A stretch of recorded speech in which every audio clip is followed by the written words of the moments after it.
etc., etc. You don't get the real introduction. You just get me saying it, like, whatever comes to mind, as usual. Who else gets some hellos here? Dogberry Natural said hi to you. A Tree Limbo, good seeing you. You're starting grad school next month. Do I have any advice for you? So without knowing your field, I can't give any like really specific advice. The number one thing though, like the biggest transformation I had as a first year grad student was this.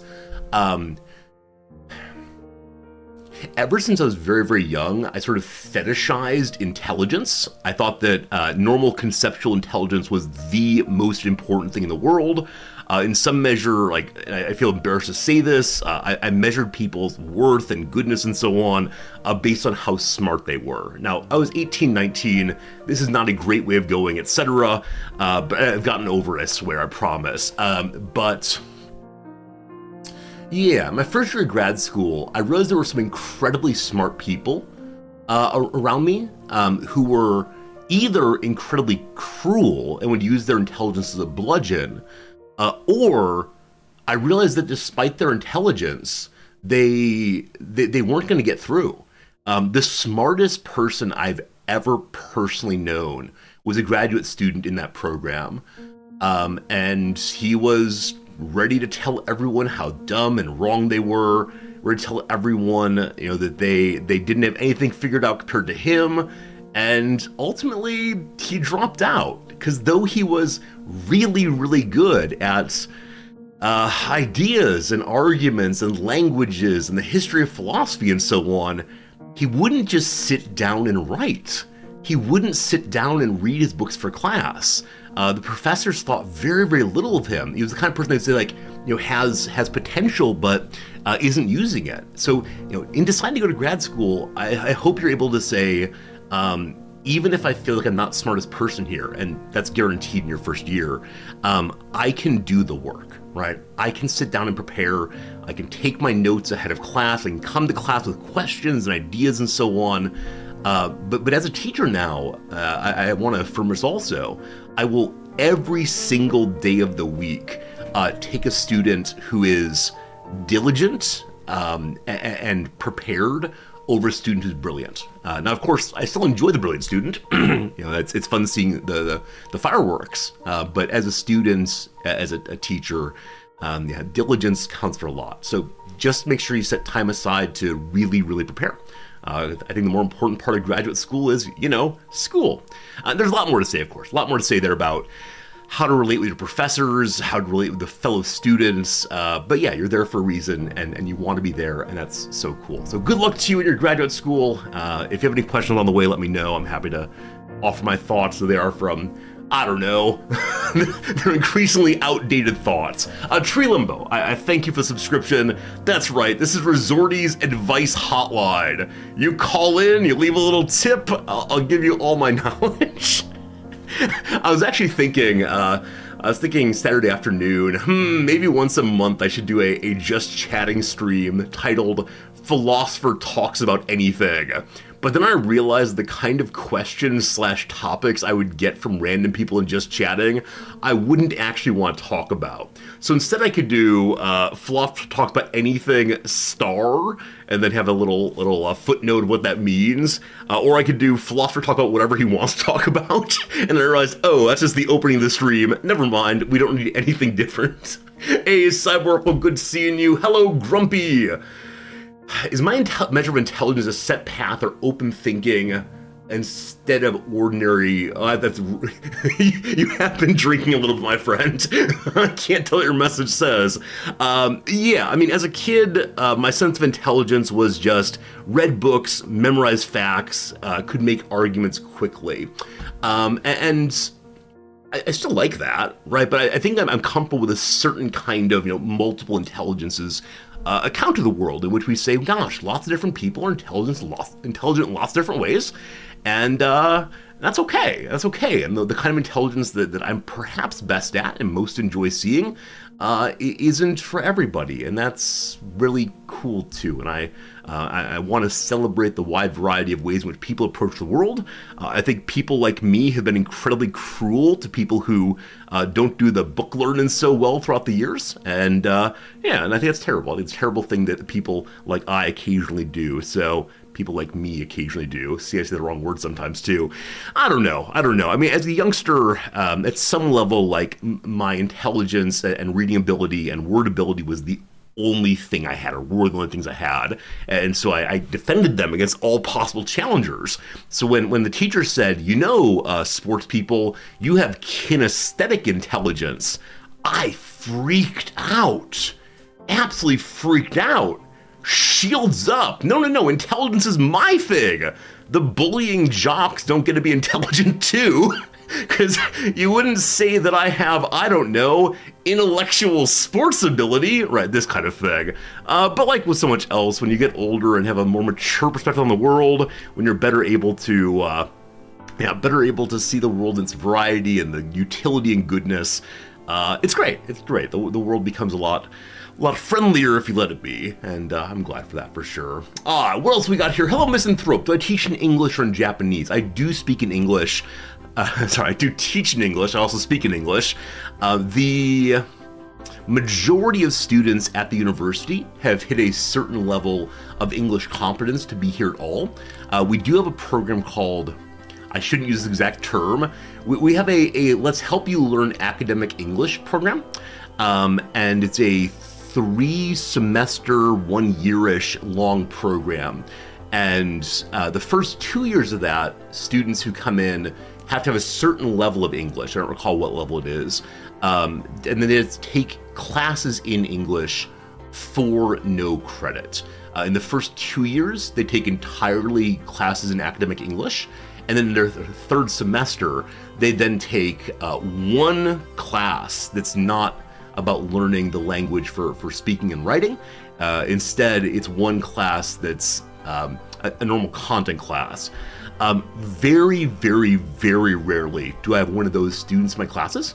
It is the case that it's always a little challenging because those students are, just figuring out how to do school in this new language. The vast majority of my students are, absolutely competent English speakers. Some of them are natives from all around the world. And it's the case if my students don't speak English to a level that I need for the class, I'll talk to them. I'll say, hi, this class is required, but I'm seeing you're having trouble with this or that or the other thing. And so if you want to stay, it might be tough. But it is possible that you might want to come back next term, possibly. In the same way, there is a small number of students, or small percentage of students who do cheat on their language exams. We've talked about this a little before. There's a number of scams going on by which universities get fake language skills. And it's not great, but it's a very, very small percentage. Yeah, most of them understand English perfectly well as I do, surely. Hey, Grumpy Grunk! Thank you for the generous 300 bits! And on top of that, our good friends at Twitch tipped 45 bits too. That's crazy. Thanks, Twitch, for the bonus bits. That's right, I'm thanking a corporation. That feels weird. But also, Grumpy Grunk, thank you for the very generous bits, my friend. That tip means a lot. And from that, I will answer one question, because as a number of you said down below, it is great to use a title of The Philosopher's Inn 5 cents, a la Lucy in Peanuts. The psychologist's inn, right? So that for sure. Hello to you, Volvo. Why does my channel say I play Auction Not Included? We will be playing it soon. This is the daily welcome. I was actually thinking about adding a little bar here that says like opening blah blah blah, opening blah blah blah, and maybe we'll try that in a moment here and see if it looks good. I don't know if it would help people understand what's happening, because I think people are often confused, unsure about why on earth I'm not playing the video game. And so if I give a little sign that says it, then surely Surely they will ignore that also. Call it yapping. Call it yapping. That's what my students say. My students will occasionally, if I call on a student, they'll occasionally say, usually he'll occasionally say, all right, professor, I'm just gonna yap for a minute here. And I know what they mean, but it just feels like such an old-timey word that's been brought back to currency. Because I understand the word to yap, but I think it was out of currency by the time that I was becoming a competent language speaker. I have no idea. Hello, Avatar. Hello, Seaman. Hello, Gregarious. Hello, Blood Nero. Have I ever had an awkward experience where a student has found my Twitch? No, I've not. Comma, thank goodness. No, there are some students who join our community after they're no longer students. They usually come by for 3 or 4 streams, then go away. Because it is unspeakably boring for them at times. Because I realize the majority of our community is a little bit older than my students, and that's fine. We have a good time, but my students, not for them. Oh my goodness. No one's found it yet. It's true, it's true. Have I played the game Space Haven? Oh boy, one of the many, many, many Space Star games. Let's see. Have we played, hello Peyton Manning, have we played Space Haven? Hey, I actually kickstarted this game. Yeah, we had a friend of the channel, another streamer named It's Plaid, and they would often talk about how much they really want this game to succeed. And so I did kickstart it as looking like a kind of RimWorld in space. And I think when it was released, we may have played one day of it. I don't exactly recall why I didn't play more of it. It may have been, I couldn't figure out, I'm honestly not sure. I'm honestly not sure why I didn't play more of it. And I should probably keep notes. I should probably have a big old notebook here. Or, you know, write Steam reviews. That would help too. But I do have a copy of this with various like early adopter benefits and such. It does look so cool to see the built-up space station one's making. I think this is the kind of thing that a lot of people who play RimWorld with Save Our Ship mod are looking for. The ability to not only care about your colonies, but also once you push that blast off, rock and roll, let's go to space kind of thing, to care about the space element also. And that's pretty cool. Yeah, I'm not gonna say we'll play it again, but you know, just seeing the pictures makes me yearn for it in some way. Yeah, I think as always, the angle here and the inventory pages make me think of Xenonauts, of the early XCOM, and gosh, a quick way to my heart with that one. Very, very cool. Friends, this weekend I did something I've literally never done before. For the first time ever, I took my microphone. Here, let me show you. It's better to show you than to tell. I learned that my English teacher long ago. Once again, my Twitch chat, oh, I didn't scroll up.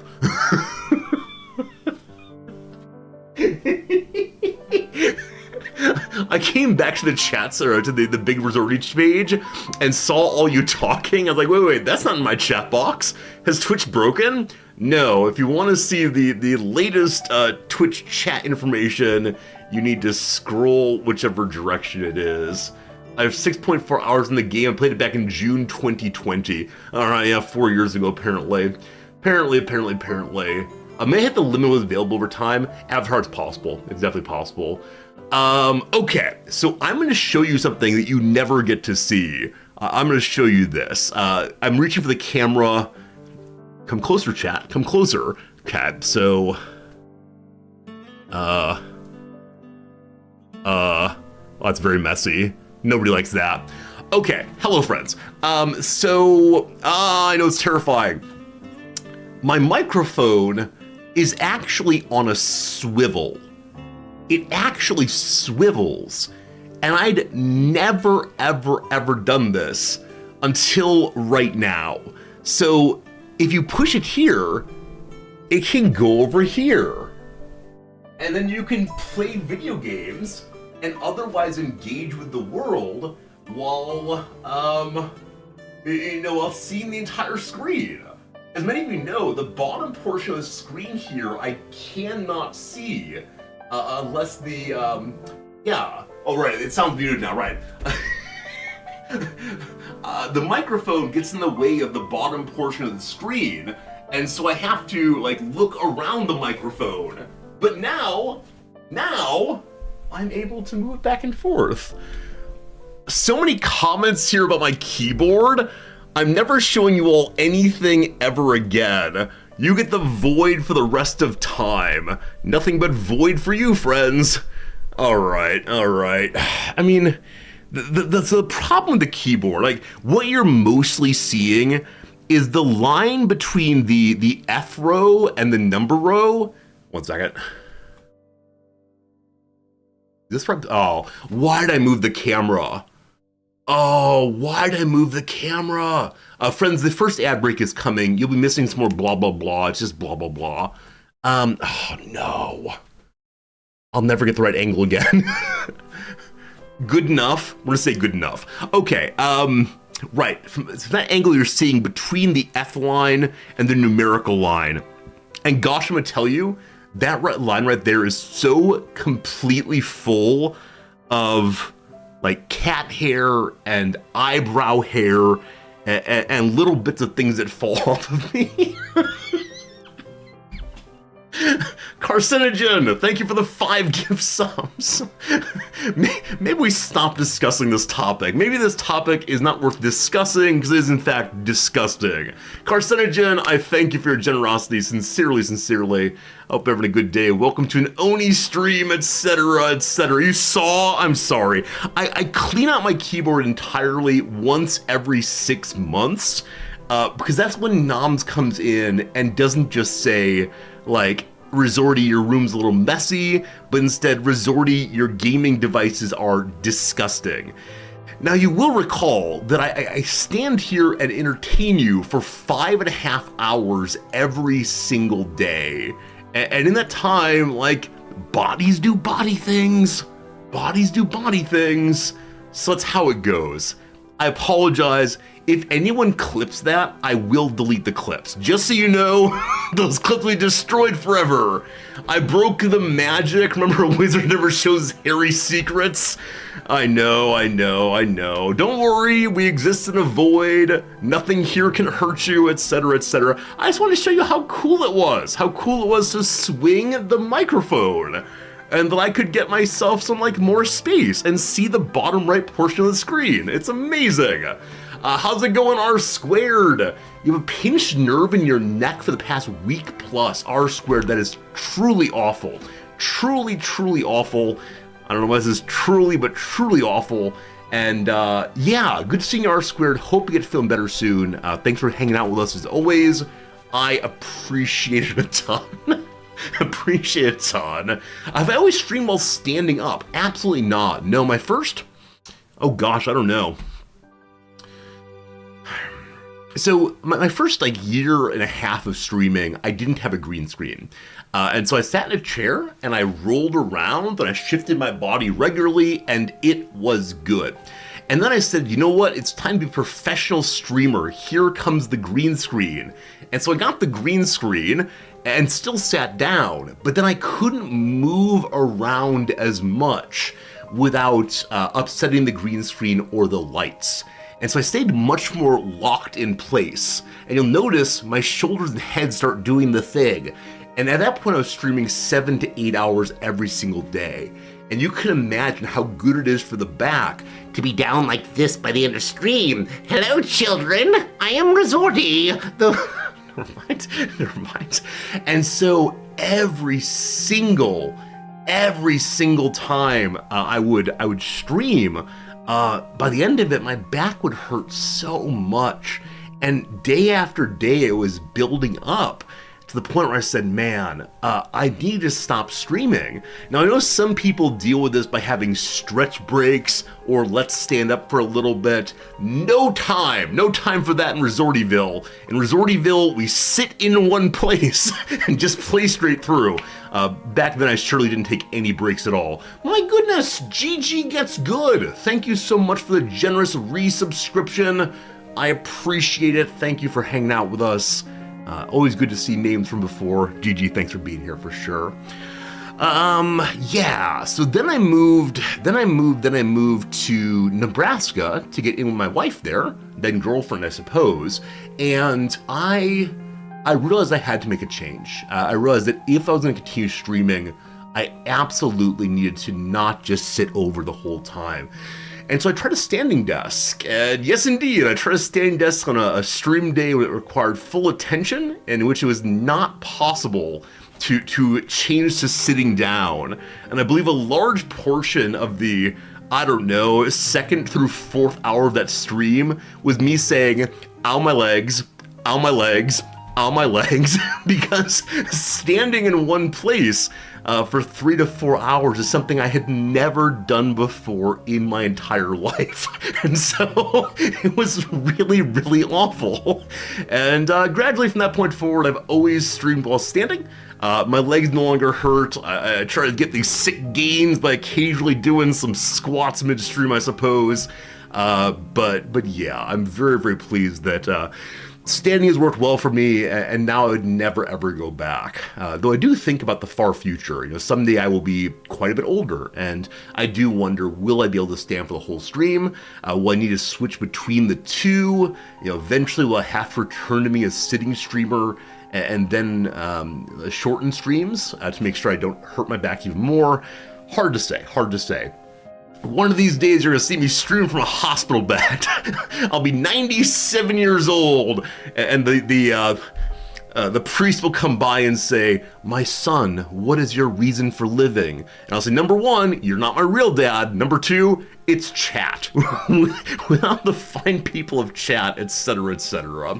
I don't know. Steve, you say that during remote teaching, you switched to standing and found yourself feeling more comfortable. I totally get that. I totally get that. For me at least, when I'm standing, it's easier for me to inhabit my teacher persona, to be a little bit more open and bigger. I also, like I said, don't slouch down. And so I think when I'm slouching down, something gets compressed and it becomes harder for me to like really present myself. How long do you get used to standing? I honestly don't recall. A week, maybe 2 weeks? Yeah, and that said, one doesn't have to do the stupidity that I do, right? You don't have to go from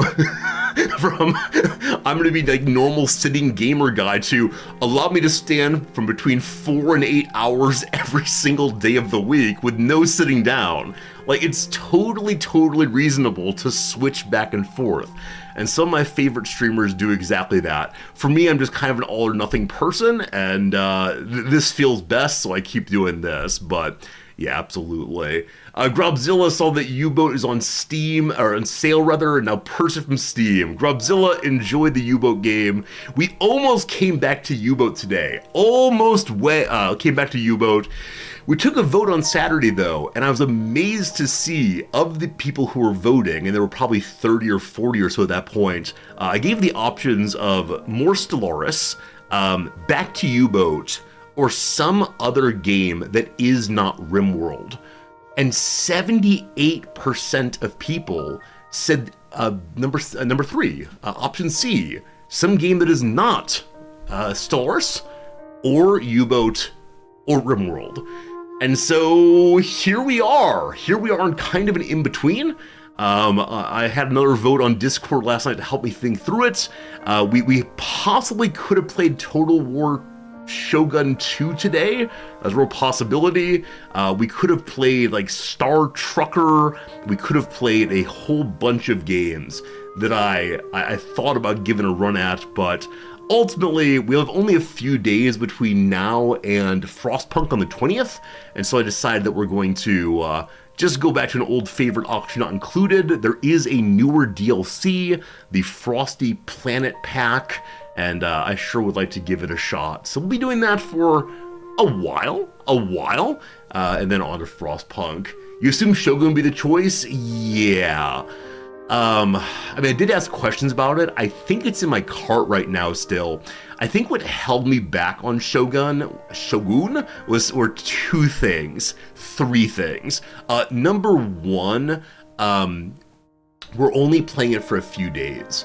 And for me to learn a brand new game of that complexity would probably take me more than 3 or 4 days. And so I'd have the like bumbling around learning portion without having the look, I'm somewhat competent portion.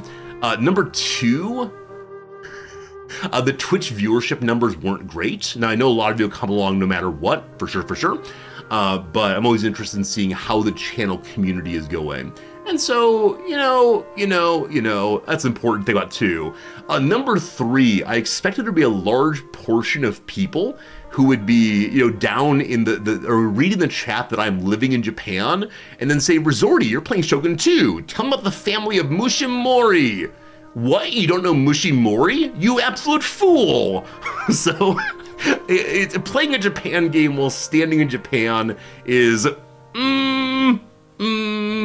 Thorn969, you bought Satisfactory, or thought Satisfactory makes sense. Released on the same day as Solaris DLC.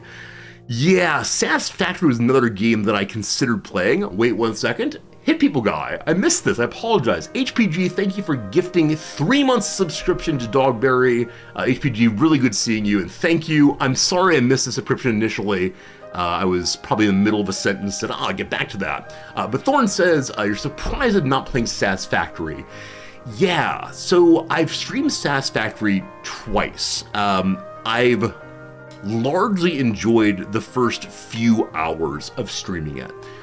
This is because the first few hours of streaming it, I can explain really clearly what's happening. And people are asking questions and having thoughts and going back and forth about what my factory should become. But I find as the game becomes more and more complex and more things are happening, a lot of viewers find it less interesting because they can't follow what's happening. So we have a large community of viewers, all with different tastes and interests. There's one population that'll be here no matter what. If I'm streaming a picture of the cat and me singing a song in the background, they will be here. Absolutely. There's another population that is like the logistics gamers. They love games like Factorio, Satisfactory, Foundry, Auction Not Included. They are all about those games. So there's 2 populations who are well served by Oni. But then there's another population.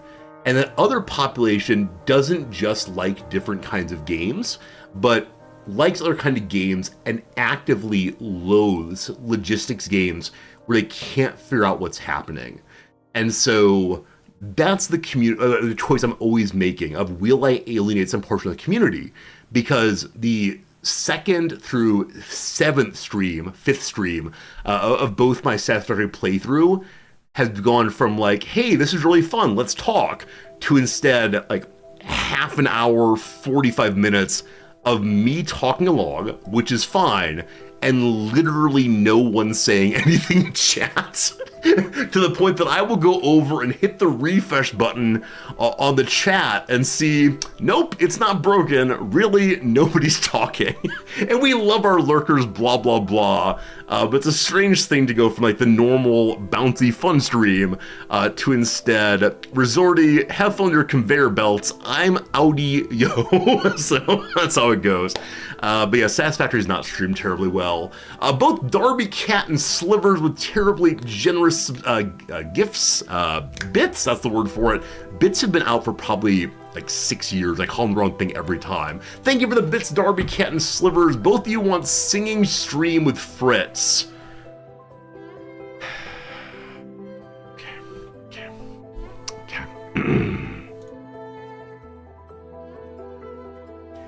You've lost that lovin' feeling. Whoa, that lovin' feeling. You've lost that lovin' feeling. Now it's gone, all gone. Do. Okay. Yep. You're here for it? Oh, lovin' feelin'. Feline, that would've been good. You're cleverer than I am exist. That lovin' feline indeed. Oh my goodness. Oh my goodness. Better than expected, thank you. Noms and I have not yet gone to karaoke. We almost did this weekend. Oh my goodness. Imperial Agent, thank you for the 5 gift subs. I've found the way to chat's heart. I've found the way to delight you all. Imperial Agent, thank you for the 5 gift subs. And I'm glad that so many of you enjoy that.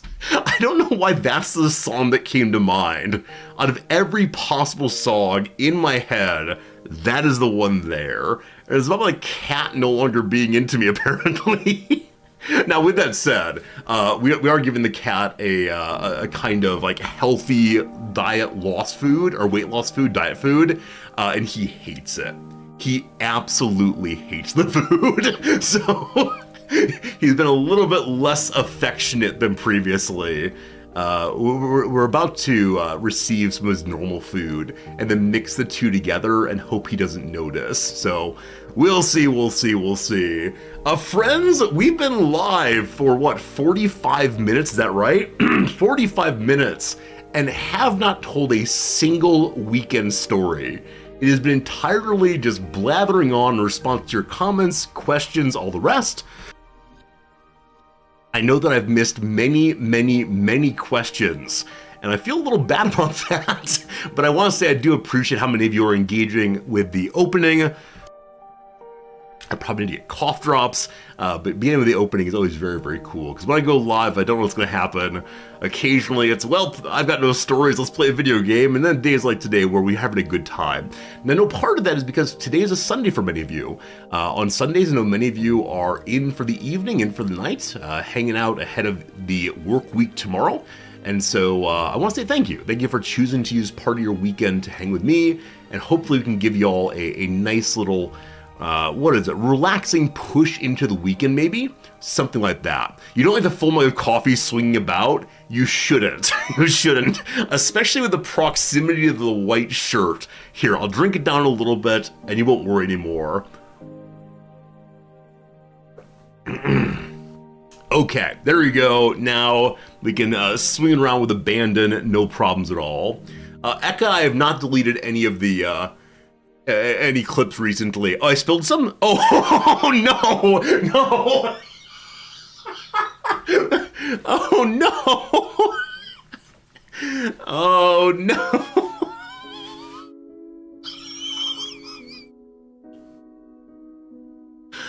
Oh, man, after I just talked about this, was it on the initial sip? Was it mid-sip? Did I like spill it while taking it away from me? Oh, I am the filthiest of filthy streamers. A white shirt must take it off and clean immediately. I mean, I probably should. I'm going to admit to this and then take it back very quickly. First of all, Slivers, thanks for the bits. Best stream ever. I appreciate that. I'm glad you're enjoying yourself very much. I'm going to admit to this. I thought to myself, what I should do is daub this with some water to dissipate, etc. And I looked around the table and said, oh, there's no water here. So what did I think of doing? Can you guess?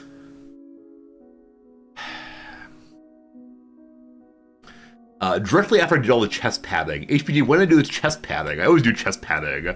Saliva! Good job, Daigle, because I immediately thought I should spit on my fingers and rub them on my chest. Let me get a jacket. We're gonna hide my shame today. Does gray look good with blue?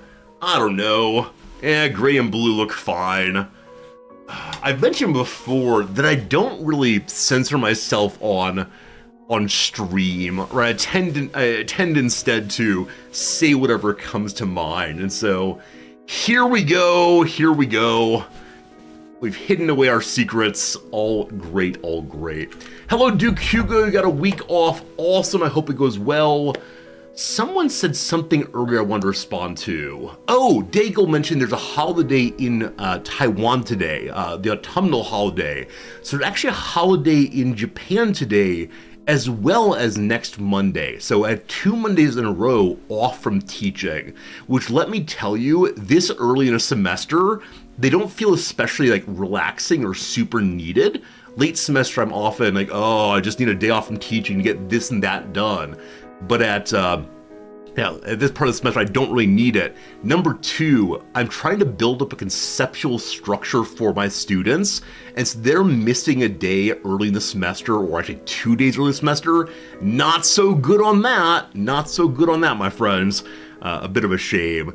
But yes, next week is our autumnal holiday. The autumnal equinox day, I believe, is next Monday for us, which fine, good, etc. Today, the day that about, I don't know, half of you all or so need to do a little bit extra for me. Because friends, today is, in Japan, Respect for the Elderly Day. And some of you have not been terribly respectful recently. So, as I've mentioned before, most of the Japanese holidays are not related to the state, post-World War II, etc. But they tend to be related to things like childhood, old age, the ocean. And so today is the We Respect the Elderly Day. So I think it's a day to go visit your parents, a day to check in on the neighbors, that kind of thing. I think there are like special community-wide things for elderly people to do. And I think it's great. Of course, I wish that we would help out people who are a little older all the time and have them more fully integrated in our communities. But I'm glad we at least take a day for that. How do I know that I'm older than you are? Like I said, I think approximately half of my community, or our community, needs to do some apologizing. But I know that a lot of you are also older than me, and that's fine. A lot of you in chat, actually all of you in chat who have spoken on your age so far, are saying that you are older than me. Is it actually possible I'm the youngest person in our community? There's no way. Like, genuinely guaranteed there is no way on that. Because I know that some of you have just finished college, which I guess you could do at later ages. I know that some of you are, I don't know. 31! Goofer, we're good. No, I'm not looking for let's all list our ages, unless you want to, of course. True, some of my students are indeed part of the community at times, and they're like 18 to 20, so that's all good. We gotta talk to one of them and see why he's not stopped by recently. Jono was part of our community for a while. You're 33, is that respectful? I'll tell you. Many of you know, I'm 41. I had a birthday recently, became 41. And up until the 41st birthday, I was saying, I'm not middle-aged yet. But indeed, I am 41. And yeah, the majority of you who are mentioning your age are indeed older than me. So I apologize. Thank you, noble and honorable twitch.tv/resorty chat channel community. You, in your infinite wisdom, deign to spend a mere moment with this young, foolish person. And compared to your glory, your energy, your efficiency, all that you have done for our community, I thank you. I beseech you, another year with us would be wonderful. Arigato gozaimasu. Hi. Oh my goodness, y'all. Dago, thank you for the gift sub, I appreciate it. So many gift subs today. Happy September. Kenneth, good seeing you. You're 52. Respect your authority.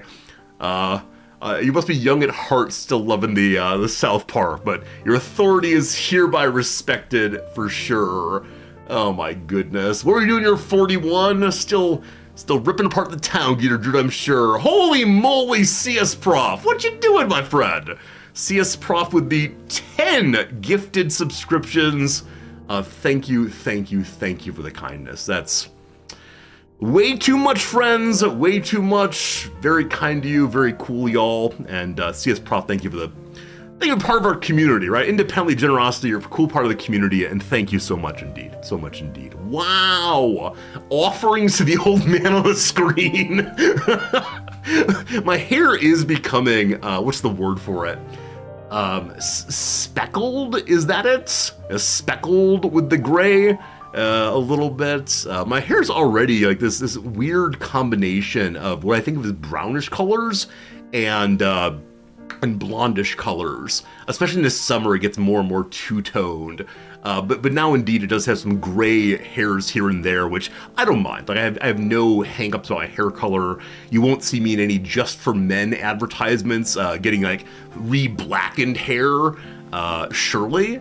So it's just going the way it is. I'm a little disappointed though that I'm not from a genetic line that'll make my hair bright white.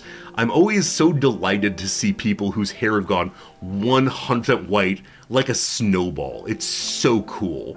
But no, definitely it'll become grayer and grayer as it disappears more and more, which is fine. It's fine. I mean, it is what it is. There's no concerns at all for that, even a little bit. The worst are white beard hairs. My beard hair is still primarily reddish brown, but as you know, it goes away for sure. Oh man, I see a lot of old people discussion in chat. Is this our future, friends? Is this our future? Good morning, Melvin. How are the old joints today? What's good, Lester? Lester, you doing all right over on the farm there? Oh, I agree. The back pain. Tesla, you're skipping gray, going straight to white. Yeah, I don't know exactly what the genetic arc of this kind of thing is. I had some professors in grad school who were 100% white. The guy who pops to mind first was Irish, or is Irish, like visiting or moving from Ireland over, not Irish American. I don't know if that kind of white hair is more common in a genetic population, or if it's like some weird mutation. If only I knew how biology worked, it'd be a really, really wonderful thing, but unfortunately not. All right. I must tell you stories about the weekend. Or maybe now that we've been live and blathering for almost an hour, we should just play our video game. I don't know. Gray hairs are a myth. Your hair's either black or white, but when clustered, they become gray.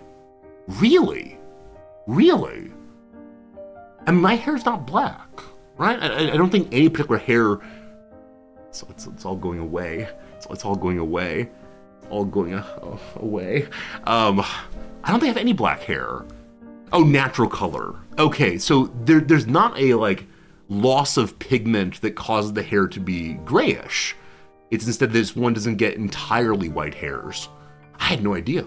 Thank you for teaching me that. That's super interesting. Has anyone in class this term asked about padding my bald spot? It was one student, 1 year. we do not need to consistently remind good old Resorty that a student wanted to touch his bald spot. Because when we think about this, then every single time we go to the board and turn our back, we think the students are thinking this. We need to forget it, right? In the same way that actually this is totally true. In the same way that as on Friday, I was lecturing, and what I said was, if you got any questions of this one, make sure you reach out via email. Good old Professor I got Riza out before I panicked and switched to my real name. I need this not to happen.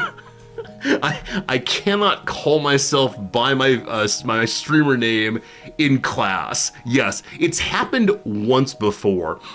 And the one time it happened previously was on a day when I'd practiced a little bit of lecture on stream for your collective benefit, and then I went and gave exactly the same lecture in class. And at the part where I mentioned my name, I switched to the wrong one. So these things happen. You think they thought about to say Professor Riz? I mean, from the way I dress in class, there's absolutely no Riz going on. So probably not. Maybe it was a magic moment of one class where I was bald enough for the first time. And the hold of smartphone's not strong enough yet. See, the problem is if I'm just bald enough and the smartphones are strong enough, they'll take a picture of my bald head. apparently there have been some students taking videos in class and then posting them on social media. And it's never anything, there's not been anything like professor says super insensitive thing or professor, yells at students. It tends to be things like, whoa, I got my nails done today. And then in the background is the professor just doing their thing. So it hasn't happened in my class to my knowledge, but it's topic of discussion among the faculty.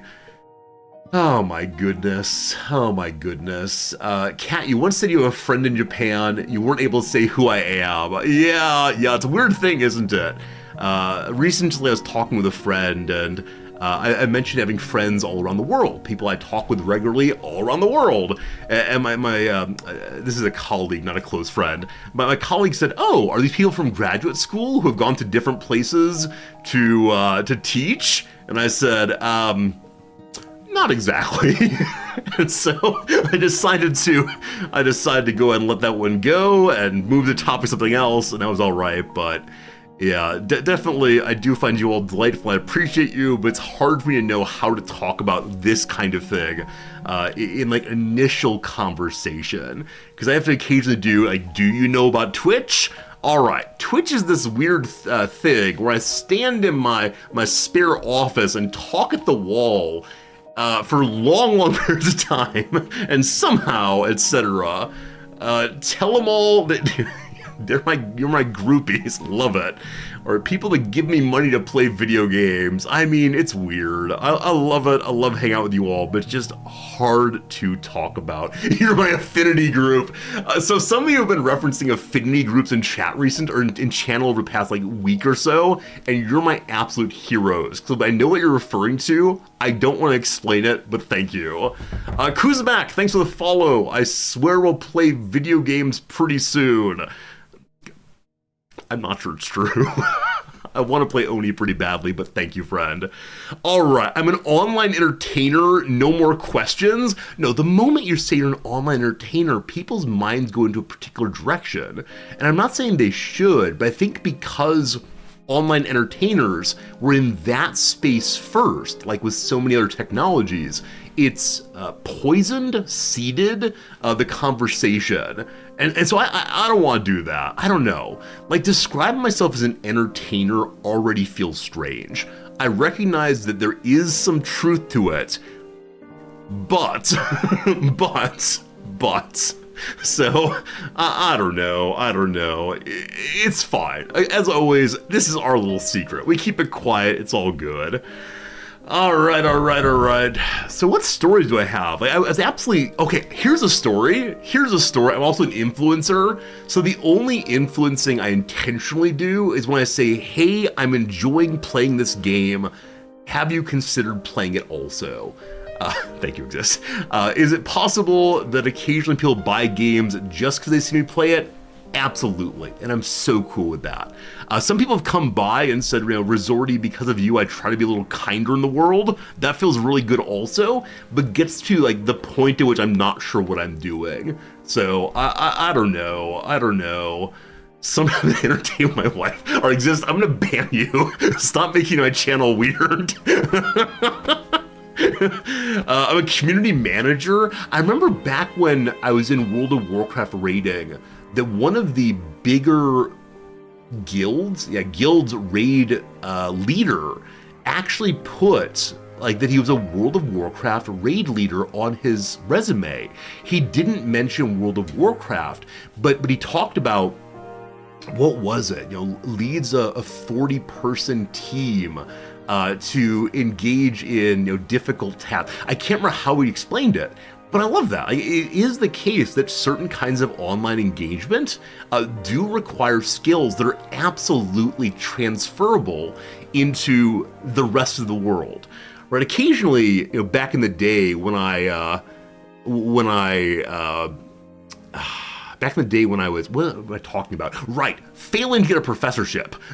Back in failing to get a professorship, I thought, okay, what other skills do I have that might be transferable? And I thought, okay, well, I know how to teach stuff pretty effectively. And so maybe I could become a corporate trainer. Which, oh boy, these were some dark days. These were some dark days of I just need some money to live in a house and eat food. I'm so glad I found myself into other kinds of employment. The stream thing has been doing very well, of course, but man, could you imagine me as a corporate trainer, like working for HR? If I could like keep the mask on, it would be fine. I'm just not sure I could. Because of me, Daigle's been teaching political philosophy in your biology classes. I mean, you see me here talking about biology and saying words I don't really understand. So, I'm not sure. Avatar, you stream to get better at talking to people. I know that. I absolutely love that. That so many streamers start streaming for different reasons. And some of it is an interest in building a skill, right? Being a little faster on your feet. Some people start streaming to work on the technical side, right? Trying to get the very best possible audio sound so they can then use that to go do audio engineering.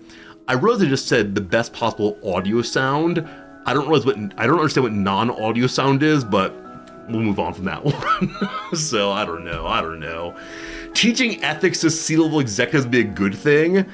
So many big corporations will bring on an ethicist or an ethics board or an ethics team because of public scrutiny. Google is the obvious example where Google used to have the "Don't be evil" slogan, and then it went away, and they got some blowback. So don't worry, we're hiring some ethicists. And then about, a year or two later, this group is expensive, let's cut them. So it is the case that that some corporations and boards do want ethicists, but other ones, not so much, or just a PR stunt. Because often, the ethicists will ask hard questions about why are we doing what we're doing here as a corporation? Is this the most ethical way of doing it? Et cetera, et cetera.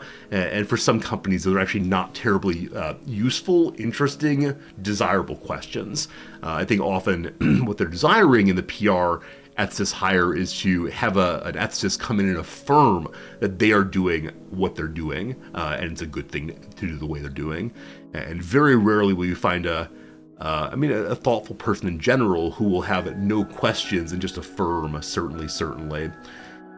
Your government declared they didn't need an ethicist because they only make ethical decisions. I mean, if you don't want an ethicist, that's a fine way of approaching it. Absolutely. Good way to avoid any problems at all. I like that, Kat. Thank you for telling me that. All right, what else do I have? Friends, I don't think I've mentioned this student yet. Allow me to get ready for this story.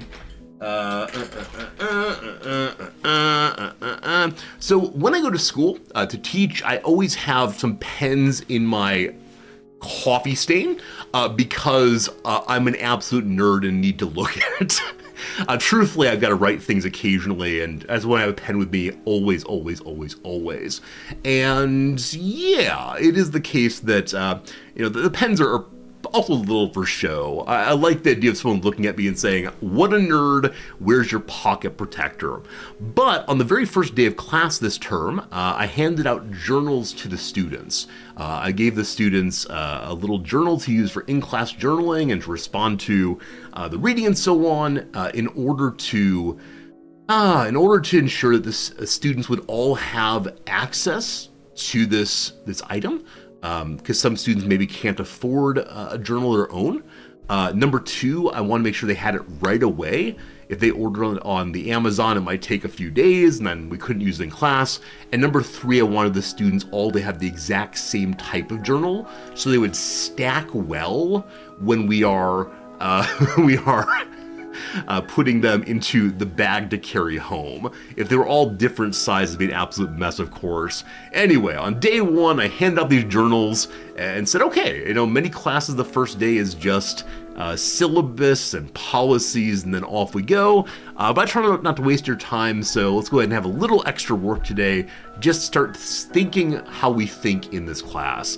And then I told a little story and asked the students to respond to the little story.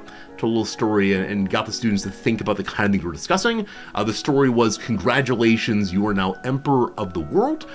Your scientists have come to you and said that they know definitively in a way that no one else does, that an asteroid is coming to Earth and it will destroy all of humankind. Assuming that no one else will find this out except your astronomers, do you tell the populace, Emperor? And the students, write about this very silly idea. They tell us why they might do so, and then we use these kind of ideas just to start a conversation about what matters when making decisions for a wide variety of people, not just yourself. Obviously, at a level of decision making that certainly the students will never actually make, but it just gets the themes going pretty effectively.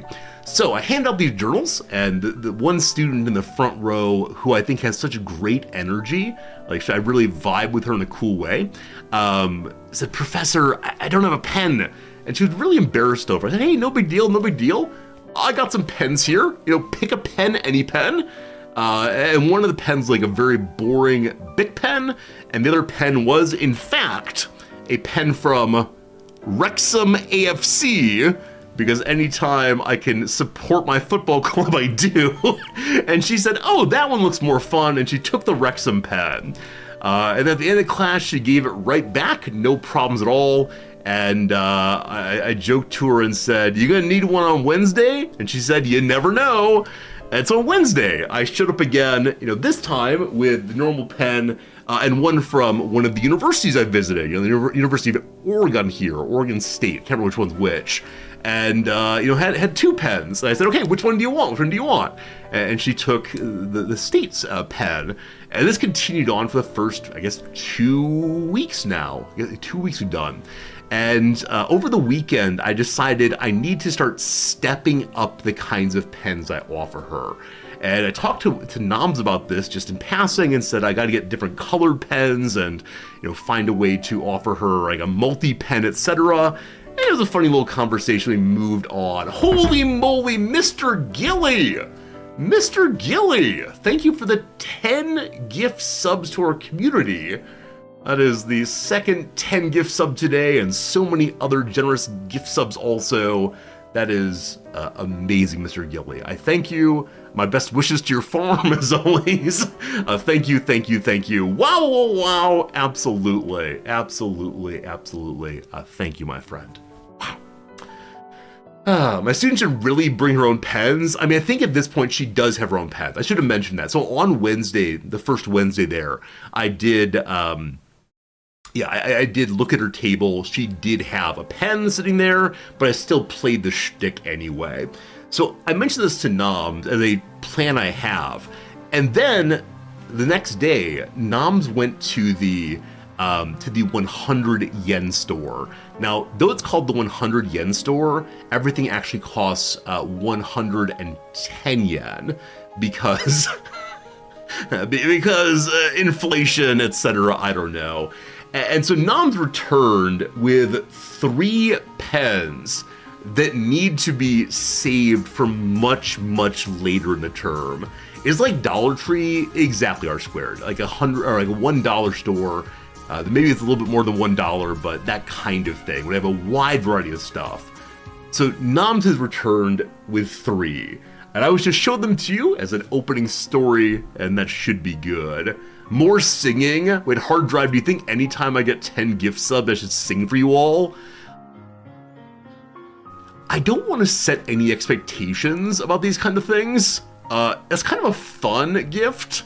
That said, I don't know, it might also drive people away. Because surely people are here for gaming, not for me to stand here and tell them stories and sing like a monkey. Anyway, Noms brought home 3 pens that I'd like to show to you. And each time, it will be one totally black, plain pen, and then it will always be one goofier pen. You'd be incorrect. Oh boy, Gilly. Oh boy, alright. Alright, maybe it's time for a poll on should we not play video games ever again and just stand here and talk for the rest of my life? Alright, so pen number 1 that Noms got is one that was inspired by one of the things I said. This will not be the first of the kind that we use, but it is a multi-pen with a little adorable quote-unquote cookie bear on top. The Cookie Bears pen. And you can see there adorable little bears. You can see there a goofy little cookie guy, and 10 colors. 10 colors inside. I was gonna start with a 3-color multi-pen. This is way too much, especially including a little buddy on top. So, many things very, very cute. I'm glad that you are enjoying the beauty that is the Cookie Bears pen. So that's number 1. Wait.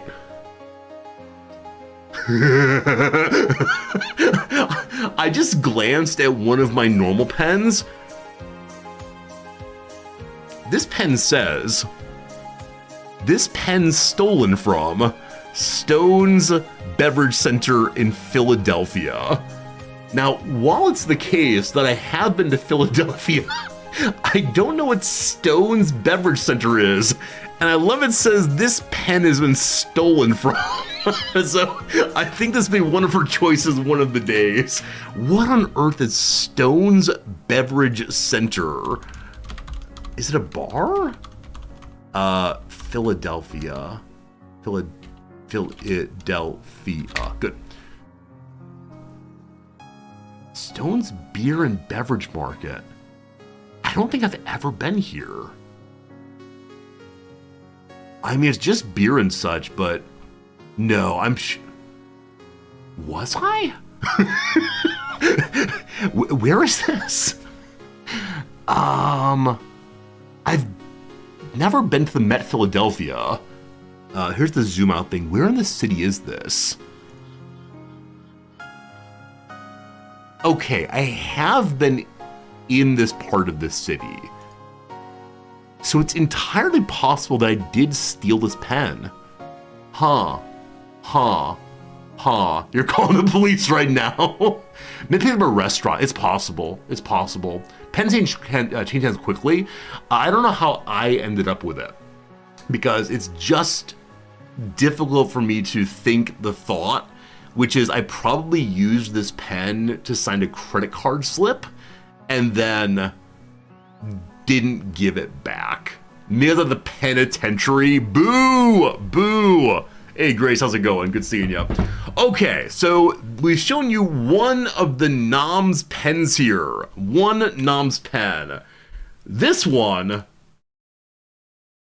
I mean, we're gonna jump up too far. Like, we're going from a good pen to a truly amazing pen. And we're gonna go even higher in a moment here. But this pen is a playable recorder. You know, the little instruments you put in and then use your fingers and go.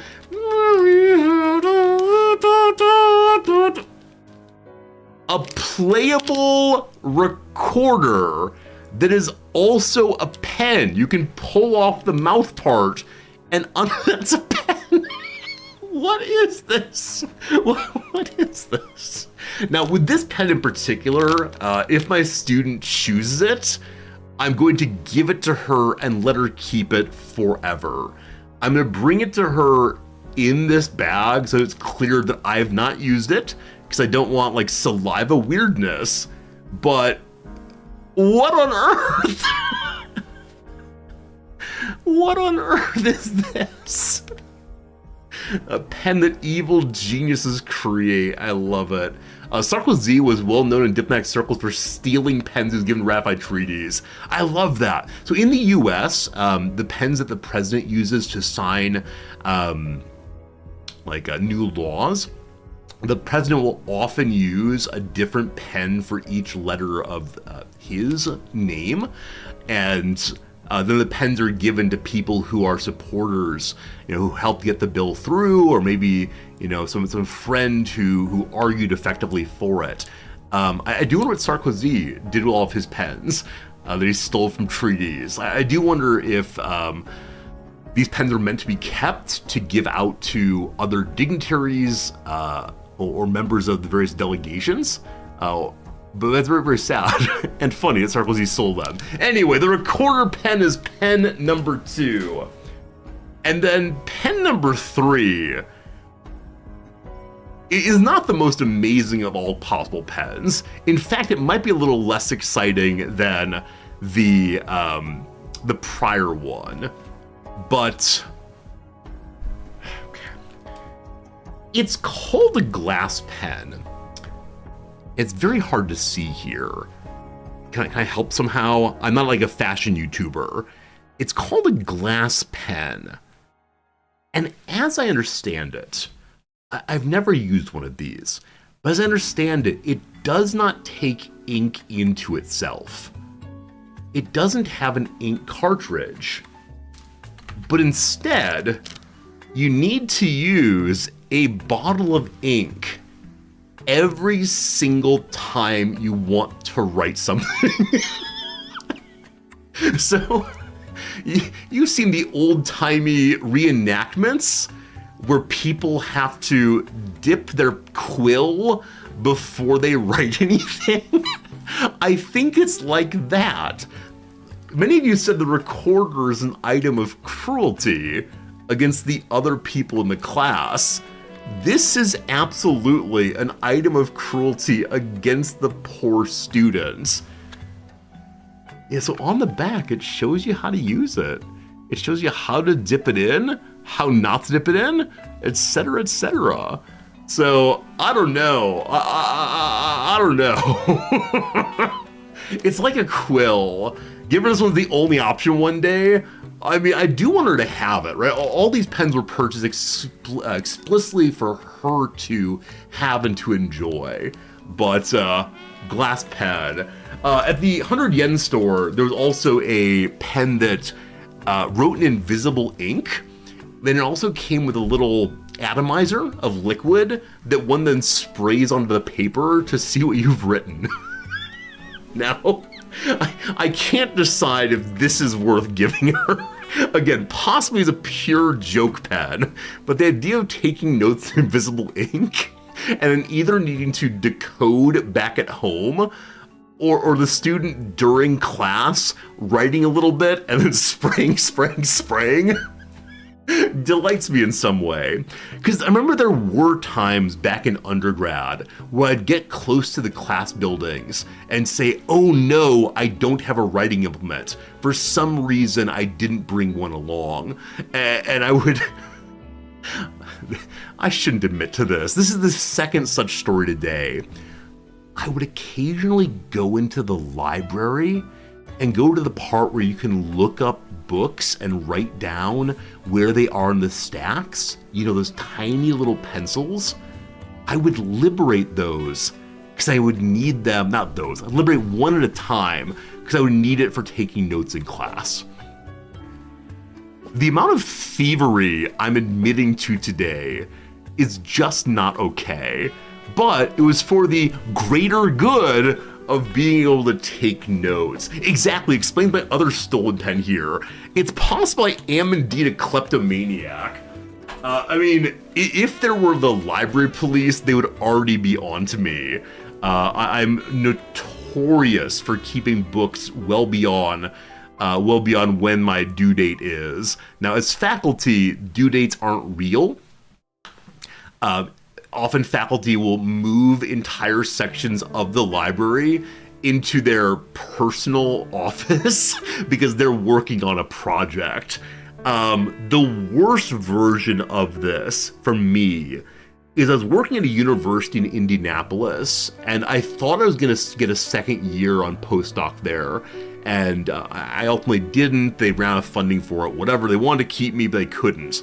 And I was in the middle of a project, and this particular library, particular school, had a number of books that I did not own that I absolutely needed for the project I was doing.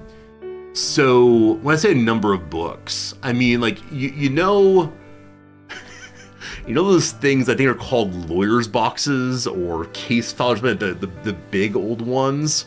I don't know what they're called right now.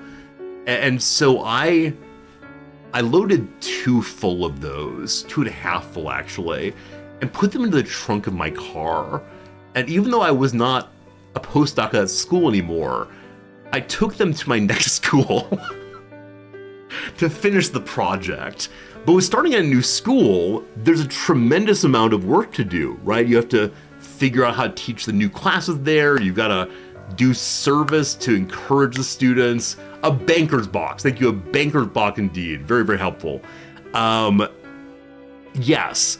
And so I didn't get to the project initially. And then my job there was also for only 1 year. And so it was time to move to another school. And so once again, these banker boxes that I had not opened went into the trunk of the car. And let me say at this point, the school in Indianapolis had canceled my access to the library. I had canceled my email address and so on. So because of that, I was not able to see the many, many, many emails that I received from the library. I'm sure they were sending emails to my university account and been bounced back. And so I told myself, I have not gotten any emails. They must be cool with me still having these books. At the third school in this story, I ended up staying for 4.5 or 5 years. And over that time, my research interests shifted. And so I did writing. I published some papers on entirely different topics. And then, after 4 or 5 years, my department shut down. No more major, no more me. At this point, I was gonna move in with Noms. And so Noms and I were cleaning out my apartment at that point, and in my office also. And Noms asked, wow, what are these boxes? They're full of books. Should we put them in your other books in storage? And I fessed up, and I fessed up.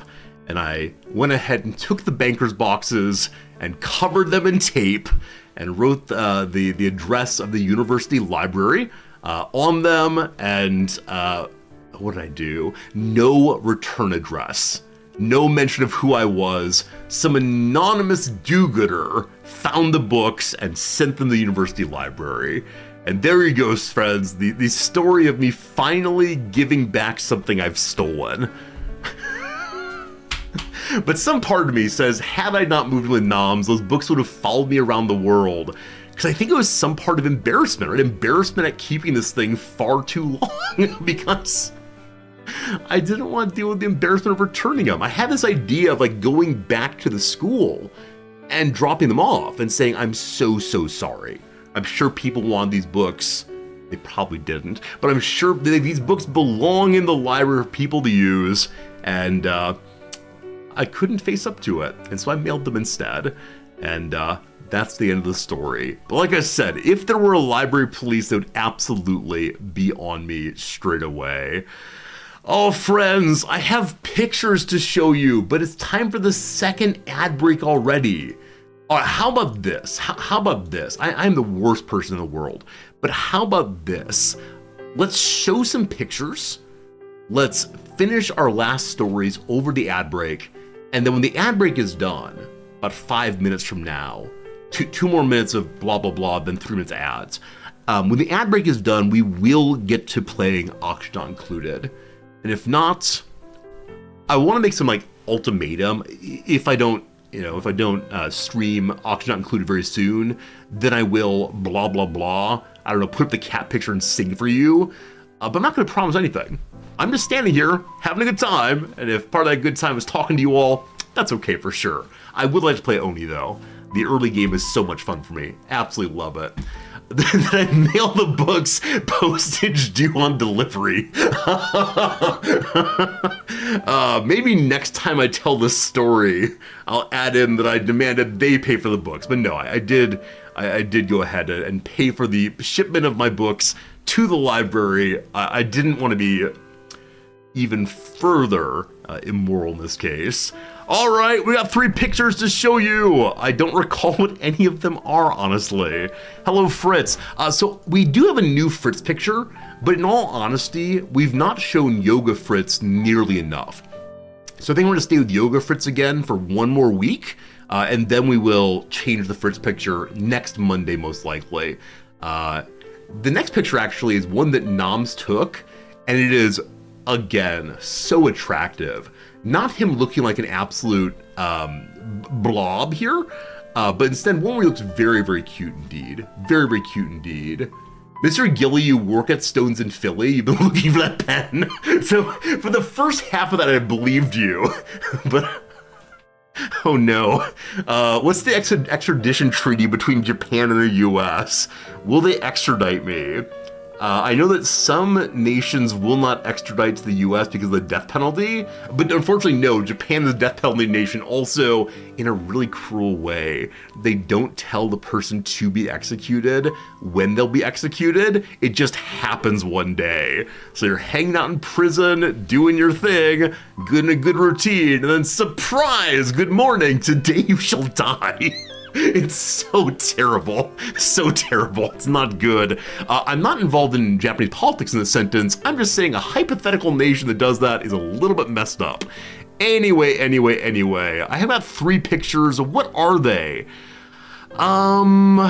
Okay. So picture number 1 is a picture of a card and game shop that we walked past. It was a little bit too busy. Too busy. But this picture is meant to tell a story about card games in Japan versus card games in the US. The Pokemon game and the Yu-Gi-Oh game and so on are played both in the US and in Japan, of course, as are other trading card games. But apparently there's a big difference in how the respective companies that print the Yu-Gi-Oh in the US versus Japan do the printing. So in the US, as many of you know, there are different strengths of cards, and some of them are very, very rare. Some of them are, what do I even say about them? Some of them, because their rarity and their power, they cost so much money to get. And so, some things like the One Ring, which is obviously a meme card, there's only one of them, and so it sells for millions of dollars post Malone. This is Magic, I guess. And so they're rarer cards, they're very, very powerful, and people spend big money to get them, etc.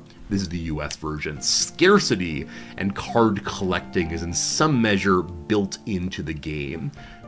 The Japanese companies print a whole bunch of every single kind of card because they want children and people without a lot of bit of money to be able to afford every single kind of playable card.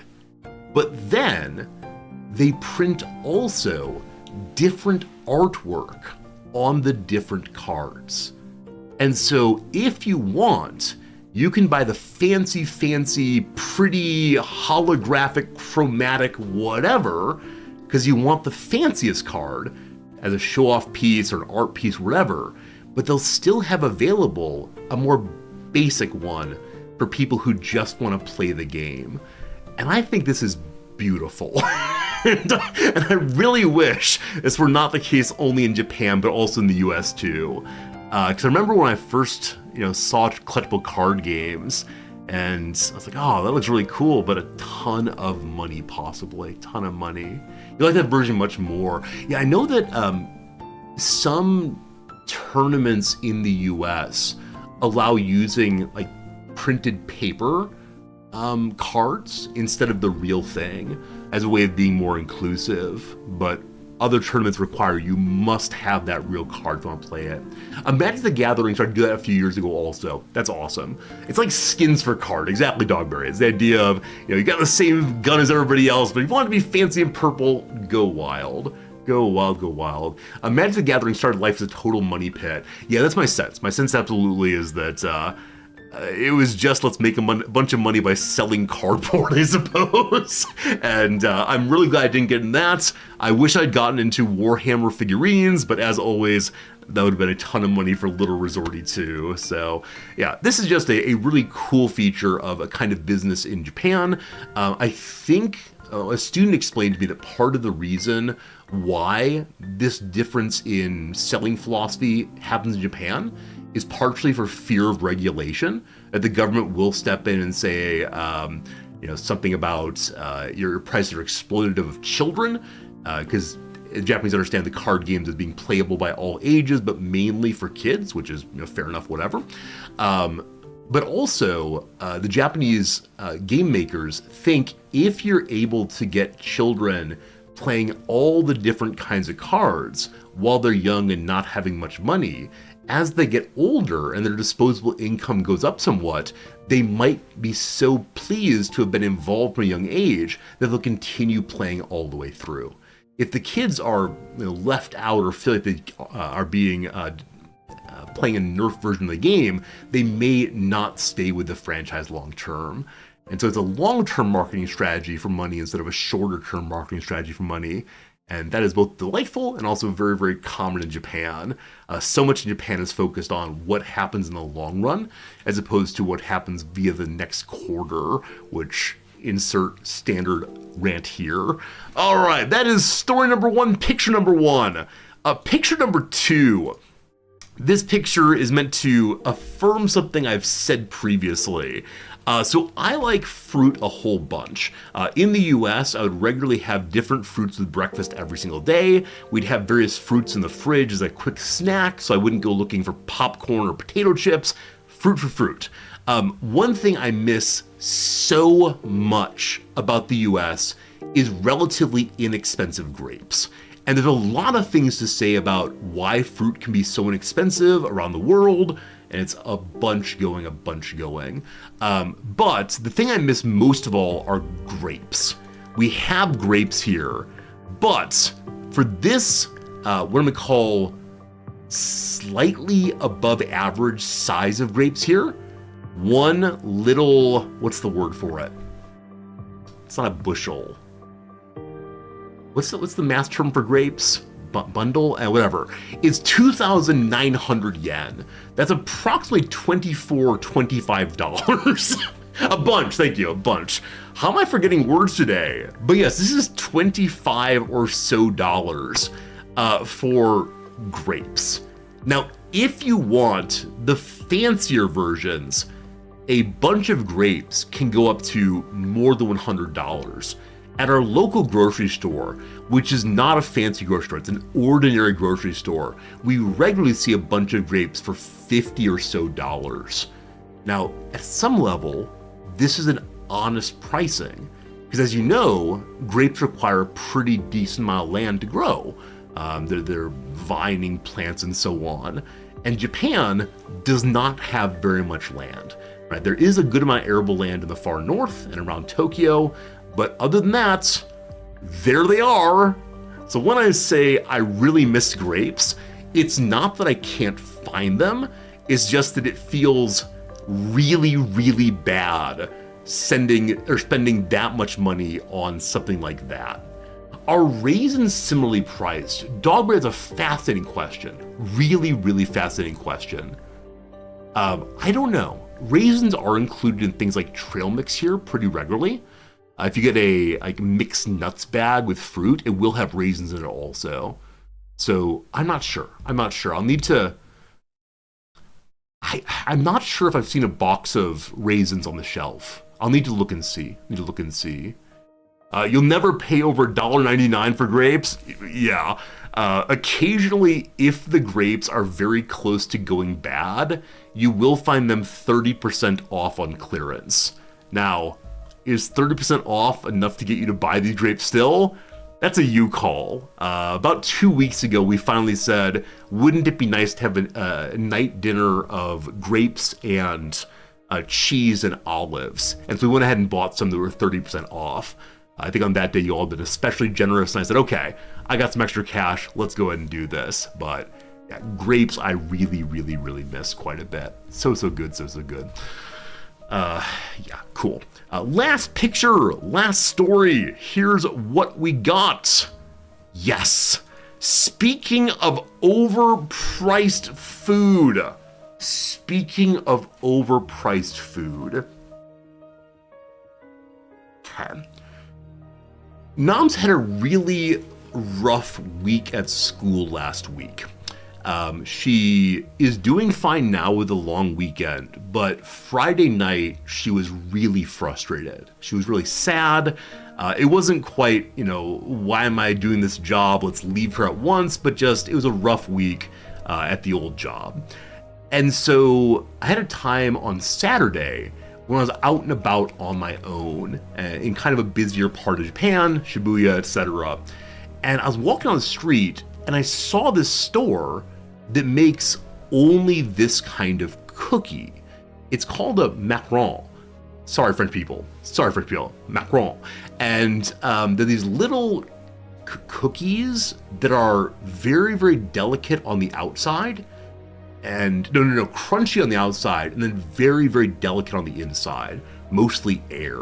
So apparently it's quite the feat to make these. Noms really likes watching baking shows along with her dating shows. And so I remember overhearing her watching the Great British Bake Off and saying, wow, how cool is it that people make that? I think I had, and I talked to her about it, and she said, I've had them once in New York City, and I really, really enjoyed them. Macarons are great. See, I want to say macaroons. So in the Midwest, we have a kind of cookie called the macaroon. And until that conversation with Noms, I thought that these were macaroons. But no, macaron, or something like that. And so I saw these. I saw a store for these, and said, wow, Noms is gonna like these so much. This will give her a smile. She's gonna be happy. And so I went ahead and picked out this 6-pack here, these 6 different ones. They had a couple other that were flavors I didn't think she'd like. But yeah, they're little on the this one here. They're all little bunny rabbits, very, very cute. And then there's the strawberry one that looks like a strawberry, all absolutely delightful things. And here's the problem. They didn't have prices anywhere, but I said to myself, they're just little cookies. How much could they cost? Friends, each of these cookies cost 1,000 yen. Each of these cookies is approximately $8. For a tiny little cookie. I didn't know the price until we got to the register, and they'd already bagged them up. And for a brief second, I said to myself, don't be an idiot. Just say no, right? Follow Nancy Reagan's advice and just say no. But I knew they'd make Noms happy. And they'd already bagged them up. So I went and paid that 6,000 yen, that $50 or so for all of them. Make my own cookies? I can't make this kind. I absolutely can't make this kind. It requires a kind of like finesse and French baking skill and so on.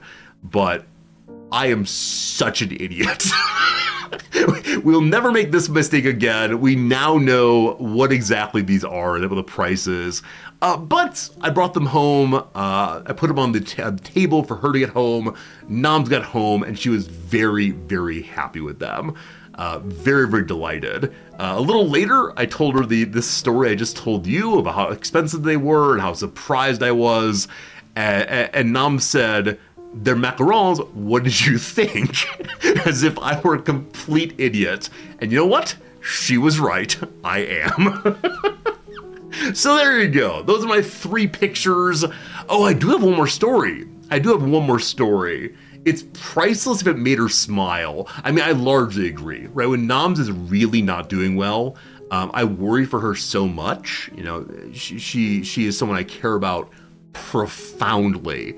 But I mean, there's this old, somewhat sexist line about happy wife, happy life. And I don't want to endorse that. But when she's having a bad time, it's something. it's it's a little bit challenging for old Anxiety Resorty. So good old Anxiety Resorty was very, very pleased when she had a smile and felt better. So, there you go. One more thing. Remember that part 15 minutes ago where I said we'd be playing video games by now? One more thing on this front. Got an email the other day. I mean, I got a bunch of emails to talk about, one of which was, I won't show you because it's a little embarrassing, but there's one email here about how absolutely great the stream is doing. It's obviously a brand marketing company, and how the company can kick us to the next level, how the company can help with advertising, etc., etc. Give them money and they will make the channel truly great. Obviously not going for this. My favorite part of this email, though, is approximately halfway through it, after all the blather and so on, there's an open bracket that then says, add request here, close bracket.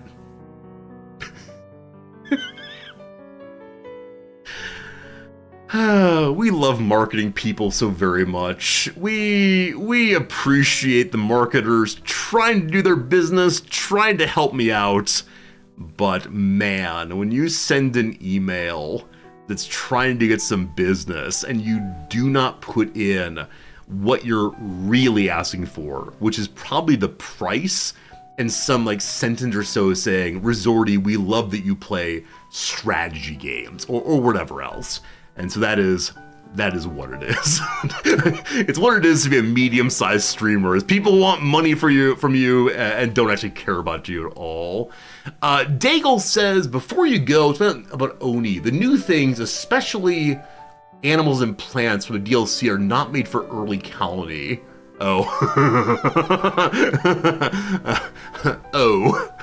I appreciate that the DLC is building up later colony things, like any Oni content is fun content, but I suspect because we're playing Frostpunk 2 on Friday or so, we'll not get to the latest game content, especially if one spends like a third of the stream in opening blather mode. I'm actually amazed at how few people have come by and said, why is this actually not included? We had only one of those so far today. I'm sure others stopped it and seen. So that is the first thing to say about the email. Here is the other email. So there's a game coming out called Rogue Waters. If you want to look it on Steam, you're welcome to. Rogue Waters. And I got an email from like a legit marketing company. So it's a company I've worked with previously. They don't want money from me. Instead, they take money from game devs, especially smaller indie devs, from game devs and publishers to get people like me to play their games. And often these are just like, here's a key, please play it, whatever.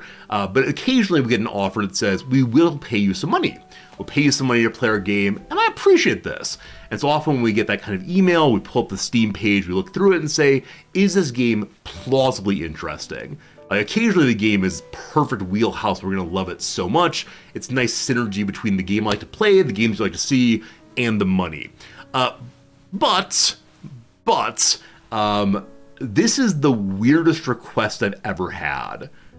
So they want one stream of 120 minutes or more. Fine. 2 hours of a game, no problem. Number 2, they'll pay me X amount of money. It's a healthy amount. It's more than $100 per hour, which is crazy. But they want the game played from September 19th at noon to September 19th at midnight. Now you'd normally say, okay, Resorty, you'll end your stream with that, right? You'll end your stream. Because you play, or you stream until 2 p.m. So noon to 2, no problem. Except the time zone they want this streamed in is between noon and midnight Central European time. So, they want the stream done by my 7 a.m. They want the stream done between my 7 p.m. and my 7 a.m. And I don't stream that. I used to, but I don't anymore. So I have no idea what they're asking. But I'm thinking we may get a bonus stream. And I think it would be best if it were at my like 5 a.m. until my 7 a.m. Because that way, number one, many of you would be able to watch it still. Some of you that work, but that's how it goes. Number two, it'd be an opportunity for European viewers to finally see us at a reasonable hour. It has been such a long time since the Europeans have had an opportunity to see us stream. Ask for overtime. Yeah, Dogbert, I think you're absolutely right. They're trying to get the Europeans and Americans simultaneously. Pajama stream. My pajamas are very boring. I wear a pair of shorts and a white t-shirt. I don't know. I'd have to get myself some kind of special pajamas for the show and one of those little nightcap things. That'd be fun, possibly. Now, that said, some of you are asking, is it worth it? To be honest with you, I can't think of any downside other than that I'd have to wake up a little earlier there. Why not stream from between 7 p.m. and 9 p.m.? Yeah, because that's a very weird time for me, number one. I guess we're an inconvenience noms either way. The 7 to 9 p.m. one, we usually hang out then. If I get up at 5 a.m. though, she'll still be sleeping. That's probably fine. I don't know. We'll think about it. Maybe we'll take a vote of which time would you all prefer for bonus stream. But I can't think of any real downside. Like, I can't imagine that being live a little extra will leave people to cause people to leave the community. Now, if they do, that's sad. But I think most people would say, hey, bonus content I didn't see, and getting paid for it's very nice, of course. So there you go. It looks like this Friday or this Thursday, my time, not sure which one, you will be getting a little additional bonus stream. And the hard part is if I stream in the morning, will I then have to take a little break between like this bonus stream and the real stream? Or will I try to go all the way through? Will you have a 5 a.m. until 2 p.m. stream? The longest stream I've done in years and years and years. But it's me, Frostpunk, and that'll be pretty cool. So I don't know. We'll take some votes there. We'll see what's what. I should do a get ready with me pre-stream on an alt account. I do have an alt account. Alt account. It is the name Resorty spelled backwards. I use it very, very infrequently. I've probably not used it in 4 or 5 years. Now it's not clear to me why I would stream anything there, but yeah, we'll see. Unfortunately, Get Ready With Me stream is so uninteresting because unlike so many other streamers and people I know, like my getting ready routine in the morning is really just I take a shower, I brush my teeth, I put on deodorant, I do this with my comb one time, I take my meds, I put on clothes, the end. I get ready in probably 10 to 15 minutes. Every semester when we're doing topics in feminism and other topics like that in my class, I ask my students, which one of you took the least amount of time to get ready today? And they tell their stories, right? They tell their stories, and inevitably it's one guy who will say, I rolled out of bed, I smelled my clothes were on the floor, I put them on, I left my place. And we'll not point out the lack of hygiene in that story because maybe it's implied, I'm not sure. And so I was like, how long do you think it really took from bedtime to leave time? And I was like, 5 minutes or so at the very most. And then I'll say, who do you think took the longest? And inevitably, there's a Japanese woman who is so well put together. And she'll timidly say, I took 2 hours to get ready today. And she'll talk about all of her routine she does and how much time she took picking out her clothes.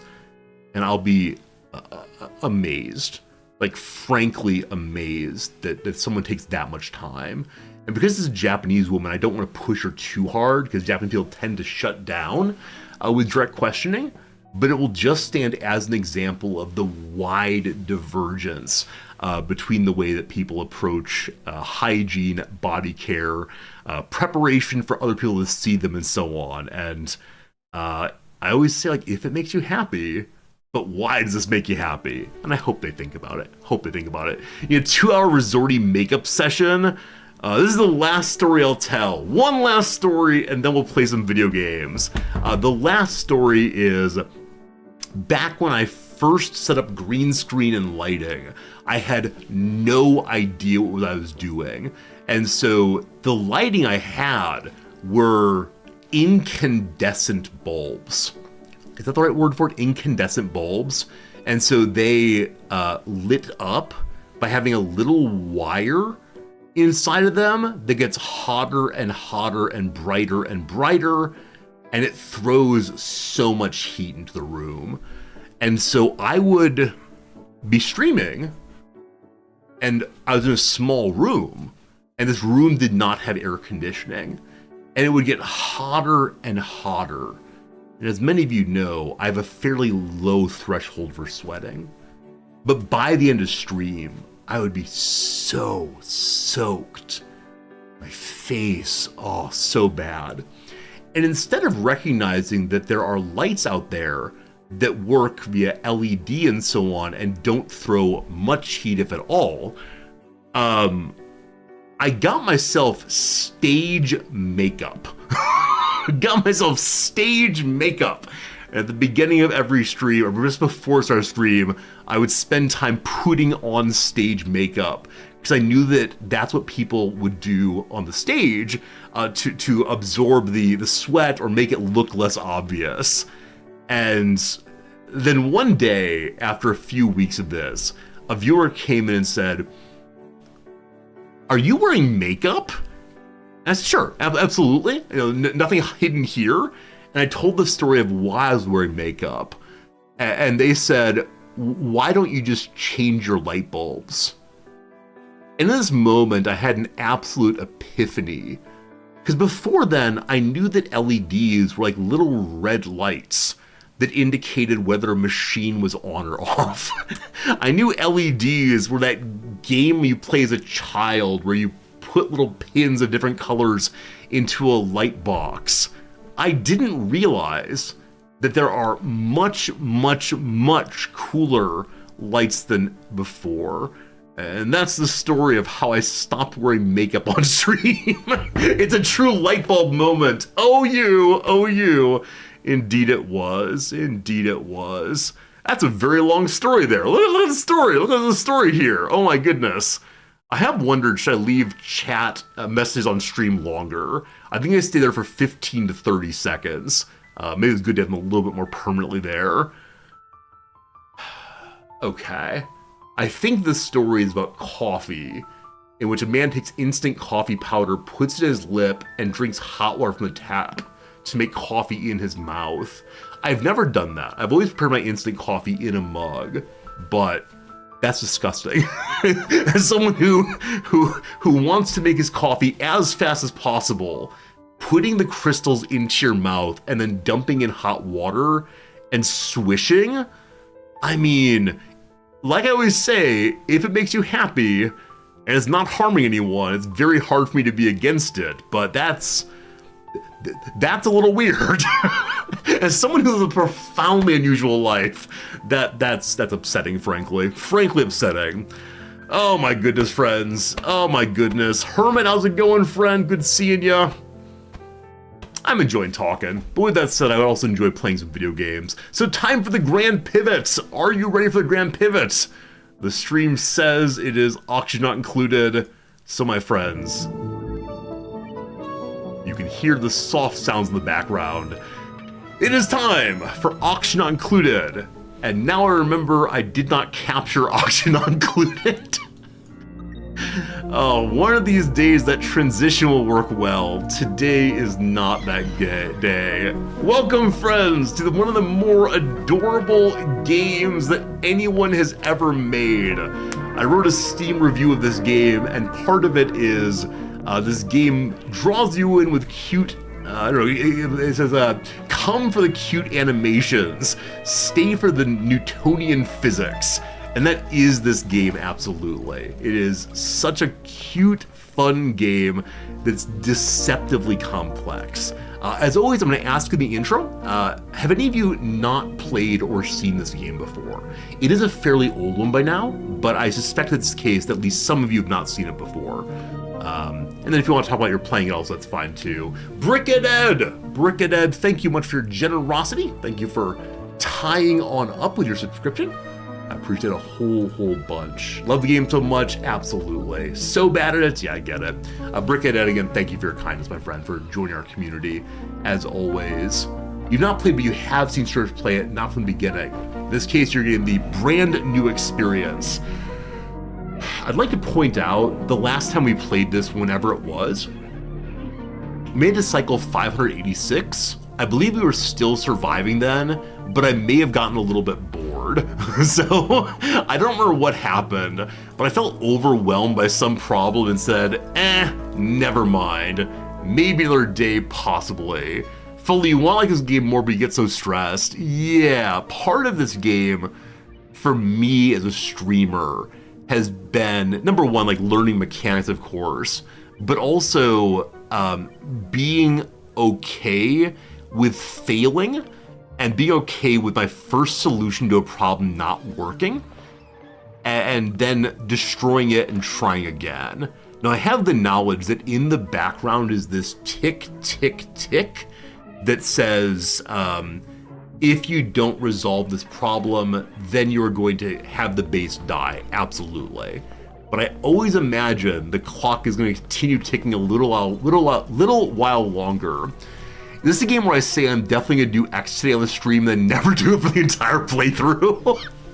It is one of the many games where I promise I'll do things on a particular stream day and then never actually do it, yes. This is a game where I think many people who don't stream this game will focus in so much on one problem and solve that problem before they do something else. But because I want to keep the stream moving and different things happening, I will also often begin to solve a problem somewhere and say, while they're working on that, let's go do this on the other side of the base. And then I'll completely forget my first project. And then everything will fall apart and nothing will get done, and it's great. Our last base was called Let's Not Get It Too Excited Here, because yes, I was ready for it to get destroyed. We'll see how this one goes. We're playing survival mode. What is the lab? I've not seen this before, I don't think. Alternative gameplay experience, including experimental scenarios done for special events. All right, not that for sure, not that. Classic makes it very difficult to get oneself into space. It is unfriendly. We have a lot of time to work on getting to space. Spaced out gives you a small starting asteroid, and you're supposed to get to space as fast as possible in some way. So I don't know. My last two playthroughs have been spaced out. They have these, what's the word for it? Teleporters that take one to other asteroids pretty early. And that is kind of fun. But I'm kind of wanting to do a classic playthrough also. It's been a long while. You know what? Let's do a classic playthrough. I don't know why I want to do that, but let's do it. All right. Priority 9 for everything. Yes, if everything is priority 9, then it will all get done eventually. So if we play this particular playthrough, then we'll just play the normal starting condition. Always a really fun time. I absolutely agree. Yeah, the early part of this game screams really, really well because you build a base and cute things happen and progress happens.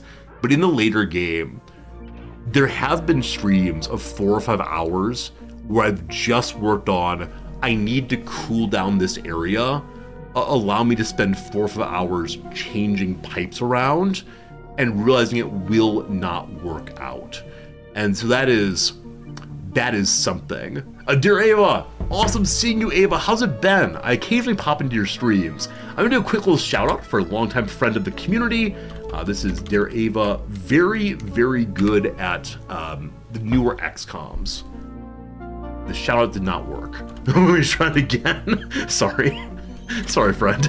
A person I really like watching, person I hang out with occasionally. A nice person who's very, very good at XCOM and games like that. Better than I am, certainly. So, I wish to make sure we're playing one of the new Frosty locations, I believe, just to learn how this thing goes.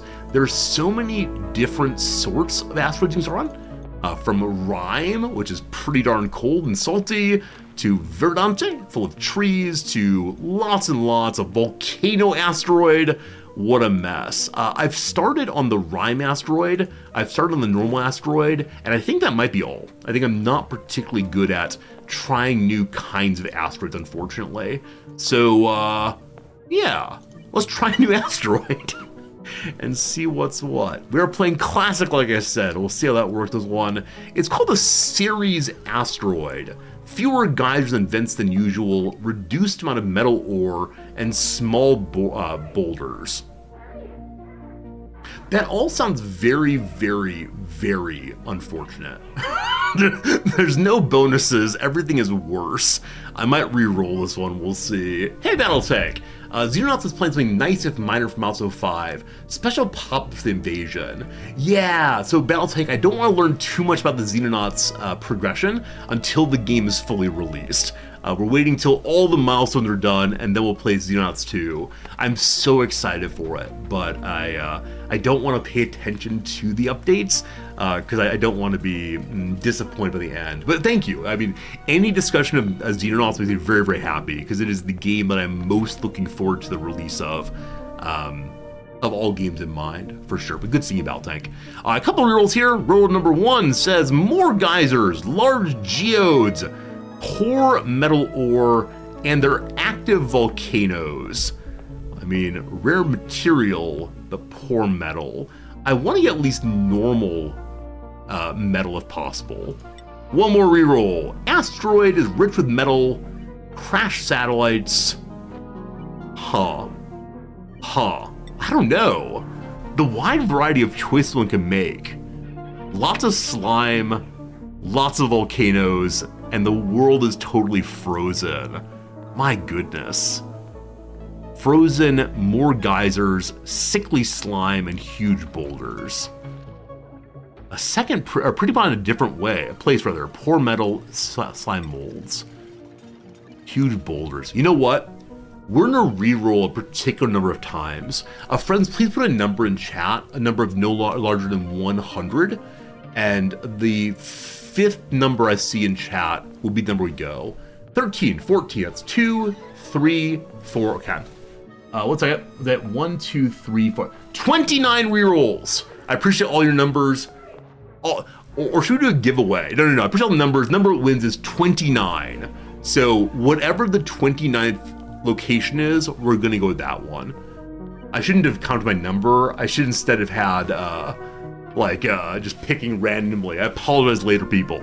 Here we go. 1, 2, 3, 4, 5, 6, 7, 8, 9, 10, 11, 12, 13, 14, 15, 16, 17, 18, 19, 20, 21, 22, 23, 24, 25, 26, 27, 28. The asteroid we're going for, because I don't know how to pick, is this one. All right, poor metal and several volcanoes. My friends, I give you our home.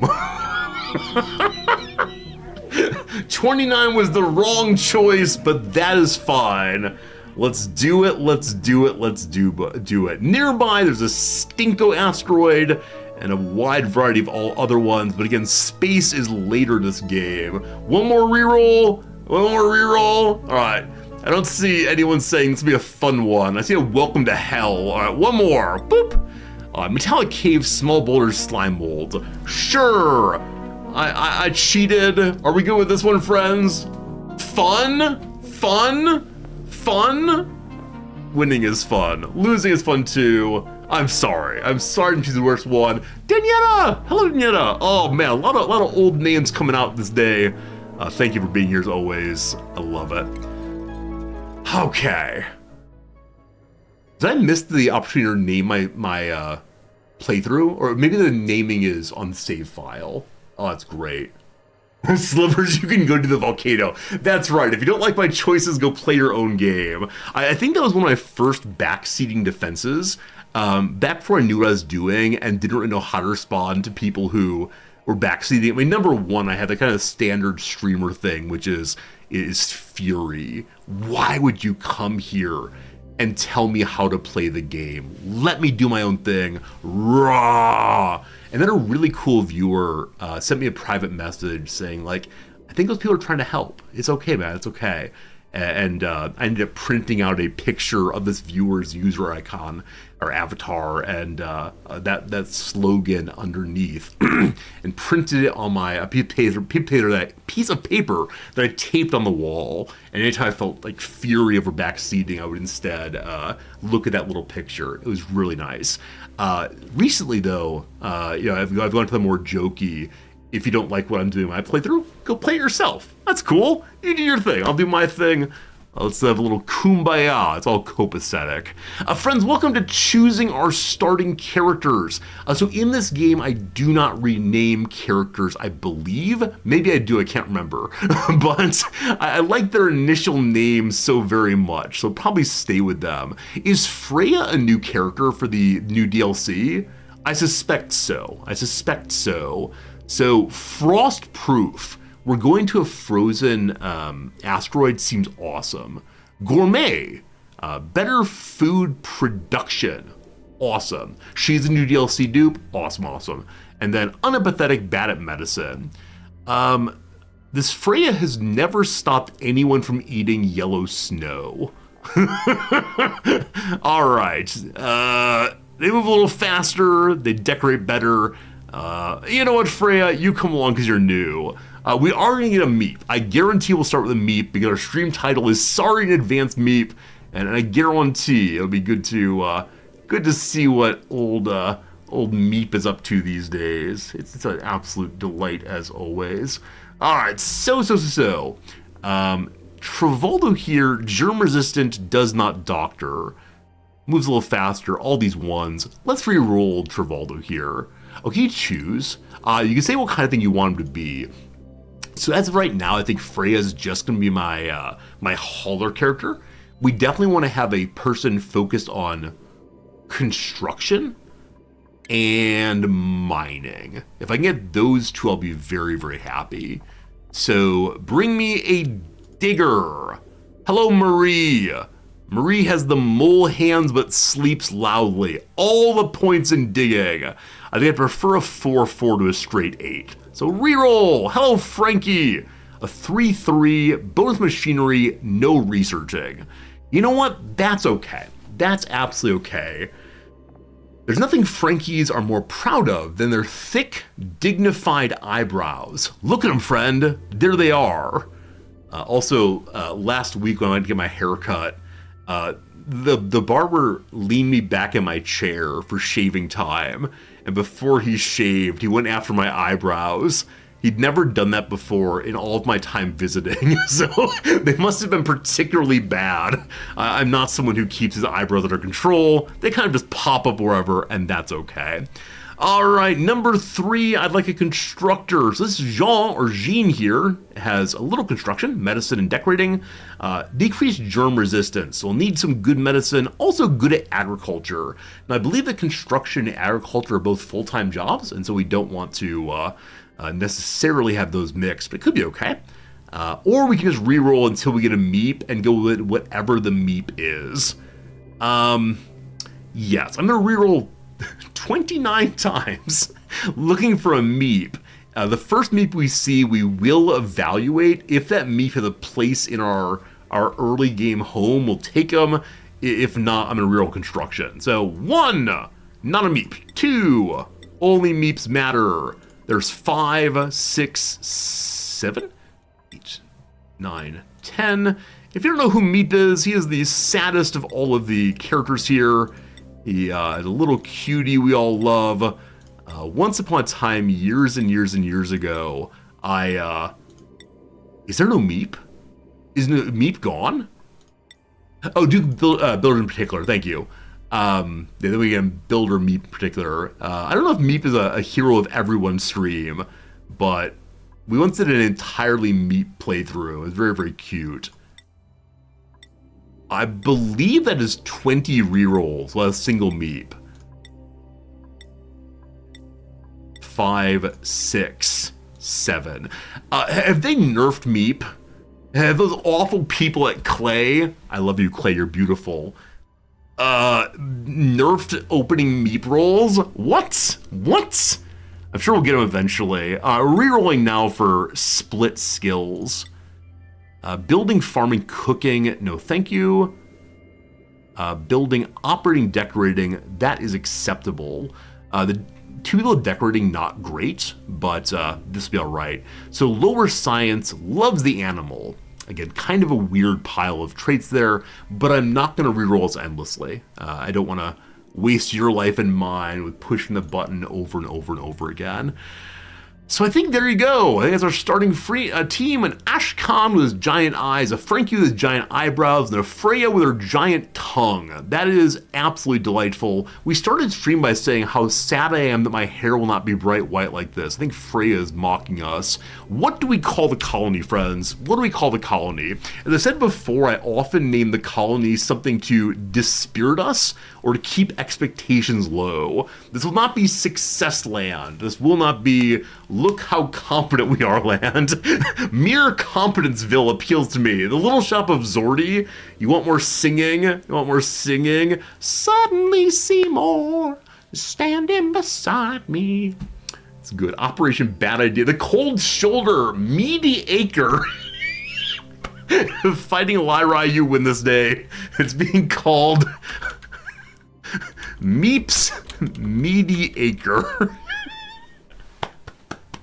I like all your names. Referencing something involving Frozen would have been good, but this is an absolute delight. Thank you.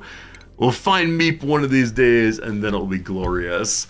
What do I remember about this game? What do I remember? I remember I need to keep my water safe. Absolutely. I remember that building a bathroom early is pretty important. We'll see. Alert, alert! The ambient temperatures of the planet are inhospitably low. I've detected the ruins of a scientifically advanced settlement buried deep beneath our landing site. If my duplicants can survive the journey into the Frosty planet's core, we could use the newfound technology to build a colony like no other. So let me tell you honestly, I have never used any of the fancy technology in this game other than the chair that gives characters a new trait or something like that. There are, what are they even called? Like buildings that you can put dreams into. There are buildings that you can put animals into. I vaguely know what they do, but I've never used them. It's pure fear. So hopefully this playthrough will get some of them. We'll see. 'Tis cold. Bring me the temperature grid, please. Yep, it's pretty cold in there. That's the long and short of this thing. Okay, so there are some new buildings already on the map. Luckily the dupes are of acceptable warmth. Oh, friends, do we watch the videos? They're so adorable. Also, am I in the wrong place in this game? I can't remember where I put myself in this game usually. I think what's behind me is not terribly interesting. It's just the buttons. Let me go to the corner here. We'll see how it goes for now. Alright, the videos are adorable. It's been a long time. Let's watch the videos.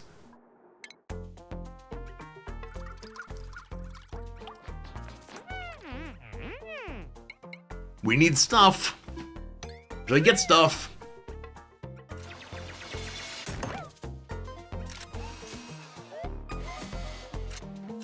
This was known as teamwork, I believe. Oh, now we need some algae. There's some algae.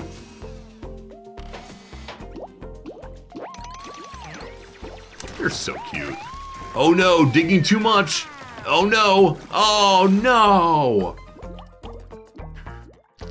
I wish I knew the names of all the characters. Like, a better description there. That's how digging works with the G key. You didn't even know there were videos? I think they were added like relatively recently. In the fullness of time, it was recent. Now, probably it was, I don't know, years ago. The wood pile is a new start. So, cool. Probably important to burn that to keep us nice and warm. I do see that it's negative 19 to negative 26 degrees in this area. That's not great. So what else is nearby? There is new stuff. What is this thing? A research portal. Hello? All right, no database entry. We know it's a functional research decryptor with one transmission remaining, designed to support colony survival. It gives some light off, cool, but it will give us some interesting research thing. Unlock research, so we get some technology for using it, I believe. What else is nearby that's new? What are you? What are you? A phlox! The adorable quality of everything in this game is just too much for me. So the phlox, non-hostile critters that graze on live and fallen pike apples. I don't know what those are at all. Evenly distributed throughout the phlox's dense overcoat are countless vibrissae. Why does the game mock my ignorance? Long stiff hairs grown on the mouth or elsewhere on the face of mammals. Oh, they're whiskers. They're whiskers. I didn't know that. Oh, I wonder if they work via vibration. How's the word said? Vibrissae. Vibrissae. Vibrissae. Vibrissae. Huh. Interesting. We've learned things. Whiskers are called Vibrissae. Vibrissae. They look like cookies. I hate you all so much. Oh, you say cookies. Oh, I thought you were making fun of my pronunciation of cookies. Sorry. You saw the cookies. I apologize. Look, it's whiskers. I thought you were making fun of my pronunciation earlier of this word. How do you say this anyway? How do you say macaron? Macaron with that? Let's see here. Macaron cookie. Oh, these are the ones I mentioned before as like Midwestern cookies. The macaroon. This is not the kind I bought this weekend. It's this kind. So it's probably spelled with just one O and an A here. Pronunciation, please. Is there not a Google pronunciation here?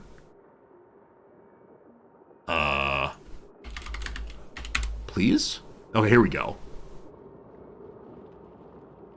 Macaron. Macaron. Macaroon. Macaron. Macaron? Macaron. Why are the British saying it in a non-French accent? Macaron. Macaron. Okay, so the American pronunciation is what I know. Macaron. Macaron. Macaron. Macaron. Macaroon. French speakers, which is closer to you? Can I have the word French here? Will that help us? Here we go. Macaron. Macaron. So it looks like the pronunciation macaron. Macaron. Macaron. Sorry. We could spend all day trying to learn French speaking. Anyway, this lovely beast is covered with whiskers everywhere, apparently. That sounds kind of pokey, possibly. They transmit detailed sensory information about its environment, allowing it to detect changes as subtle as the shift in another creature's mood. Oh, phloxes avoid overstimulation by whipping their tails to release pent-up energy. Because these tactile hairs are so sensitive, they cannot be safely shorn.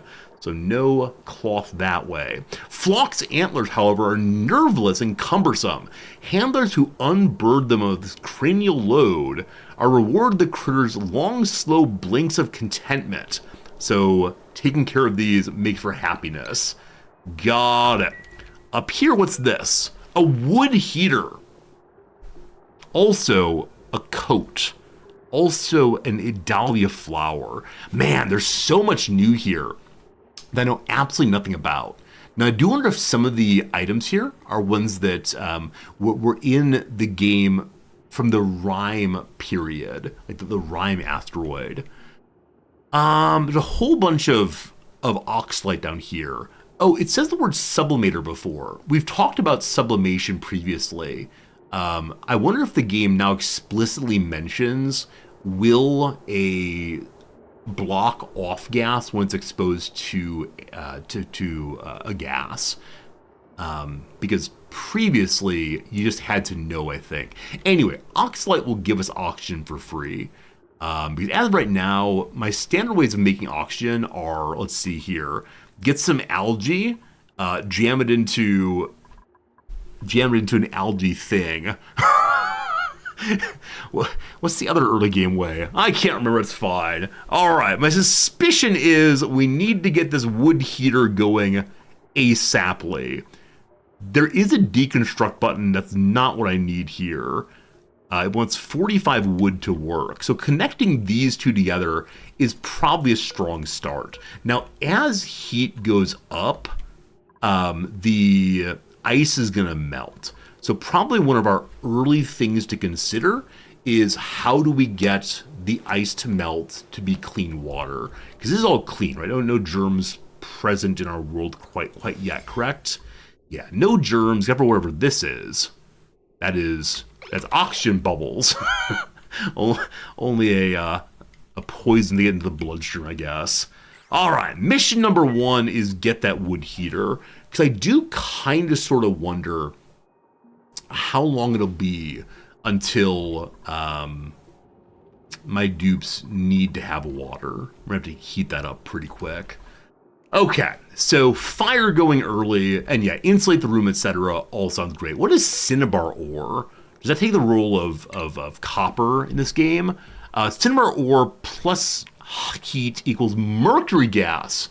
Mercury gas is a brand new thing I've not seen. Is mercury gas bad for the human? Metal heated to gaseous state. I mean, we're not getting 535 anytime soon. It becomes mercury liquid. Now, I know that as a kid, I was told not to play with mercury, because if you ingest it, it's not so good at all. I don't know. Whichever way, we'll get to that eventually, long in the future. Number 1, we gotta get that going. Number 2, we have to get bedroom going. Number 3, bathroom. If I get those 3 things done today, I'll be very, very, very happy. When I say today, I mean in the next few moments of the game. So, as the little video shows, we need to dig things out. Now, ideally, I want to keep as much water as possible in the air tonight. So we want to find a way through here that's not destroyed too much of the ice. Because I believe you get more water from ice if it drips, as opposed to if it melts sitting in a little pile. Now, man, melting ice would be kind of rough. So I guess I'm just going to go... I'm expose the oxalite here, definitely. I did not mean to push all those. I think X key. Is that right? And C key? There we go. So we'll dig, I guess, just straight up here. Now, we also need to get some kind of material for making our starting ladder. The dirt and such would work, as would any other material. So let's get digging, folks! Let's get digging and making ourselves a lovely little ladder. We have that material straight away, and we'll just ladder this way. Later, we'll thinking about like the best way to put everything together. But for the moment, I think this is just fine. Can you use wood for building? That's a great question. I do not remember. Possibly so. We have quite a bit of it. Yes, wood can be used for building. That's great. I got some tutorials, whatever on tutorials, but yes, time for another video on how the duplicates move. It's really striking that all of the pop-ups here use the possessive now. Notes on my duplicate's maneuverability. I wonder if that has been added recently or if I've just missed it previously. Because, yeah, I thought there was always a question of who was doing the work here. And part of the, mystery of the game, earmuffs, part of the mystery of the game was learning that you're playing as the printing pod in some measure. And, but now it seems I guess it seems quite clear that you are in control, not just in maybe this is I'm looking at it with the fullness knowledge of the game. Maybe it's the case that the ordinary player would say, like me as a player. Fine. We have a video ready to go. That says there is an ad break coming in 1 minute's time. I don't want anyone to miss the exciting videos. In the past hour, what have we done? In the past hour, we started playing the game. That's a good thing, right? That's absolutely a good thing. And we've begun digging one small area. A lot of chit-chat today. That's fine, though. I'm really enjoying myself. Really loving hanging out with you all, so hopefully you're loving it, too. If you got to go to bed, I appreciate you being here. For now, though, let's go ahead and move to a quick little ad break, quick little crossword break. Let's get some crossword going. Is the case that today is a Monday Japan time, so Sunday US time, so there's no new crossword. We completed an old one from April 30th of 2018. It's time to get moving forward in history to... What did I say? I just said April 13th, right? What did I do? What did I do? Oh no. How do I say numbers and immediately forget what I said? Okay, I believe on the page, there's no page 70. This is page 69 that we are. I must have said, did I say April 30th? Yeah, then April 30th. So this one's done. Awesome. I believe then we're going to do Monday, May 7th, 2018. Not done yet. Way back in history, here we go. Who is the Mistress of the Dark? Is that Elvira? If you've never looked into the actress that plays Elvira's Mistress of the Dark, I think it's her. She's Cassandra somebody, and she's such a cool person. Like, number one, she's like puts forward such a very cool kind of empowerment. Though she dresses in a character in like such a sexual way that I think some people might assume that she's being floozy-esque, she is really, really bright and thoughtful, and I'm always impressed by things I see from her outside of character primarily. In character, somewhat less so. I just don't quite get the vibe, but it's pretty cool. Cassandra Peterson, Cassandra Nova, is Cassandra somebody for sure. Okay, a disgraced Illinoisans in headlines. This is probably our former governor, Rod Blagojevich. So it's probably Blago, most likely. Ocean aggressor per Jack London.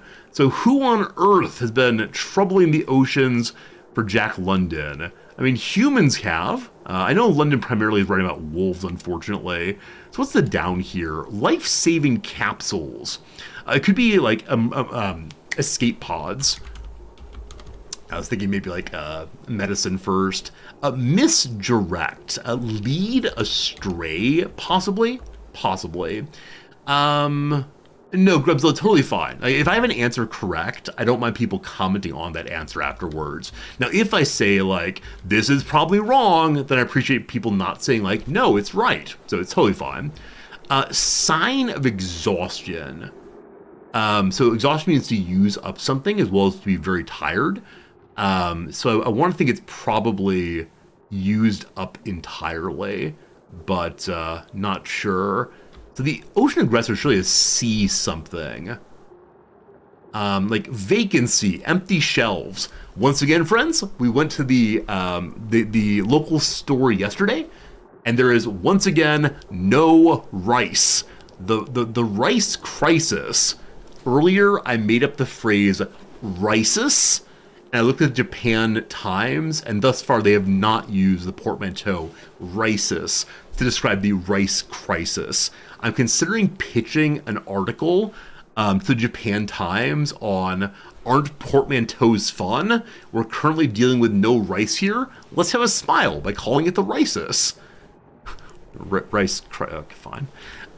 Clint Eastwood's letter from blank Jima, Iwo Jima Shirley. Is it the Seawolf as an ocean aggressor? Maybe so. Names in 1973 headlines, that's Roe v. Wade. Booyakasha person? Booyakasha? I have no idea who that is. Seawolf, most likely. A flyer with a colorful billing.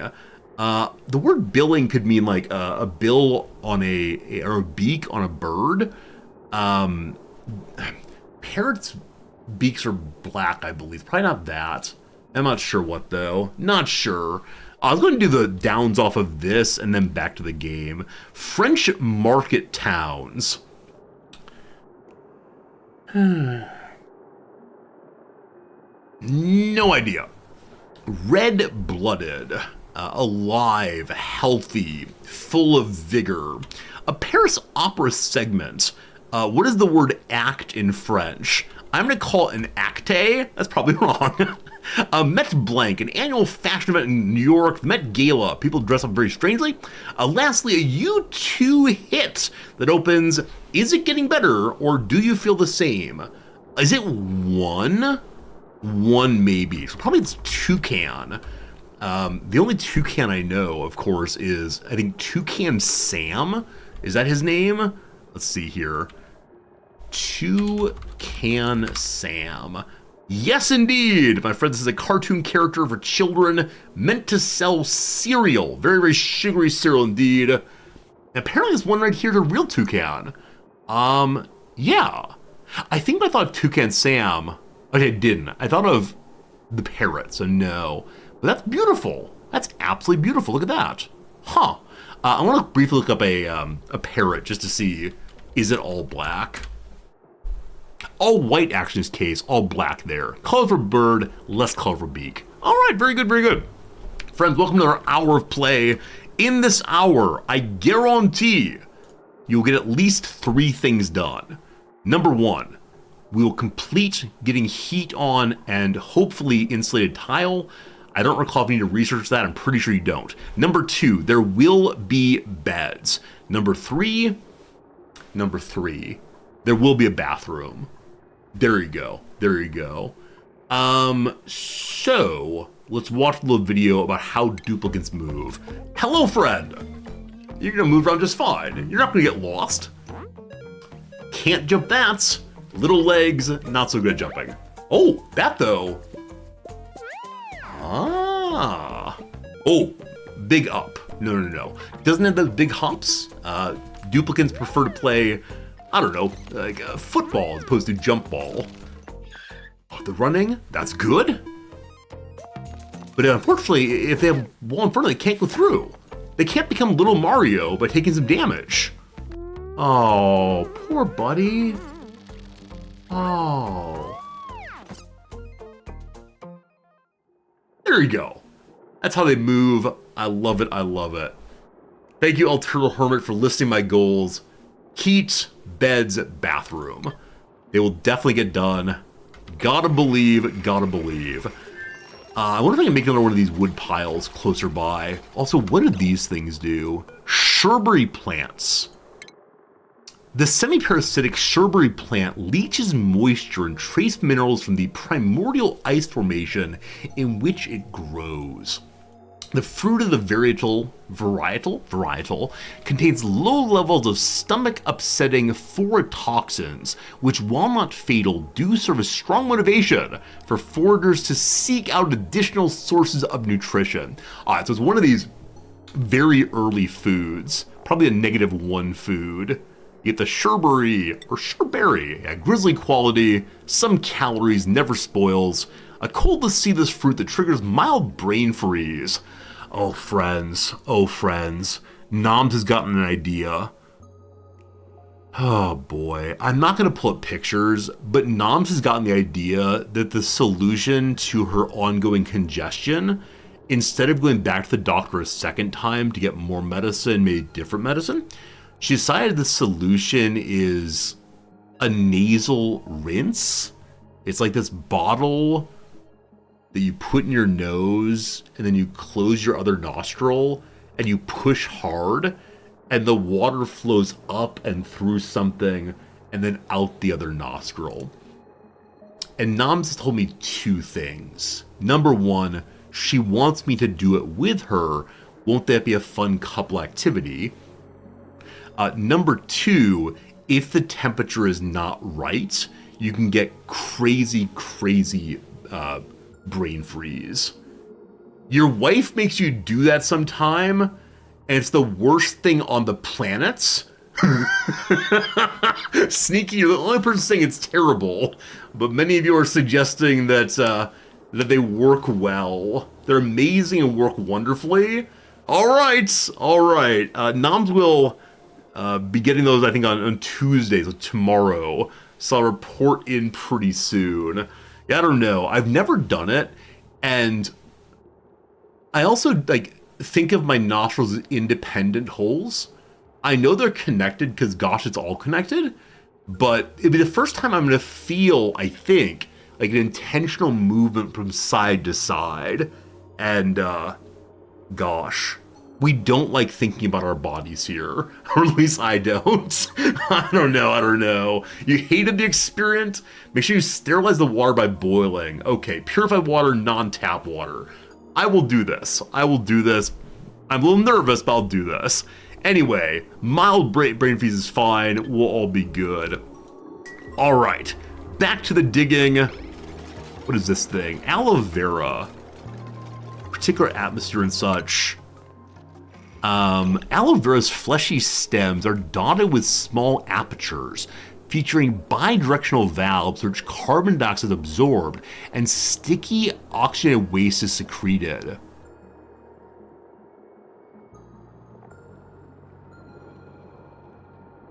What? This is similar to some other plants that used to eat carbon dioxide and give oxygen that we'd plant at the bottom of our carbon dioxide tubes, or pits rather. Horticulturists have long been curious about the protective epithelium that prevents the oxalate ore from sublimating while on the plant. Unfortunately, it's too fragile to survive handling, and is thus far proven impossible to study. So I can't move them, I believe. Where they are is where they are. Consume carbon dioxide and ice, form oxalate.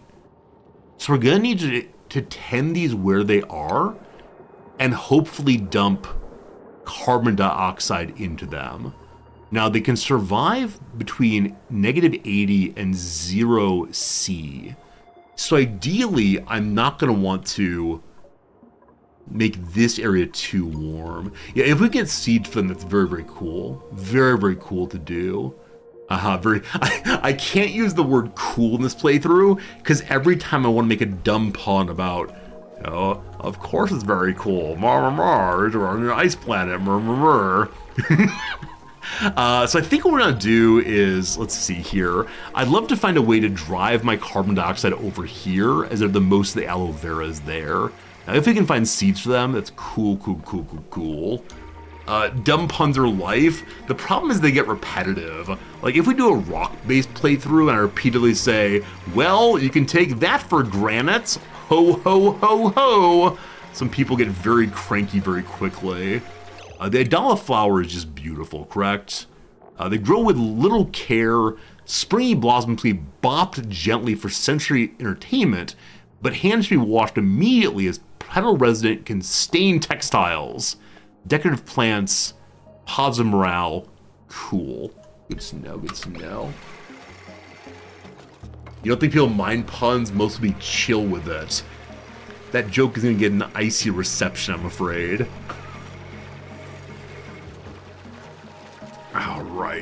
Alright. Everyone's cold, it's very sad. You're doing okay, buddies.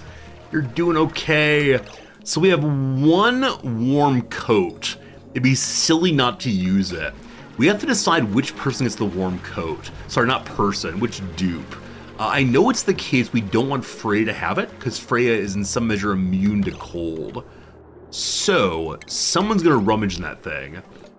And then what kind of job is this? There's no configuration available for this machine. So presumably they just throw wood into it for free. Is that true? Is that true? Yes, people are bringing wood to it. We'll see how it goes. Do I already know about insulated tiles? I do not. So bring me the page of research. Research is locked. Okay, so we have to get to this research station to see research at all. If we don't do that, then we can't research. Insulated tiles are pretty darn important. I may dig down this way through here. Oh, more of the oxygen things. So if we don't, we could dig down in such a way that we remove a lot of ice, but have the carbon dioxide fall this way for all the friendly plants down there. What's the rate of consumption of carbon dioxide? So it consumes 500, produces 36 oxalite. So what I haven't established yet is, do we have to feed it these things? I assume we do. But I thought they couldn't be moved or something. Too fragile for handling, so it must dump oxide on its own if it doesn't need to be handled and moved. Or maybe it needs to be in a farm plot so people can take care of it. I'm not sure. We'll figure that out eventually. I need the seeds though, clearly. All right, the warm suit. Neither of you are concerned about your cold too much. Frankie or Ashkan? Ashkan, because you're standing closer, we're gonna give you the warm coat. Look how attractive you are. Look how warm it's getting. It's so nice. Mission number 4 is going to be to head down to the research portal. Because I forgot that what's it called? I forgot that the insulated tiles are not an immediate available item. May I destroy the coat rack? I can. It's in the way and doing nothing for us currently. So up we go. Oh, thank you for reminding me. Yeah, you're absolutely right that plants that are wild don't need fertilizer. So we'll see what comes of it. What are you? Aloe vera seed. We can plant where we want to a seed. Will I open my blueprints? Oh, I forgot about these. Thank you. We have played since this opened, or since this became available, but I forgot we had blueprints. I think the more you play, the more you get these. My friends, I give you one new item. What do we get? I think you can't microtransaction these yet, but the bold hanging pot. Suspended vessels really elevate a plant display. Man, adds every time. Every time I play this game, I'm so delighted by the cleverness of clay. It's a common item, but isn't it lovely? Also, we receive server being contacted, reticulating splines. Oh, basic black glove. I thought I had these. A good solid pair of black gloves that go with everything. Fancy. And then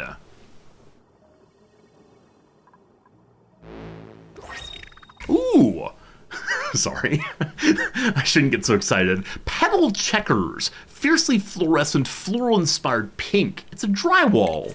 Making our world better, that's all for now. All right, 3 items, all common, but that is okay. Why am I going up here? Wait, why am I doing this? So, I need bathroom, bedroom. I think, oh yeah, the reason is so that we're not living in our carbon dioxide, I think. I do want the seed, thank you. I don't yet have the airflow tiles. So we're gonna make a fake airflow tile right now just by digging down that way. Why am I doing this daily question? In this game, perhaps more than any other, I regularly just forget what I was just doing. What's this? A little ore there. Okay. Mark's, good night, my friend. Thanks for hanging out. My planet is called Sub-Zero-Ni. It's like a pasta. Sub-Zero-Ni. That's adorable. Because you on the star map. Show me what you got. Sub-Zero knee. Can we rename this thing? I can't remember. That's delightful, though. A frosty starting world with sub-zero temperatures throughout. That's very, very cute. That's very, very cute. All right, so now we have a way for carbon dioxide to begin dropping.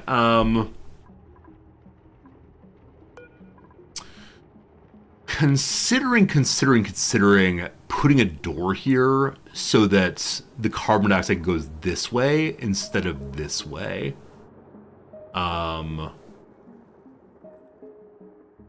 Yes. Just for right now. We need metal ore. No. The only kind of door we have right now passes gas. Sorry. Hello, Keepers. New to the game? Awesome, welcome. What's the objective of the game? So on the one hand, the objective of the game is just to have fun building a base, right? You can set any goal you want to and just stop. Officially, there are 4 endings. Any of them you can choose as your big goal. Most people just play the game to play the game, at least I've seen on Twitch. So 1 is survive for a long time. It's home sweet home. Number 2 is the great escape, blast off to space and go far away. Number 3 is doing archaeology. I've never seen any archaeology yet. And number 4 is full steam ahead. Do fancy pumps, fancy power plants with geothermal. I've also never seen that before. So there are 4 possibilities. 1, just survive. 1, do fun spaceship things.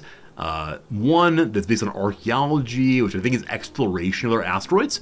And then 1 is get the big old engineer planet. So it's a good time. There's a lot going on. I need to get down here. And so with that in mind, I'm going to cut open... the aloe vera here needs carbon dioxide, so I want to go ahead and cut on down, but I don't want to destroy that plant. So normally I try very hard to make a well-organized and beautiful base. This time it's going to be a little bit more quote-unquote organic, which I know some of you absolutely love and some of you absolutely hate. So my strong apologies in advance, because this is going to be one that might look a little goofy for a while, and that is okay. Did I hear about Football Manager 2025 being delayed? Thorn, I did not. How long is FM delayed this time around? And is that why they made a Football Manager 2024 free on Steam or somewhere? That makes a good deal of sense to me now. But yeah, I'm sad about that. I was planning to play that in November. Many of us really enjoy our once-a-year Football Manager playthrough. What are you? A pike apple bush. A pike apple. We saw that somebody wants to eat this, but the pike apple bush produces a nutritious fruit distantly related to those in the Durio genus. Those find the pike apple's pulp fragrance overwhelming should consume their portion while standing near the plant itself. The shrubbery's gentle swaying produces a wafting effect that promotes air circulation. Closed-toe footwear is recommended, as barefoot contact with a plant's sharp seeds leads to infection. Make sure you bring your shoes. Alright, so pike apple is useful but smells terrible. The food is grizzly but gives kilocalories. So we have 2 food producers now if we want to.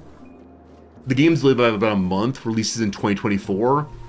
Okay, cool. I mean, okay, cool in the sense that, yeah, in the sense that we'll be able to play it at some point, but it really does mess my streaming schedule, and of course, the most important thing in the entire world is keeping my streaming schedule good.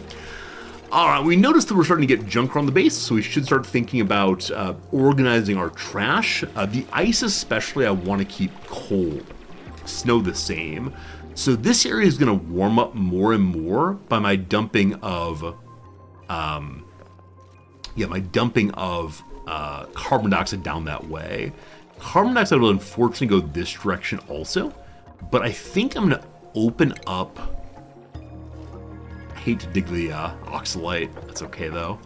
So I'm going to dig out this direction, and I'm going to make over here a storage location for just ice and snow.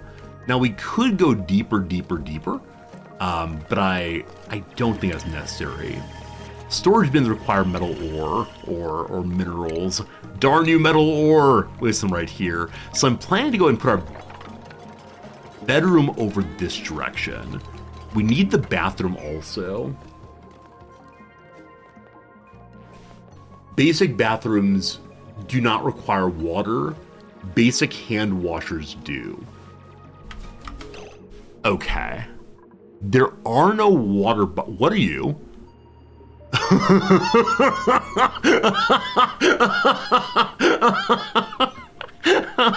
Oh, you're adorable. What is the hybrid here? Oh man, it's a bunny. It has tusks. It's a muffalo.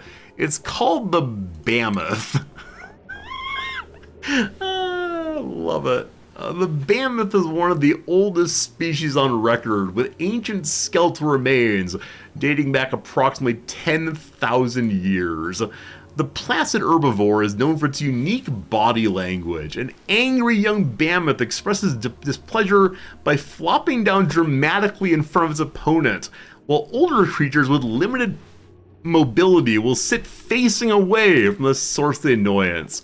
Licking the ground in front of a caregiver can be a sign of either deep affection or mineral deficiency.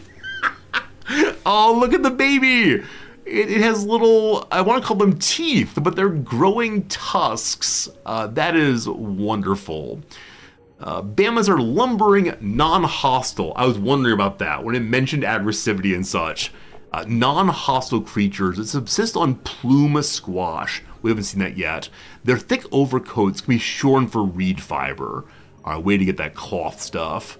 Comfortable up to 70 can live for a 200 temperature swing.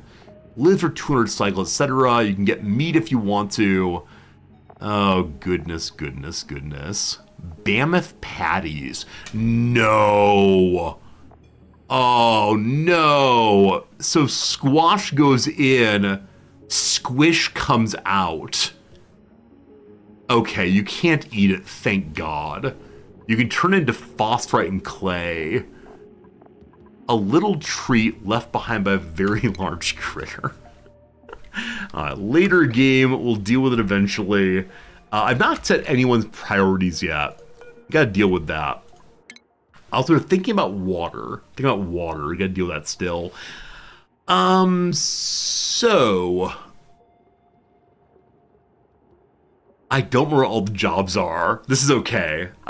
Everyone goes highest priority on life support. That seems like a pretty important thing. Can't quite recall what it does, but sure. Life support, good. Ashcan, your big job is our constructor, correct? Yes, Ashcan, before anything else, you're going to do your construction. Building. Building indeed. Frankie, you're our main miner, so before anything else, you will do the digging. And then Freya, I believe you're my cleaner and such person right now. So, cleaner is over here. So we're going to say that, where's cleaning? They're storing spot. Where's tidying? There it is. So tidying is job one for you. You'll be our cook when it comes to that also. Frankie tidies after the digging is done. And then after the tidying is done, you're going to supply and store. That's fine for right now. Okay. So, bedrooms here on ice seems pretty bad. We'll need to make some tiles. Now, I can make tiles out of basically whatever right now. They have to be mineral. Okay. We're getting a lot of ice and not much mineral at all. Selden, good night, my friend. We'll see you again soon, I hope. Tomorrow. Always another day. Oh, good. It's been really lovely hanging out with you. I gotta say, as always, just really enjoy any stream, frankly. The vast majority of games I play, you all come along and hang out with me, and this is an old one in some measure, right? Oni was in early access basically forever, and it was a really, really, really good time. They improved it. The temperature's rising. Right around the heater is actually 35 degrees. That's quite warm, correct? Yeah, it's warmer than they want to be. So the ice here is liquefiable. To get water, we could put very small bits of ice very close to the burner and then have it drip, drip, drip into something. Do I have ways of engaging in conductivity yet? No. We have tiles of snow. Insulate rooms to reduce heat loss in cold climates. Are we making an igloo? Are we making an igloo team? That's pretty great. I need to stay on task. So here's what happened in my head. The beds are gonna go wherever, and possibly right here, just because the heat isn't working as fast as I thought it would, and I want them not to freeze to death. I then thought, number 2, we gotta get the bathroom going. Ideally, when we make the bathrooms, we wanna make hand washing stations also. And hand washing stations require clean water. So I was then thinking, golly gosh, we need some water. And I recognize we have no way to make water, and so heat plus ice, etc. Have we not researched that yet? Uh-oh. Uh-oh. We know it's messing. Yeah, the wash basin requires water. So if we don't do that, we're gonna get germs everywhere. Or do germs die at big cold? We need food poisoning in particular. Ah! Food poisoning dies at -25. So early here,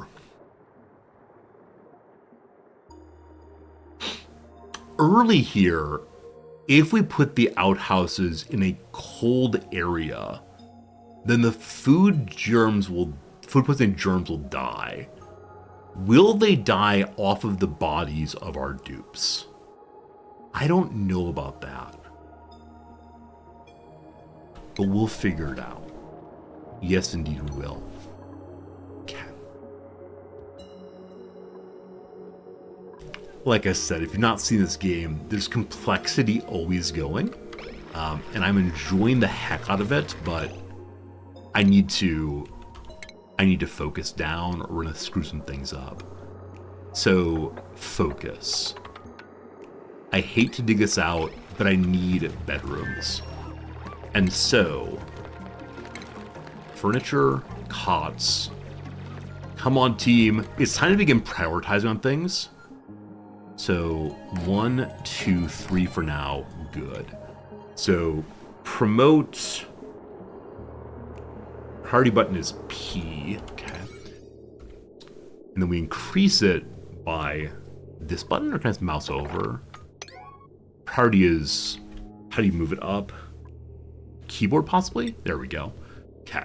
This really matters. Please get that done, if you please. So shift down right away. I refuse to Wii U. That said, we do need to get the bathroom going pretty fast. So after this is done, I'm gonna make this appear priority 6, so it gets done pretty quick, because I believe that people need to use the restroom tomorrow. Now, with that said, yeah. With that said, we don't need to go in too far. And I'm thinking of making an insulated area here in order to keep the area cold as long as possible. We shall see. Come on, make some beds. Isn't someone a constructor? There we go. Construction 1 going. Are you making beds of snow? What is the bed made of? It's made of wood, alright. They didn't make it of snow, thank God. Look, friends! Look, friends! I made myself a bed as promised. Number 2. We're digging in this direction. I'm gonna throw, this is just for now, I'm gonna throw an outhouse over here. It's farther than I'd like, but that's okay. So, one job is done. I started making insulated tiles, so 1.5 jobs are now done. That's good. Oh yeah, you can change appearance, thank you. I think the appearance I have is...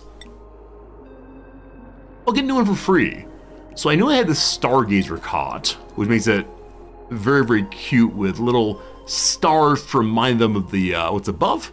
Also the DIY cot. One person's junk's another person's bespoke bed. We can also do the quilt cot. Oh, that looks so nice for our little dupes in the cold. Now with that said, we're barely surviving here. Is it right to have quilt? You know what? I don't know how they got them, but they did. I'm very proud of you all. I'm gonna go ahead and throw in a second turlet while we're thinking about it. And I want to put flour between them if possible. Do we have flower pots yet? Everyone wants food. The food's down here. How much does she have right now? Where do I see that? We have 7. Pemmican? Pemmican, I'm sorry, what? Pemmican's in the game now. I'm playing RimWorld, friends. Welcome to our tribal start. Oh, meat and tallow. Tallow's a new thing. Pounded into a calorie density brick with an exceptionally long shelf life. Survival never tasted so good. +2 quality. I wonder if I should save this. That's delightful. Happy about pemmican for sure. I wonder if we find a water geyser, like a dirty water, cold, hot water better. That's weird. Normally I'm thinking, man, I wish geysers are cold. In this case, if we get a cold geyser, I'd be pretty bummed. We'll do that eventually. All right, downtime, hanging out, having a good time. Yes, bedtime. Bathroom urgency. I'm sure some of you know exactly when they go to bathroom the first time.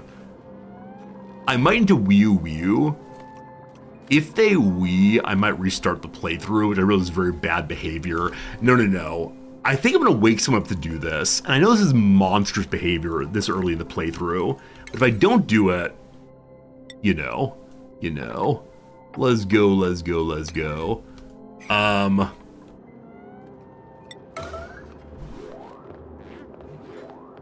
sorry, little buddies. It's not that bad if they pee, but then for the rest of the playthrough, people remind me, Resorty, you let them pee. Resorty, you did this. You're unworthy of caring for your dupes. Something like that. Oh, the urine just freezes? Oh, interesting. Yeah, thinking about temperatures in this playthrough is so darn different. It is just strange to me thinking about it. A little bit of stress, I don't know why. I'm not sure why they're complaining. Friends, welcome to cycle 2. We've survived the second cycle.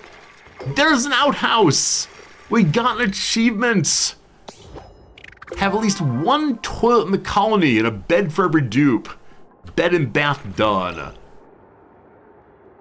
They want to use the outer left, but it's out of order. Wait, why are you out of order? Requires maintenance. Requires dirt. Is this new? Or have the outhouses always required dirt?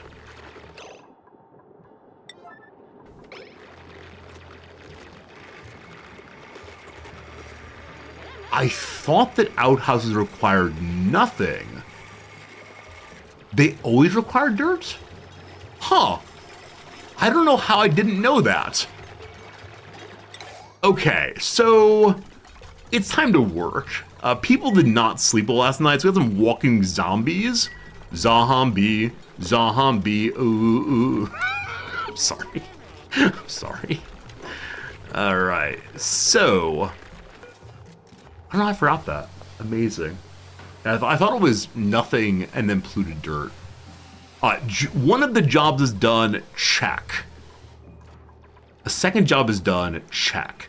The only job now remaining is to get down here and use the research portal. You use the bathroom. You use the bathroom. Everyone's used the bathroom. We're not gonna have a mess on our hands this playthrough. Fantastic.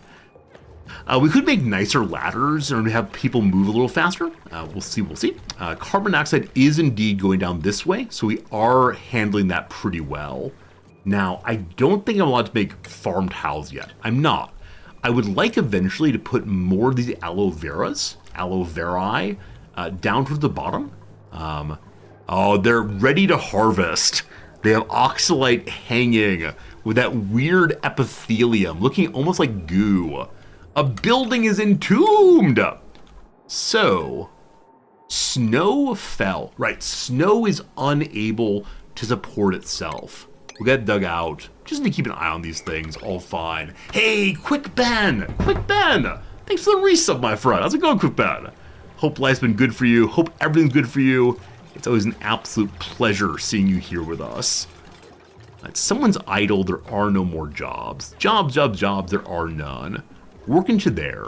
Now, as I said, we also want to have an area a little farther away from the heat producer to keep snow and such. Ceiling collapse! I gotta be a little more careful on where the snow is as I dig. So no snow above. I think no one was hit quite yet. Falling snow ruined the ladder? Did it? I think we're okay. Is this snow above? That's ice above. We're fine. Yeah, I think it's going to dig through all right eventually. Also going down here, of course, is the path to carbon dioxide, no oxygen, safety. It's all right. It's all working out. Dupes cannot jump that as it is. I'm going to, I guess, kill the oxalite one more time. They can then jump. Awesome. And then in this area, I make 2 storage bins initially. This will just be one for ice, one for snow. Because ice and snow is there, it's going to be so darn cold and maintain the cold. But I suddenly have an idea. Because we're using ice and because we're keeping cold here to kill the germs, would it be better to store our ice and snow in the bathroom? Now, that's one of the stranger sentences I've ever said in my life. But I think it's a good idea, actually. I think I've made a decision I kind of sort of like. So, our dupes are probably all going to freeze to death.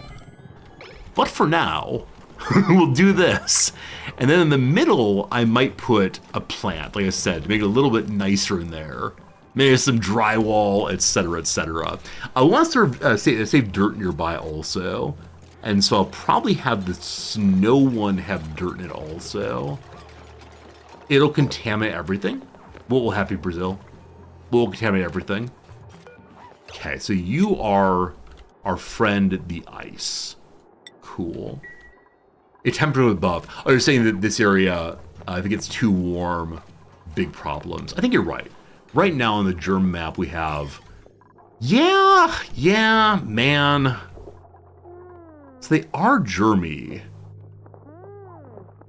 Okay, he's in the warmest area of the base right now. Are you... Okay. Huh. So... They die at what? Negative 26 or negative 27, I believe. I think for a new player, if you start here, they would never figure us out. At negative 25, they die.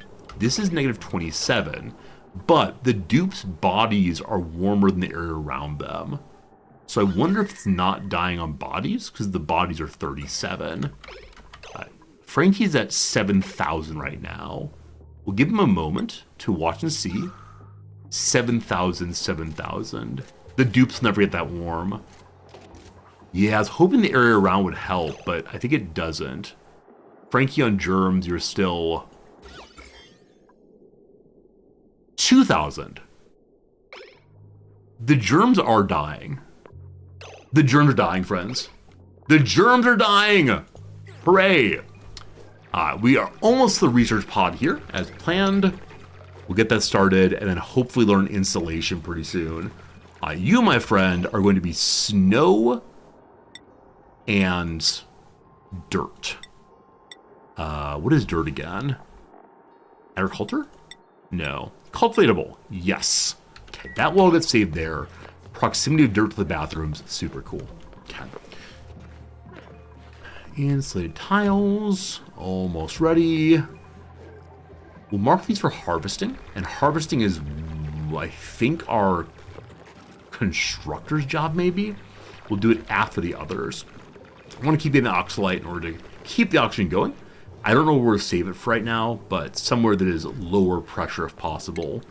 Pressure is not the right word, I know, in this game. I don't recall what the right word is, though. Bring me the harvesting tool, if you please. So we do want to harvest these. And I think that won't destroy them. I should probably try on just one. Because again, too fragile to survive handling. So we'll see right here. Will it immediately die if you harvest it even one time? It doesn't die.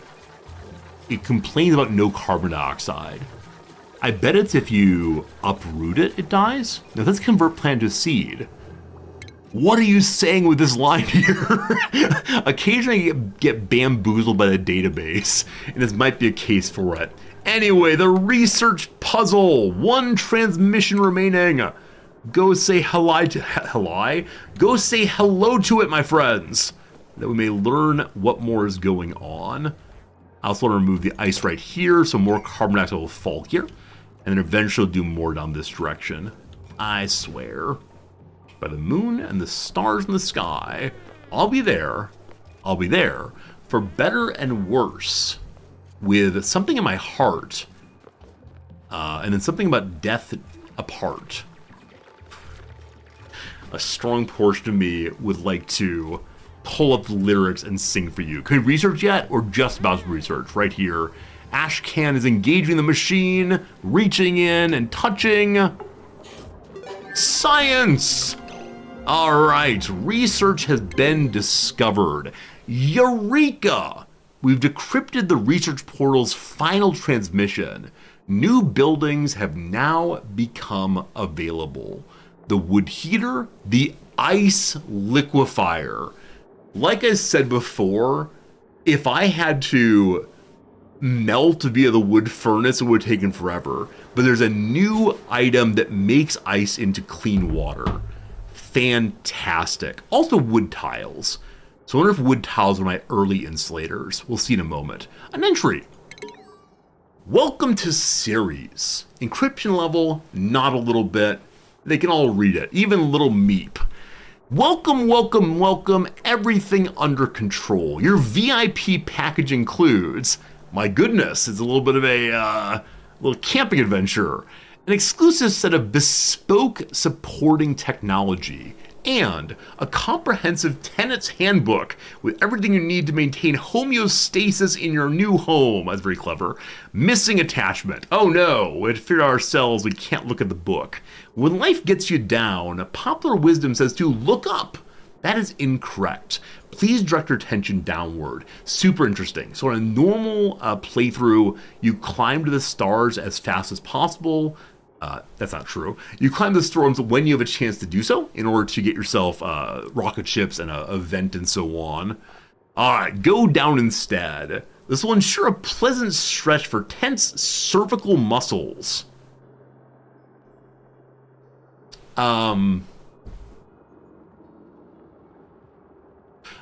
Friends, does everyone have cervical muscles?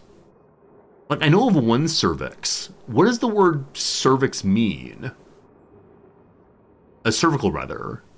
I know, gosh. I don't want to talk about weird scientific words, but... Huh. In your spine. Okay. Cervical, oh, like the cervical spine. Right. So, like what? Cervical spine, thoracic spine, lumbar spine. Is that right? Or you can't see my hands, but in that order. Right. I saw cervical and immediately said, oh, it's the cervix between the, vagina and uterus, I think. I think that's the phrase for it traditionally. But no, cervix here referring to the spinal muscles. Apologies. So it's looking down the cervix of this thing. Very good. It will also help you locate the color-coded lines painted on the ground, directing you to a sustainably heated comfort quarters down below. And remember, survival is success. Very good, very good, very good. So down here somewhere is a pleasant place to live, allegedly. So I wonder if we'll have an initial survival base here and work our way down to discovering gosh, who knows what eventually. All right, we have our new message. Very cool. My apologies for getting that one a little wrong. Anatomy's confusing. Okay, show me the wood tile. Used to build the walls and floors of room. Good insulation, boosts decor, contributes to morale. We move faster, better decor. I think the hard question here is going to be what happens when the wood runs out. Will there be, I think there's electric heaters instead at some point. Yeah, getting research going would be so good. Next we need to build a research station. We'll get to that in a moment. For now, insulation is our friend. We have a little insulated box here. I need to keep this line open, I believe. We may make a door, but I think the door doesn't have any, or maybe minimal insulating properties. So maybe not, maybe not. But I wish to protect the cold as much as possible by removing some ice. That's actually not true. I don't want to protect the cold, I want to protect the heat and the cold and everything else. Okay, normally we make rooms of 1, 2, 3, 4 height, I believe. Something like that. Is it 5 height? 4 internal? I think that's right. I'm trying to make rooms that are nice long term. And remove this. Do I have 2 toilets? Absolutely I do. The word cervix comes from the Latin for neck. Got it. And so the neck of the reproductive system makes perfect sense. Thank you for helping me with words. As you know, words are fun. We still have 17,000 wood ready to go. Will we eventually find trees here? Let's see. Building entombment. Yeah. Digging out the snow. No person in tombs. Everything is just fine. Constructor buddy, come to get the wood. Cycle 2 is almost completed. So I'm very close to accomplishing all of my goals, I think. Probably our next goal after this is done is to do what? Well, we're kind of low on food, and so I should probably start digging the shrubbery plants. I doubt they regrow, but I don't mind digging them for right now. This is probably out of range, I'll see. Okay, we'll see. Why is it so early? You thought you'd get them after beds. Mobile, I'm not sure what you mean. If you mean you usually build beds and then toilets, we do have 3 beds here. There's using a cute little skin. And I realize that if you haven't played with all the different skins, it can be hard to see beds. It's all good. Yeah, I don't mind questions, certainly. As opposed to, Resorty, why didn't you build beds, you fool? Foolish Resorty. You shouldn't be streaming. You should be sitting in the corner and thinking all the bad things you've done recently. Rabble. Who doesn't love rabbling? Okay, we need to have some storage locations also that are, storage locations that are for other junk. And I want to get the aloe vera planted also. I think I'm going to leave some holes. Unfortunately, the way I put the beds together, means we can't have a hole in between to move carbon dioxide down. Now, over the long term here, we'll be able to have the carbon dioxide fall this way, but more would be good. To the point that I'm considering moving the beds apart. To do that, we'd need 2 more space. Eventually our airflow tiles, but not yet, unfortunately. So, clear that. We also do want to make, what's it called? We do want to make the water liquefier thing. Thank you, Elstil. I see that. I see all. Well secluded. I see all. Okay, so we build out like this instead, I think. Is that correct? Yeah, 2 spaces then possible. Gonna be glorious. In the morning, you will destroy your beds. Yeah, so see that flocks are how one gets more wood. And I assume they can't be tended without having a little room for them. Can we do that yet? I think it's research. Yeah, research into animal handling building. We'll get there. So research station, I believe, needs dirt in level 1 and then needs water in level 2. Maybe? Is that true? Makes heat. So, also needs power. Oh boy, do we know how to run yet? Little buddies know how to run, it's gonna be glorious. Okay, I think it makes sense for us to continue thinking about what we want to heat. So I'm gonna have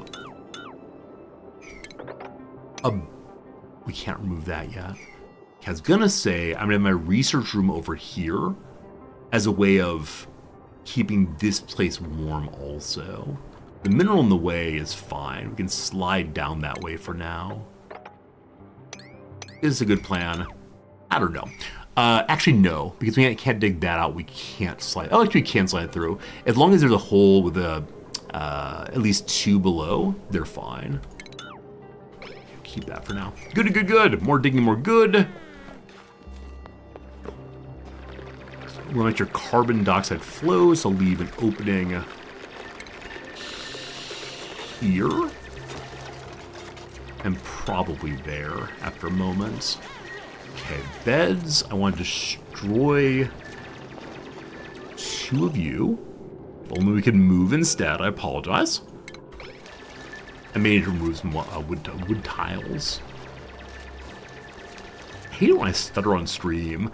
You all are so kind about it. There are definitely some communities, so-called, where viewers will like note a streamer's stutter and point out in the cruelest of ways. And so thank you for being cool.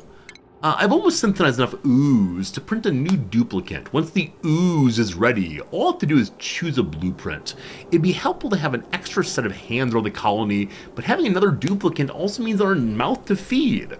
Of course, I could always print supplies to help the existing duplicate instead. I'm sure they'd appreciate it. Okay, I want to make the bedroom even bigger, but we'll deal with that once we can dig out rant and such.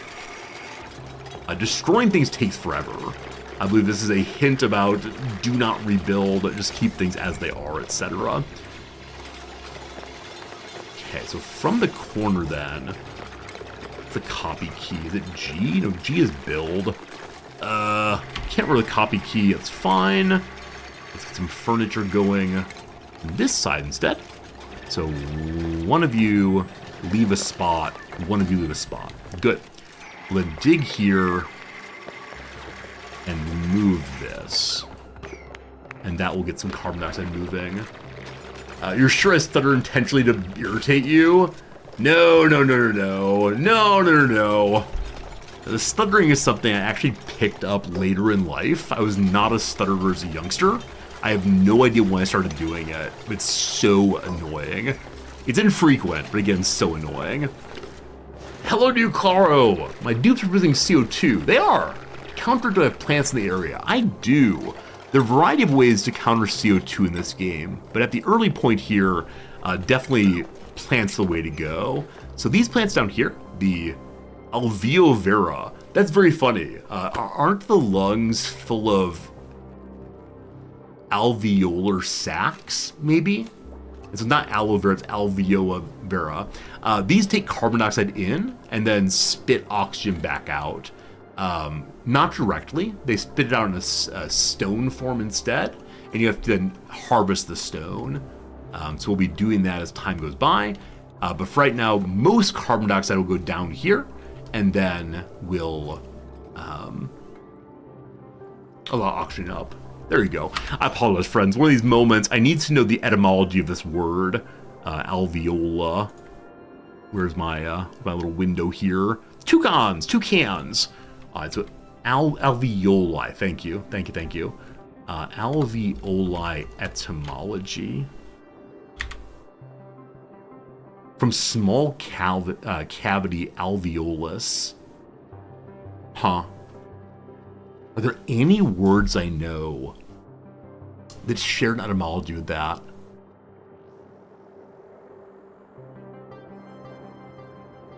Nothing comes to mind as being a similar story. Are there any other words? Okay. Aulos flute tube pipe. Ulka street. Lithuanian word for beehive. Super interesting. In 1800, alveolar pertaining to the sockets of the teeth, a small cavity. That's really interesting. Really interesting. Huh. All right. Friends, time for our second ad break of the day. Time for a little bit of a 3-minute crossword puzzle while the ads run.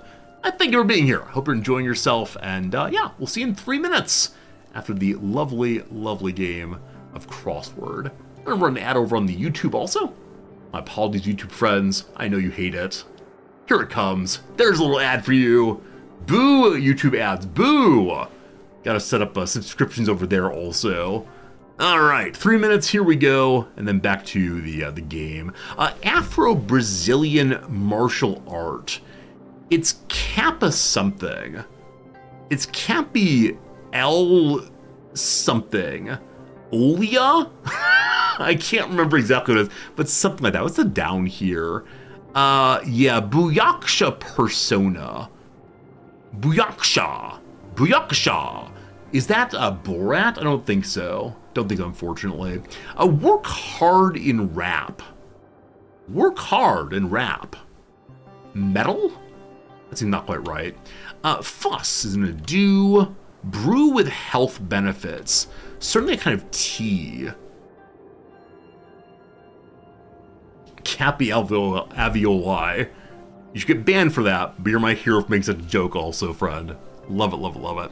Yeah, not sure. Bash. Bash is to pan. Bash is... The word paste can be used to harm as a way of harming someone. Paste, I think. Sign of exhaustion. Like running on vapors, possibly? So bash with an R?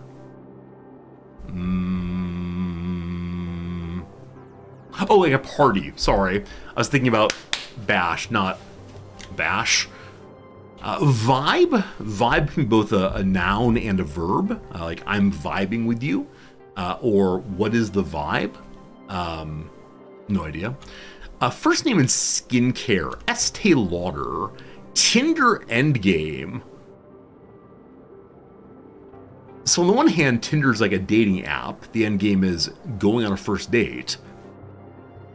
The other possibility is Tinder is used for making fires. Tinder. The word tender is a person who attends to an engine, like by throwing coal into it. Tinder. I only know those 2 sentences, I believe. Cam Newton's touchdown move. Well, I have no idea. This is football. The wrong kind. I have no idea. Bathroom sink fitting. Well, someone's made a... Oh, no, we're fine. The bathroom sink probably has a P-tube. I don't know what P-tubes are. I mean, I know there's like the P-trap. It's called P-trap, rather. P-trap. I don't recall what that does, but I can point at it. A C33 across. 33. With 31 across, drug test procedure, maybe an oral swab? Not sure on that. My blank, my heavens, my God, my back? No idea. Like a toddler demanding screen time. Inappropriate. Fussy. Bad. It keeps the smell from the sewer escaping. Thank you, Maddie B. Like it has like liquid in it, I think, and functions like a liquid blocker thing.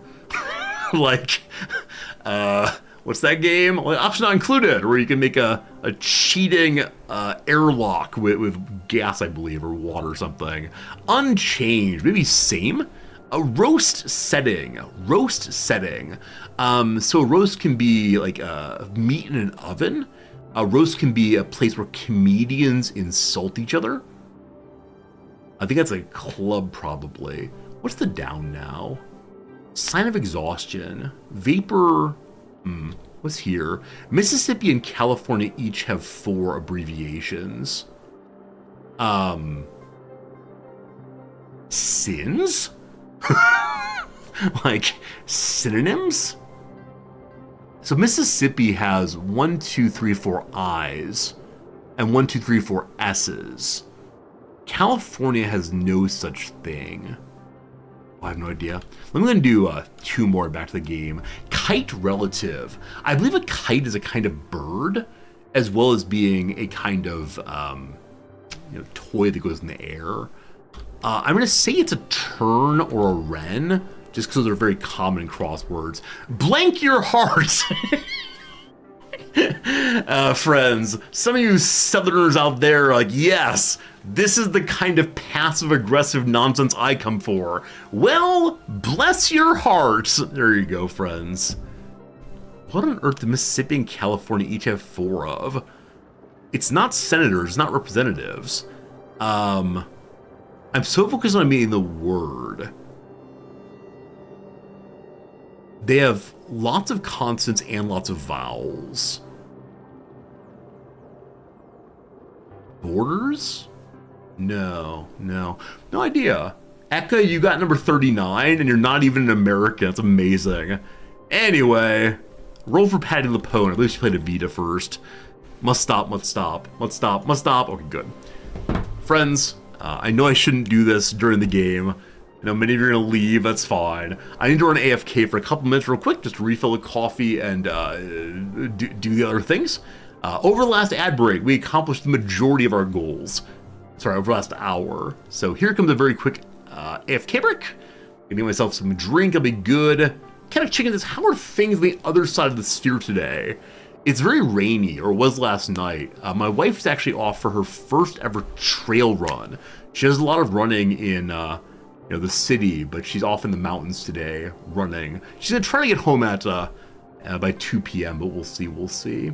Anyway, quick little ad break. That's not true. Quick little nothing break, and see you in just a couple minutes. I know I should do this over the ad break. I'm a terrible streamer. Oh, that's like the crossword, you know. Feel free to set a goal for me over the next hour.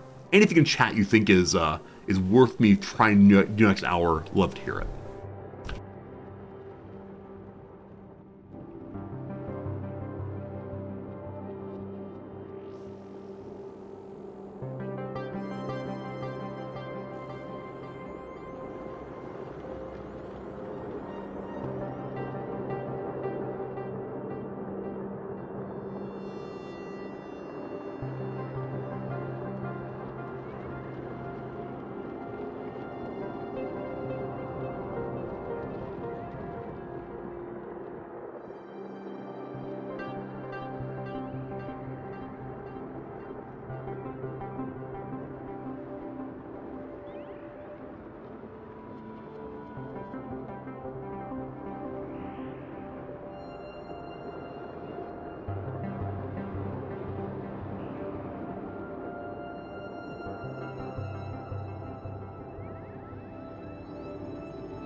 I return, and I'm happy to say I did not spill the coffee all over my shirt on the walk downstairs.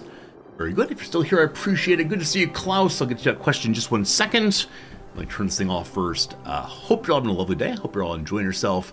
If you're getting to bed, I hope I can keep you company while you fall asleep. If you're someone instead that is hanging out because it's early for you, awesome to spend time with you on this lovely, what is today? Probably a Sunday for you, I expect. Continue to play our Oxygen Not Included playthrough. Frogod, thanks for that Prime sub. Now I'm wearing a different shirt. No. This is still the shirt that I spilled coffee on earlier. It's right down here. I have a great hope the coffee will not stain my shirt, but we'll see. Fingers crossed. Kibs and britches. Thank you also for the 80 months of subscribing. You believe in Meep supremacy. Who doesn't? That's how we've yet to see a Meep. We'll see if I'm pretty soon. Gosh, I hope. While I was gone, I realized that there's so many things I meant to talk on the intro. So, for example, Klaus just asked, have Noms and I watched Shogun yet? Oh, we have indeed. It won Best Drama at the Emmys. I'm not surprised. Noms and I watched Shogun. On the one hand, we really enjoyed it. It's an interesting, Japan-focused show. It's a fun history, etc. But it does suffer from a little bit of white savior complex. Now it challenged that in some ways, but yeah. This reminds me, yesterday evening, Noms and I watched Isle of the Dogs. For the first time, I've watched the vast majority of Wes Anderson's work. Wes Anderson is one of my favorites, of course, someone who I always enjoy watching, and yeah, honestly, I think Isle of the Dogs might be my least favorite of any Wes Anderson film I've seen. And I can't talk about all of it right now because I don't want to get too deeply into non-game topics, but it's definitely the case that it is a little bit white saviory. It is Isle of Dogs, pronounced like I love dogs. Isle of Dogs. Isle of Dogs. Am I saying it wrong? I feel like I'm saying it right. I don't know. So, yeah. I mean, definitely the case that I appreciate it's a stop motion film. I find that absolutely delightful. Obviously, stop motion, very, very cool. Obviously, stop motion, amazing making. But yeah, the white savior element really bothered me as someone who lives in Japan, and it's set in Japan, and there's a whole bunch of cool commentary on that, but it is not as good as saying it is. Oh, I was saying Isle of the Dogs. I apologize for adding an article. How dare I? All right, little buddies, keep on working. You can do it. We got our research station up and going. So on this one, I'm thinking more about heat than ever before. I appreciate that my little dupes have not turned into dupesicles quite yet, but I do wonder how much longer that'll continue.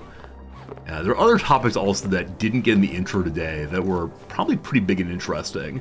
So make sure you tune in, words are hard, for tomorrow's blah, blah, blah, when we'll have the opportunity to, I don't know, talk more about this and that, and it'll be lovely.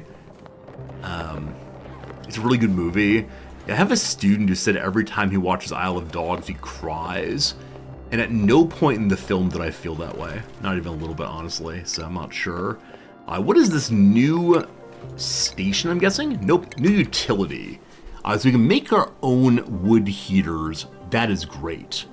Or we can make an ice liquefier. Consumes wood to melt ice into water, which can then be bottled for transport. So we can get proper water. It makes 3.75 kilo dupe temperature units. Also, it overheats at 75. The water never gets hot enough to burn the tongue. I absolutely need a teapot like that. Mine boils all the way. So I actually always turn off my kettle before it gets fully boiling. My wife is someone who will always boil it and wait for her tea or coffee to come to room temperature. Me though, what's the point? What's the point? Not room temperature, drinking temperature. Why not just stop it before it gets too hot? I don't know. Hello, Rye. Am I trying Frostpunk 2? Absolutely, Rye. We're playing Auction Not Included until the 20th when Frostpunk 2 comes out. Pretty excited for it. Now, it is possible I could be seduced by this game and stay playing it for a long time. We'll see, we'll see. For right now, it probably doesn't matter where I put this thing, just that I put it somewhere. It never underheats. Like, there's no freezing temperature for it. But I do wonder how warm the water coming out is. It does not say it requires power. So it's gonna throw heat. Gosh. I don't know, team. I don't know. Heat is good right now in the living area, so let's add some heat here and see what comes of it. Gonna be good, gonna be good.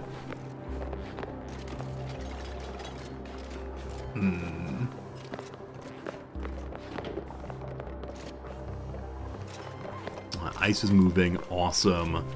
Yeah, usually I play the game at speed 1 for a while here, and then speed up. Alright, our first printable, our first blueprint is... so previously, I believe it's the case that the pod could only print things that are already on the map. Is that true, my friends? Is that true? Sand will be useful whenever we get to water filter things. Good. Sandstone, just building is fun. Now, Jean here is immune to chilly surroundings, but is flatulent. I tend not to take flatulent characters, just because many of you will repeatedly say, Resorty, there's whatever the orange one is, natural gas floating in your base. Oh, my OCD. These are the words you type in chat. And I don't want to deal with that, honestly. So, even though this person is frost-proof, I believe it's the case that I'm not interested in dealing with certain kind of chatter. That said, Ellie over here, again, cute little tongue there, rubbing her tum-tum, moves fast for sure, makes food decently, handy, fast construction, and does a lot of creative improvement of interior decoration. So Ellie can do basically everything. I know many of you will wait for a really strong character before you go to just taking, or before you take a dupe. I'm sure Ellie will become all we need her to be. Hello, Ellie! Welcome to the team! Immediately earns a skill point. She's the only one with a skill point. So my other buddies are not skilling up terribly well. So you want to be our operation person. We have no operable machines right now. I do wonder if the water creator is operation.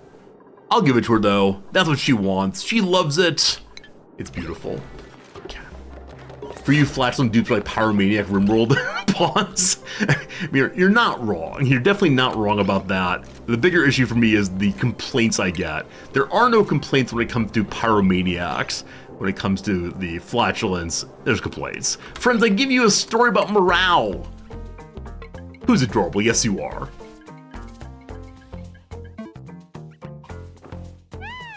If you have more green than red, big happy. You then level up, learning a new skill. Hooray for master tinkering. Brain gets bigger.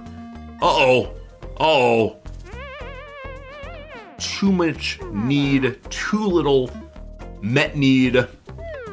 What can we do about that? Some food. Not nice food. Oh, some nicer food we'll never ever see. Plenty happy, no more morale problems. But if you learn again, uh-oh, uh-oh.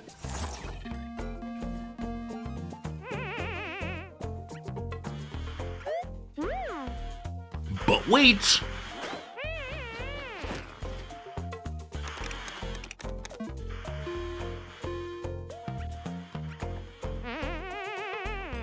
The higher people get on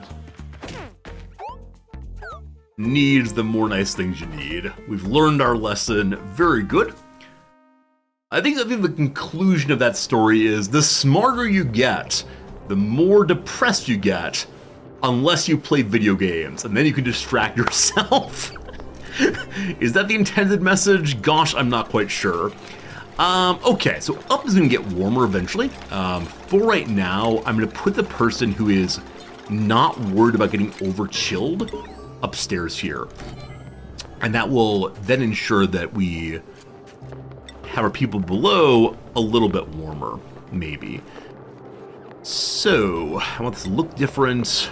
Nice quilts for everybody. Looks good, looks good. We're going to prioritize building this thing up here. Push button 6. I'll get done straight away. All right, so how do you work? Liquefier needs wood. It is an operation job. And ice goes in, water comes out. Seems pretty important. So a couple things. Let me change priorities on our new buddy here. So again, life support, most important. Most important. Grubzilla, you're not wrong. So, most important, your focus is on operation if need be. When that's done, gosh, you'll help with the supplying, the storing, and the tidying. Cool. Get back to that later. I got an achievement. Hope you're ready to say I'm proud of you, Resorty. We constructed a building outside the initial starting biome. I didn't mean to do that, and yet I did it. People are living out in tents now, isn't it? A difficult camping trip. After all, it's intense. Alright, new bed getting built, you absolute hero. Water getting made. So the water we bottled, we don't need to put... Let me do this first. Assign you to the person who can deal with coldness. Other ones assigned to random folks. What was I going to say? Words are hard. Some ideas gone. Whatever it is not important. New log online. I've added a new entry to my log, the geographical survey. As duplicates scout further out, I begin to piece together a better view of our surroundings. Thanks to their efforts, I've determined the planet has enough resources to settle a long-term colony. But something's off. I've also detected deposits of abyssalite and neutronium in the planet's composition. Man-made elements that shouldn't occur in nature. Is this really the target location? Did we land on the right place? What? Thank you. Something about water. Right. So I was thinking initially, gosh, I like throwing my water into a, I like throwing my water into a bucket. Water buckets make me happy. But if they're to stay in bottles, I'm less sure what to do with them other than to make the sinks. So sinks here are medicine. We're gonna put 2 of them in and hope beyond hope that our characters don't all use the bathroom simultaneously. Oh, man. I wonder if I should make more wood heater somewhere. We'll see what happens. Locked to oxalate on the floor rather, gradually pushing out. I wonder if this is gonna push the carbon dioxide up. It's likely to do so. So I probably want to take the oxalate and store it somewhere higher, and then it can off-gas out of the storage bins, no problem at all. Cool. Place your bets now for what is going to be the death of this colony. what do you think is most likely to cause a colony to end? My money is currently on food. I haven't identified which plant is meant to be my main food plant. I should probably look through and see. Again, the shrubberies cannot propagate. So if I try to uproot it, we don't get tasty seeds. We can start killing animals for food, of course. What's a lumen quartz? emits a soft glowing light that makes everything look and feel a little rosier. It's even brighter and more beautiful once carved. So there is a carve button. I don't think I can move it though. Unsure. What's most likely to make me lose? Myself? I mean, you're not wrong. You're not wrong. I get the sinks made first. I feel like I'm going kind of slowly in this playthrough in a way that I tend not to. But also I'm trying to recall how the game is played. And also like different challenges that come from new biome. So we don't have a well-organized base even a little bit, but that's okay. We will discover goodness. The liquefier requires emptying. I wonder if it's the case that it can only empty once there's a place to put the water bottles. I don't think you can store bottles inside of cupboards here. Looking like no. So I'm guessing this thing will sit as it is until the sinks need their water. We'll see. We're gonna have to deal with dirty water pretty soon. It can be frozen, I'm sure. We have to deal with dirty dirt also. That's right, dirty dirt! Okay, so dirty dirt and dirty water, both off-gas, polluted oxygen that is germy. So we want to make a bucket for them. Possibly it's very cold, just to turn the polluted water into polluted ice, which I don't think off-gases. The polluted dirt does off-gas, so that's annoying.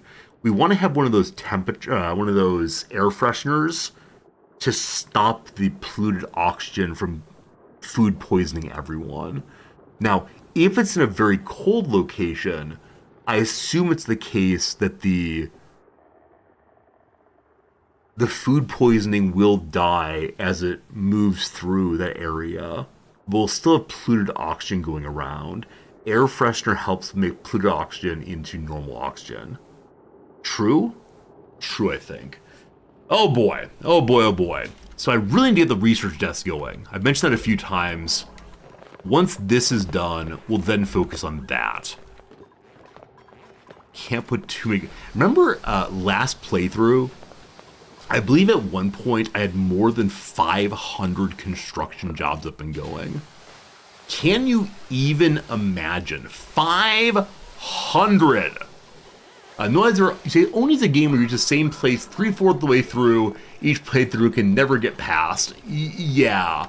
I mean, I'm definitely someone who loves this game, but there's a certain point that I consider somewhat tedious to play, and I say, okay, no more, we're good. And I feel pretty good about that. I guess it's an okay thing to do. I do hope that one of these days, we successfully do everything we want to. But the game has such complexity. Often back when I was a brand new player, people would say, "Oh, resorty, it's the case that you need to immediately make some like magma nonsense," and that was very dispiriting because as a brand new player, it's just not exactly clear what you do for magma nonsense. But I do think now is I have like some of the ideas of what one does for magma nonsense. But I just have fun playing the early game, and I think this game works well for a wide variety of players. Namely, some of us really enjoy just hanging out and doing a little base building, meeting some needs. And then some of us are what are known as engineers, right? Either by trade or just enjoying the game that way. And they are definitely people who will figure out all the secrets of the physics and all the rest. And that's kind of fun. That's kind of fun in its way. So we'll see if I become an engineer finally in one of these playthroughs. It just requires weeks and weeks and weeks of playing and really messing with stuff. Because I know there are some, I don't know what the word for it is, like hacky ways to play the game that I myself am not terribly interested in. But I do know there are like really interesting solutions with very, very careful play. Hey, Chaotic, am I going to play Factorio Space Age DLC? I don't know. I don't know. It's one of those games that in principle I should like. But man, like I've said, it just doesn't have a great Twitch community. The Twitch community makes me sad, frankly, when I play it. So no promises. There's a possibility. We have played Factorio once. We did kind of sort of enjoy it, but it was a bit of a slog at times, and the community on Twitch is so backseaty. I think I'm comfortable saying of the stream games I've played, probably my least favorite community was Factorio. Like, there are a ton of really interesting people on Twitch, and some communities, like Total War communities, are so cool. But others, not so much. I thought initially the first time I played Dark Souls, that community would be really, really awful. But really and truthfully, they're pretty cool. Over here we have a drowning Beatany, the new kind of creature I've not seen previously.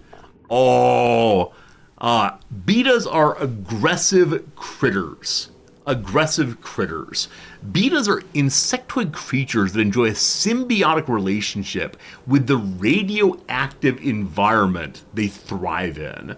Much like the honeybee gathers nectar and processes it to honey, the beta turns uranium ore into enriched uranium through a complex process of isotope separation inside the beta hive. When first observing the beta's enrichment process, many scientists note with surprise just how much more efficient the cooperative combination of insect and hive is when compared to even the most advanced industrial processes. I love this. It is a bee and beta radiation all at once, but they will hate me, at least for now.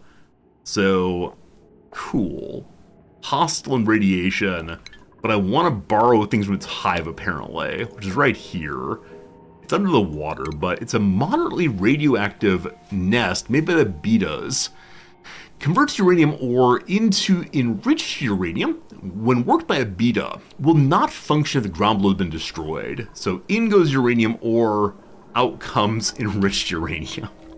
We need to get an apiarist suit, one of those white suits that allow us to go and spend time with betas without getting stung. Okay, next up, as mentioned, is research. It adds heat. So for the moment, this is fine. For the moment, I'm just going to throw my research station right here.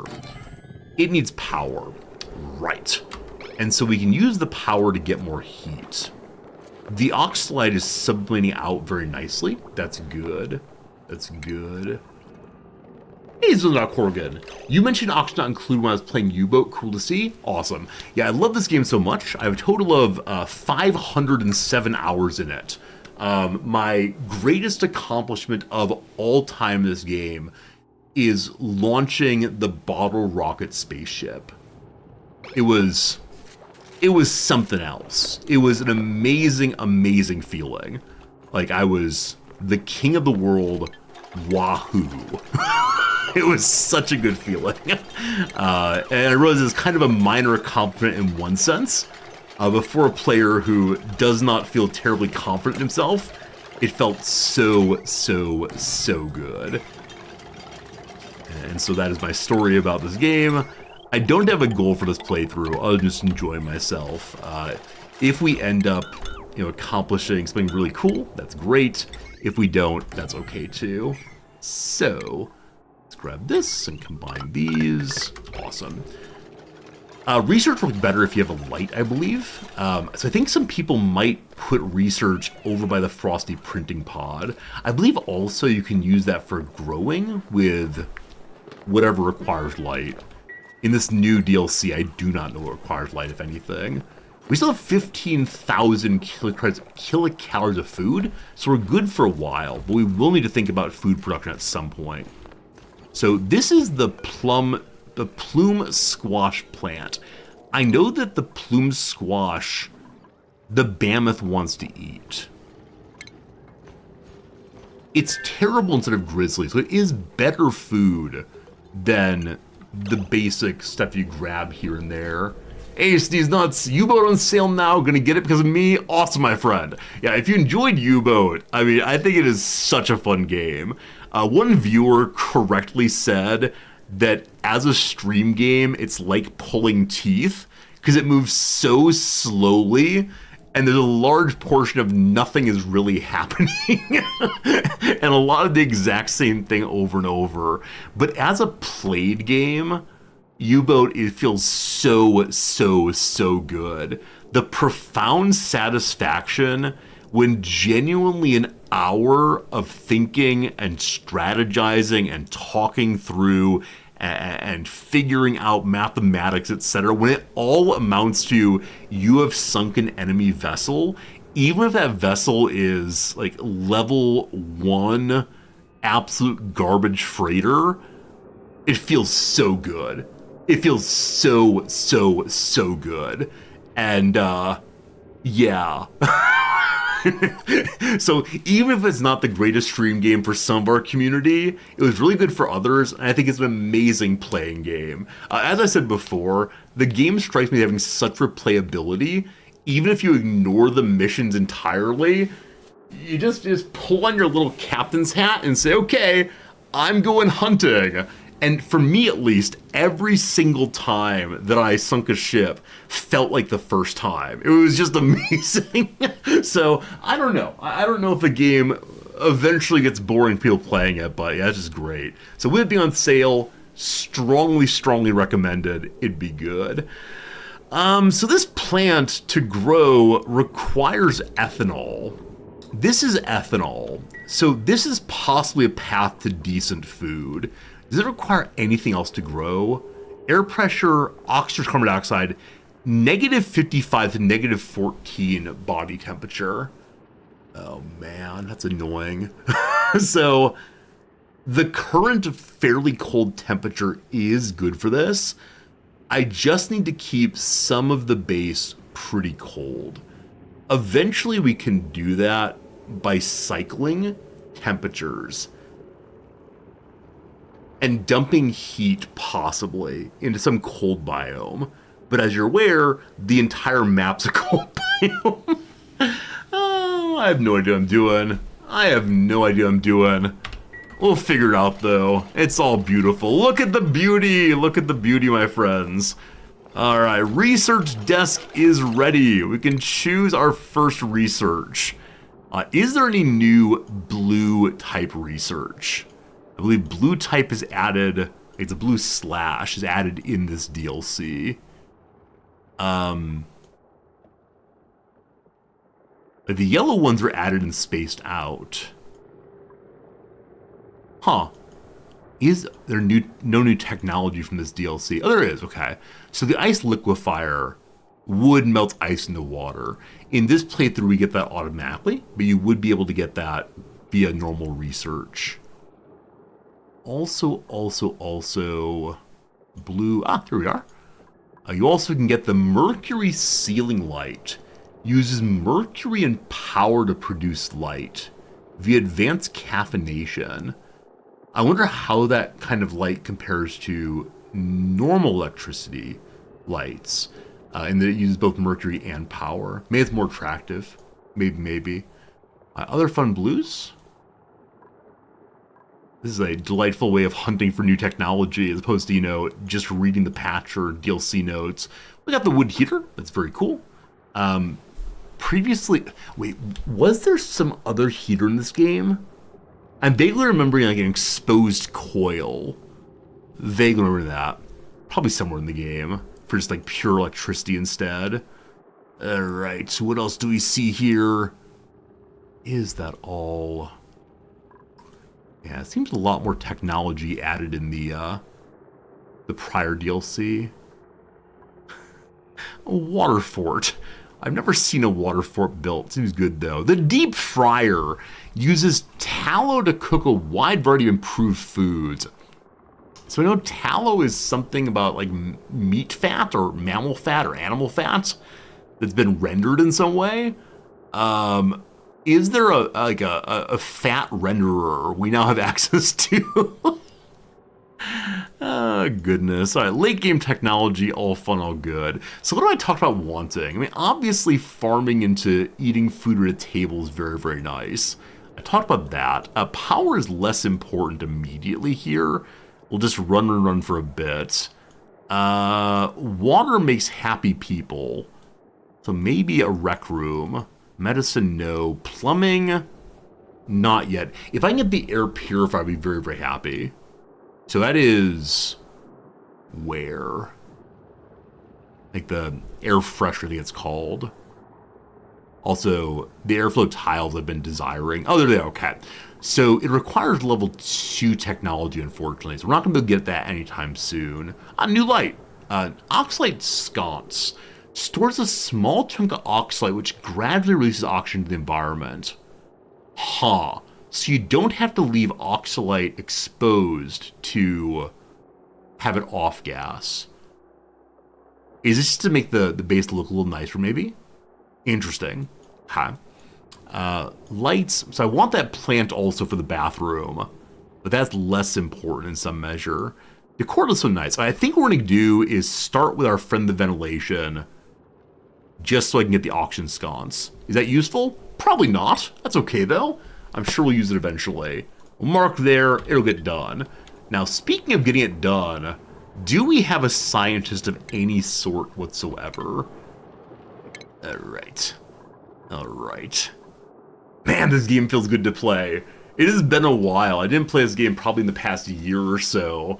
And now here I am, like sliding back into it. It's like seeing an old friend, and gosh, I love that. So Ellie's main job is operating. I think there's only one operation job right now. So Ellie, congratulations with your 0 science skill. You become our scientist. Godspeed, my friend. That's the wrong button. I want to be level 2. Eventually I need to lower all the 0 jobs into negative jobs. I'm going to mark that right now, and then we can build up from this on everyone. But yeah, I don't want people to do what they're not set up to do. And yeah, in this game, there's a whole bunch of levels below 5 or below average, etc. that as a newer player, I didn't use at all. But I think it's important to try to focus them a little bit. Everyone new gets lowest possible on everything, and then we'll build off of that, I believe. Okay, such a happy resorty. It's true. See, because I didn't gel terribly well with Stellaris last week, and like spent the majority of stream talking about things other than Stellaris, I had a real worry that I was broken as a streamer. Because I've never not gelled with a Paradox playthrough before. I've loved all of them. And so this morning I said to Noms, is it possible like my meds are off? Is it possible that I've forgotten how to be a streamer? But no, it's fine. It's absolutely fine that we are in a game and enjoying ourselves. It's all good.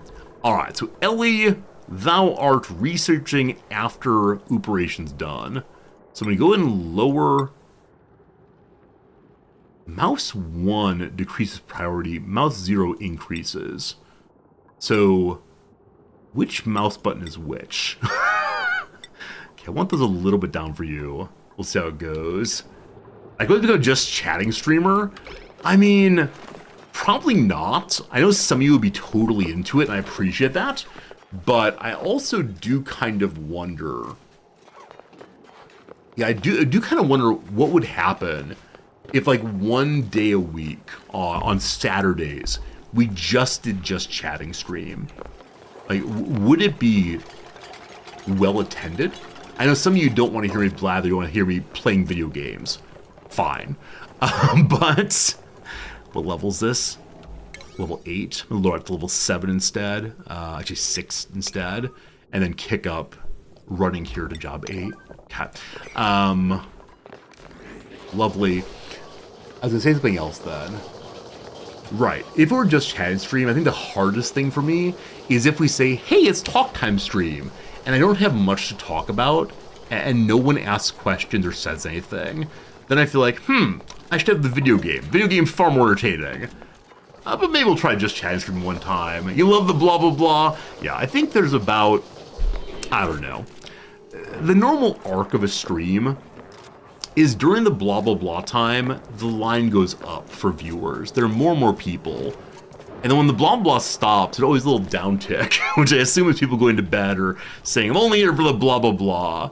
But if we stay in blah blah blah long term, then I believe that a lot of people are just not into it, which again is fine. We lose followers and so on. It's okay. If I want to do more chatting, start with a game that doesn't require a ton of attention. Do you have an example of that? A game that doesn't require much attention? Like Solitaire, maybe? I don't know. I can just tell stories when no one asks me questions. Yeah, the problem is the stories that come to mind are stories of the form of when I was 5 years old, I snuck away from my mother at the store and ate a cherry we did not pay for. I've been a thief since my youngest days. I don't know. I do have a lot of stories. Unfortunately, I just told the majority of them on stream already. And so I just worry about boring people by telling the same stories over and over and over again. Alright, research is happening, my friends. The base is, I can't say stable. The base is functional though, and that feels pretty darn good. Okay. More storage, more good. So, for the moment, I'm going to throw some storage on the ground right here. This will be my everything else storage. It's kind of out of the way. So normally, I would have a floor somewhere that's just storage. It doesn't matter what temperature storage is in. So instead, I'm worried about like focusing too much on heat in this playthrough. Like it's really not that big of a deal. I'm not sure. What's the ambient temperature? Is it rising this area? Hey, that's oxygen. Hey, all right. So it's 15 in this area. Maybe we need more wood heaters. I don't know. Ambient temperature is so cold, I didn't need to worry about it. I worry about it only insofar as my dupes are going to be unhappy from being cold. Is there a general dupe page where I can read what they're comfortable down to? Duplicate temperature. Okay. Environments that are extremely hot or cold affect my duplicant's internal body temperature and cause undue stress. What does extremely cold mean? Okay. So we see where they feel discomfort, etc. So with the F3, does it say at what point they're unhappy? Like there's no clear morale change there. Relative temperature. Coldest -79, hottest is +121. Brutal. Here we go. Dupes are okay here, friends. Dupes are good in this area. Here it's quite warm. Why? It's a vacuum. It's not quite warm. Don't you lie. So they're actually comfortable where they are right now in general, even though it's real cold. Interesting. So for the moment, we don't really need to worry about temperature at all. That's grand. In the long term, this area will become overheated, right? Extend a time to infinity, and we end up finding a little bit of entropy, find a little bit of, that's cold. Eventually we find like overheating, everyone dies of fire, everything melts. That's far away though, we're okay. Cycle 4 is done. Everyone's got a long commute. Isn't there a mod to get rid of the long commute thing? We can speed up the commute a little bit. If I cut through here, we speed up the commute. Because we don't have a way down over here, the carbon dioxide will then roll this way. So I feel weird about digging through ice and such, but we do have boxes for it, and that's okay. I'd like to start thinking about where to store my bathroom issues. We have 6 visits, we have to deal with that. I'm trying to remember how this works. So, off-gassing inside of liquid cannot happen. So usually I bury polluted dirt in water. In this case, polluted dirt, pollution, nope, germs will be killed by cold. So somewhere cold looks good. Looks good. And I guess it'll be over here. I can't mine through iron yet, though. Why does no one level up yet? Dig more, all of you. Freya's currently expressing themselves. Need a moment to express their feelings. Ashkan looks pretty good. Lit workspace. Where's the light coming from? Does this throw light, actually? If the wood here throws light, I might put it up by the research station also. Let us see. The light view. There it is. It does throw a little light. Okay. We're gonna put another one of those right here. It'll burn heat faster, but light is nice. We have no other light quite yet. Thinking about power long term. So usually we stay run until coal is fun. I doubt there's coal in this map. So we probably have to have wood burning as a way of producing power, at least initially. We know that these buddies will give us wood. So husbandry is probably important pretty soon. Okay. It would be ideal to store polluted dirt very close to here. This is a nice open area. It gives access to more of the Floxuses. We'll see. Brickhead, you're saying that yes, you do get things from the printing pod you've not found in game. Is that a recent change? And by recent, I mean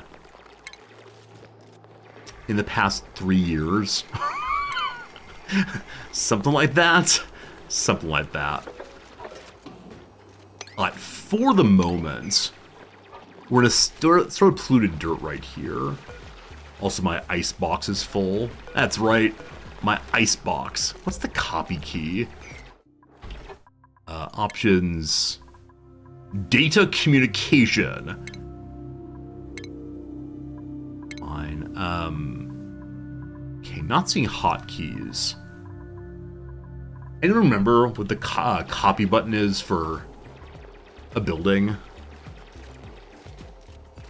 Don't see it. Is there a key? It's B, thank you. Thank you for your absolute genius. I appreciate it. These are general boxes. Now, general boxes always feel very confusing to me, because I know there's some things I don't want in it.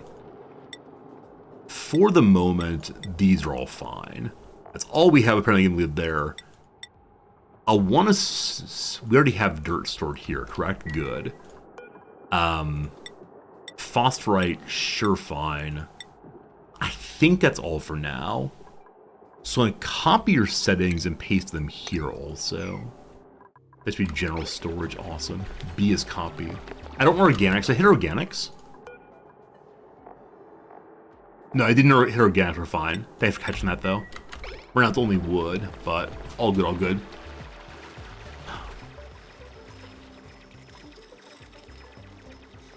I just heard a loud knocking from somewhere. I think. Where would that be? Noms isn't home. The wall here abuts a garage. No idea. Surely no problems. Definitely Fritz not dancing upstairs. We got gas movement. I don't think I need that at all right now, unless it unlocked tiles. It did not. Tiles are here. Soon. I haven't seen any slime here, no. I mean, as we explore more and more, we have chlorine there. We have metal there. Pike apple bush. Again, we can plant those eventually. It's probably our big food crater at some point. And not seeing anything else. Oh! There is slime! There is slime here! Frabjous Day Kalu Kalay! Okay, awesome. Awesome. So we have some slime possibilities at some point. I do enjoy the gradual unfolding of the map. I absolutely love we can check this stuff gradually. Feels pretty good. Okay, getting done. You heroes. Are you close to leveling up, brother man? Can I see that here? Do I have to go to the other page? I think it's the other page needed. The skills! Ashcan, almost done. Ellie, not great. Frankie, almost done. Ellie? Ellie's one of our starters, so I'm not quite sure. Is she? Ellie's our newest character, I apologize. Makes sense that she's low because she already got 1 level up. Everyone else is just getting started, all fine. There are bees, just bees with radiation. I have never, ever done anything with radiation except for hide from it. So maybe in this game we'll do more things with radiation. Wouldn't that be a good time? But no promises. Like I said, we're only playing this until the 20th when Frostpunk 2 comes out. Maybe? I don't know. It's a problem. If I like a game, I often desire to play it forever, as many of you know, so I'm not sure. Okay. Tiles help us move faster. So I think we start adding more wood tiles. I want to keep this area good and cold. So I'm not quite sure what to do with that. Because the wood is warmer, I believe. Nope, the wood's actually negative 31 also. So everything is just cold right now. Okay, I want to put polluted dirt in these, but polluted dirt does not yet exist. So I'm going to ask someone to go ahead and clean the toilet so that I can get the polluted dirt from it and then put them into here. I think that will work. Dig, little buddy. Dig. Are any of you playing Oni right now? I'm always interested, I think the community is often like one game behind me. So if I play like U-Boat, then you all will play U-Boat eventually.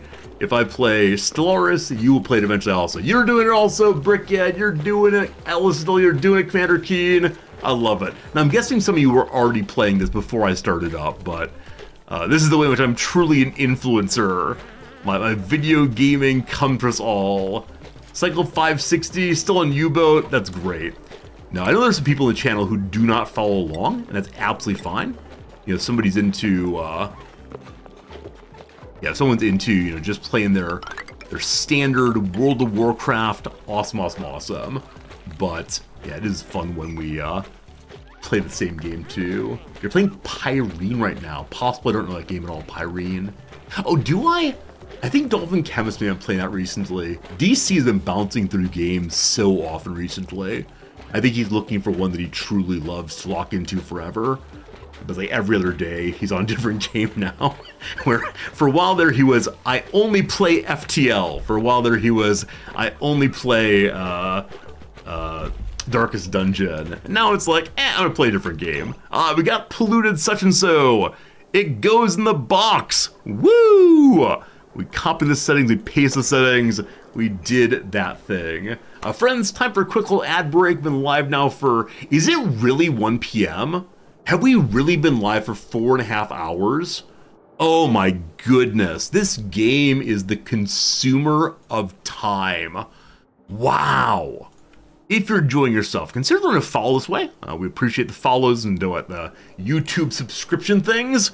Those don't cost money, you just push a button, right? It's called subscription, feels weird. But we'll be here 6 days a week, playing this game for a while. All good. Alternative to a case.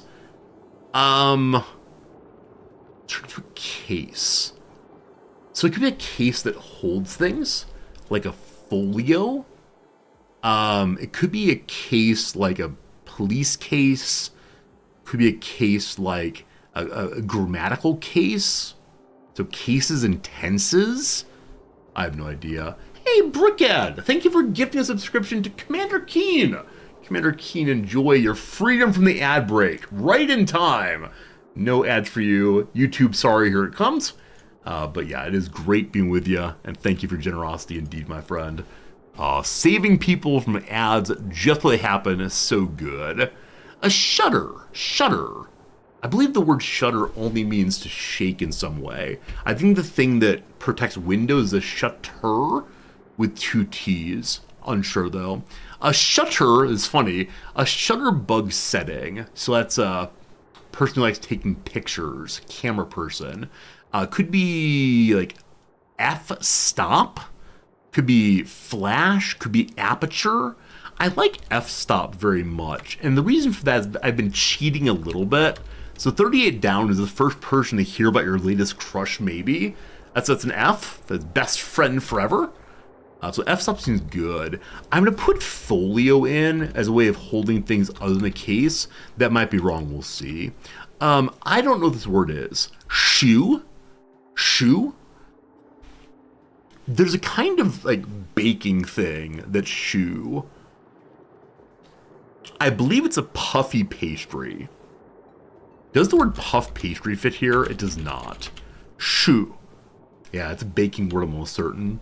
A label that once had a phonograph in its logo. Oh, I have no idea. I know that there's a phonograph in the end of the Cheers show, I think. Is it like, sit, Ubu, sit? Good dog. And the dog is sitting in front of a phonograph. I just remembered there's some label of some kind that used the slogan, his master's voice, I believe. So I wonder if that's what's going for. If the Sit Ubu thing is a play on his master's voice. Oh, I can't remember. We'll see. After dinner options. Well, clearly desserts. Could be coffees. Could be, I don't know. Desserts doesn't fit though, does it? No. Pictures of abandoned projects, for example. Pictures of abandoned projects. Reminders of shame. Unsure. What gets folded for breakfast? I mean, an omelet probably. There are many spellings. We'll see. Gives a dirty look. Sneers at. Leers at. Grimaces at. Put the at in. Not sure past that though. It just might break your heart. What's down here? Blank Isley Cantina. Moss Isley. Yay nerds. It just might break your heart. Sad story. Swoon. Unsure. Armadas could just be navies. Where did Napoleon keep his navy?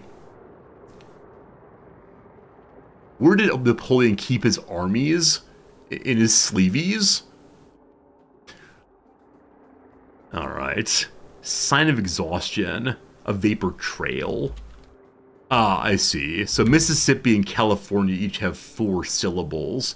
As I mentioned previously, I don't know how many words syllables have, unless I clap while saying them. Mississippi, that's 4.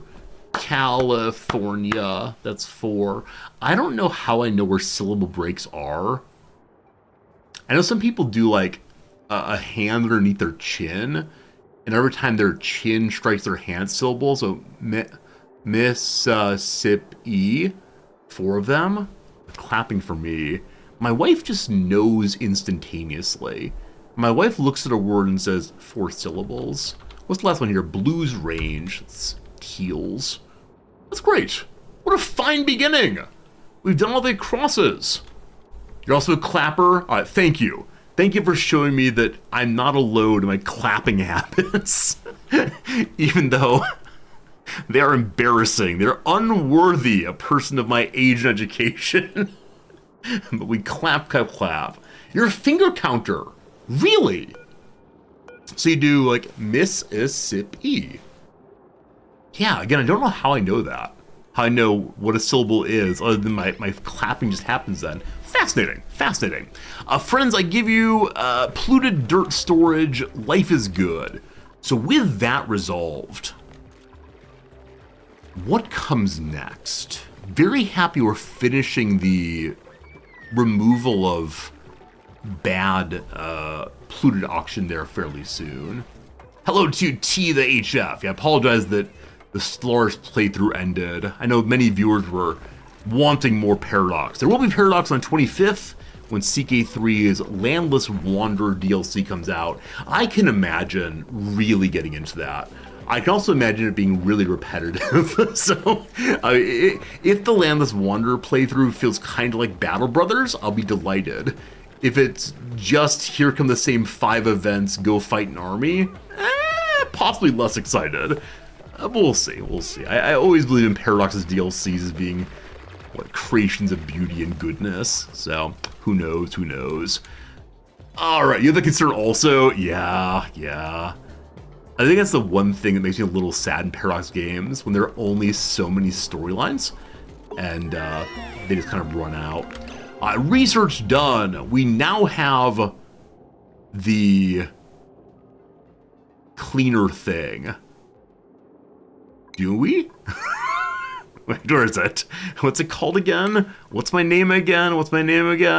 No, we have the Oxalite Sconce. That's right. The cleaner thing requires purple research. Right. So, I don't know why this is any better than leaving Oxalite on the floor, but it'll look attractive. That's what counts. I do want the airflow tiles also, just so our people don't have to jump through their bedroom. Oh, speaking of which, I totally forgot there are room bonuses. Currently we have no rooms at all. Making a barracks would be good to help with morale. The only problem with that is we can't have industrial machines in the barracks. I don't know if the research table counts as such, but certainly the battery production does. Luxury barracks, I think that's new. So luxury barracks require 1 or more comfy beds. Okay, so a way of having comfy beds without forcing everyone into private bedrooms. That's a nice in-between. The Oxalite Sconce makes them take Oxalite to where you want to make oxygen. If you leave it on the floor, it'll delete the CO2. Yeah, I put the Oxalite inside these storage bins, I think. Did I? Yes. So Oxalite is being stored here. I wonder why the sconce is preferable to just boxes of Oxalite. Well, whichever way, research is done. Let's figure it out. Make out of metal. Overheats 75. Prevents diffused oxygen from being wasted in storage bins. Alright, so the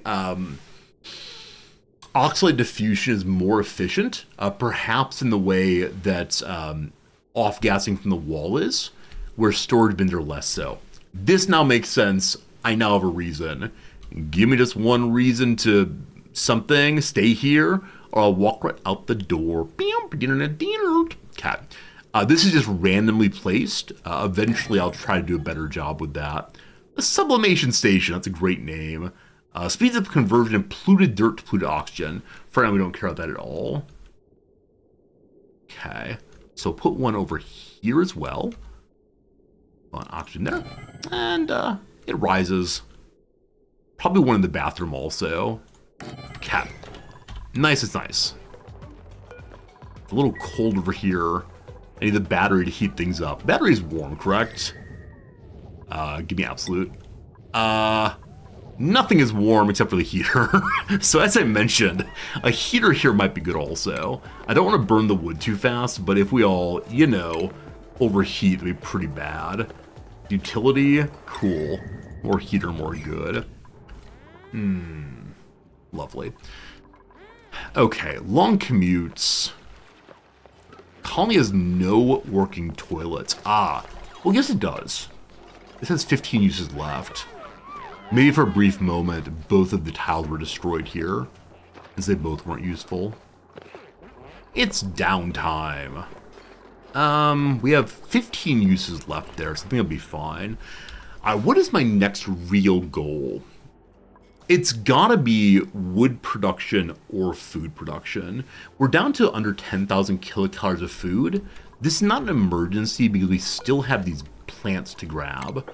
But once those are done, it might be time for the Wii a bit of an emergency. There are more up here, but no, I think it's the case that wood production would be huge, and then thinking about planting the other kind of plants, maybe. Someone leveled up, I believe. Who was it? Wasn't it? No one leveled up. Oh, it was a skill increase. Someone got better at one of their basic jobs. That's just fine. Okay, so what is the preferred temperature of Buddy here? The flocks. Negative 30 to 10, but it can live in a very cold to warm area. So for the moment, we're gonna go ahead and not worry about temperature at all. For that though, I need to have like the husbandry station researched. And that is up in Foodville, I believe. Yeah? Hello, Foodville. Rancier requires second tier research also. Okay, these will at least be useful. So wood is going to be not immediately dealt with, unfortunately. There's so much to research. Gosh, I love it. Ah, so much to do. So much to do, so much to say. What's wrong with taking the back streets? You'll never know if you don't go. You'll never shine if you don't flow. That's definitely wrong. The words rhyme correctly, but hey, now you're an all-star. At least I know that part. What's with me and music today? For some reason, I'm feeling profoundly musical at the moment. I just want to fill every single moment of the stream with singing. I did listen to a decent amount of music last night, but strange. I think it's that people convinced me to sing it during the opening. And ever since then, I'm all over the place. Once we have the airflow tiles, I'd like to convert this room into a proper barracks. Now, Ellie is big set up the temperature. Everything is just cold here. I wonder if we need a tremendous line of wood heaters. No, sleep under the quilt, not on top of the quilt. You fools. That's unfortunate. I'm gonna prioritize building the wood heater now. Just so we get the heat going there too. Cool. And we talked about having an insulated room. We really need more of that.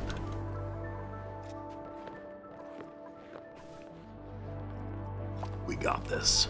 Ashkan earned a skill point. You hero.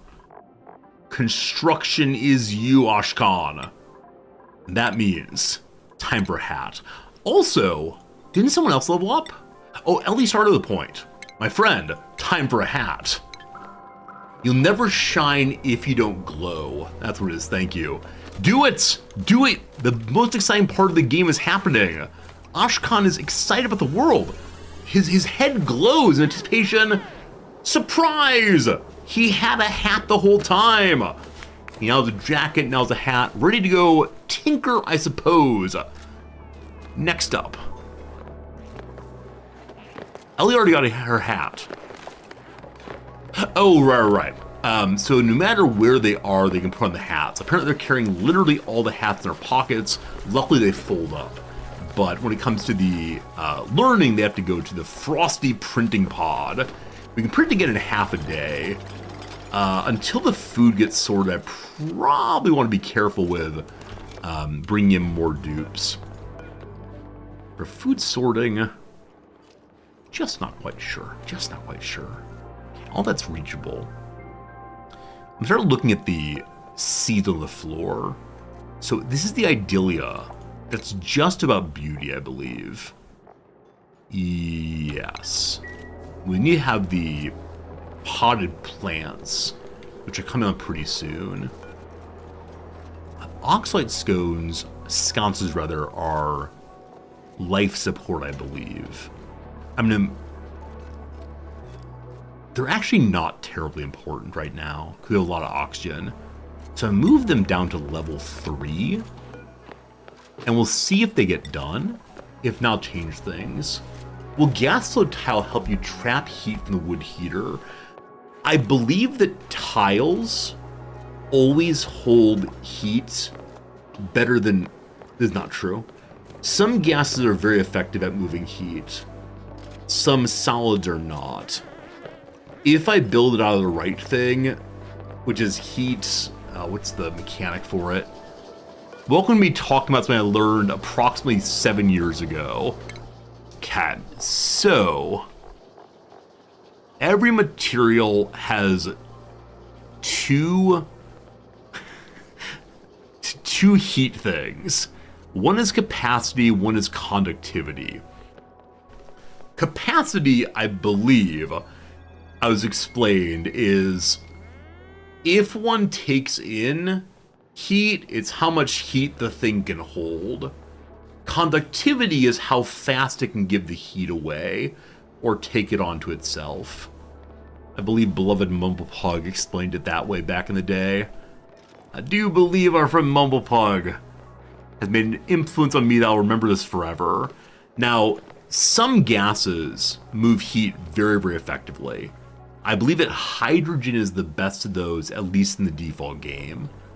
But in this case, our good friend oxygen has a heat capacity of 1.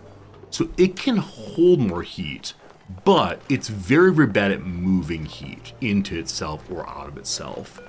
So we want to have tiles instead, and I'm hoping the airflow tiles will do that for us. Well, actually, gosh, who knows?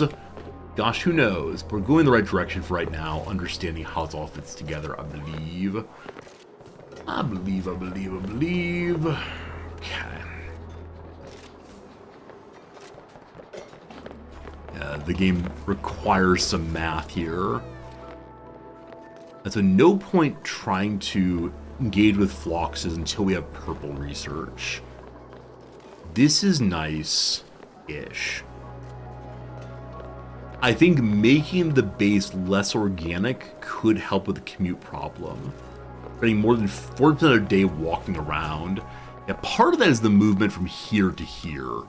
So, though it pains me, it's time to extend the floor across. So people can walk faster. We'll dig this also.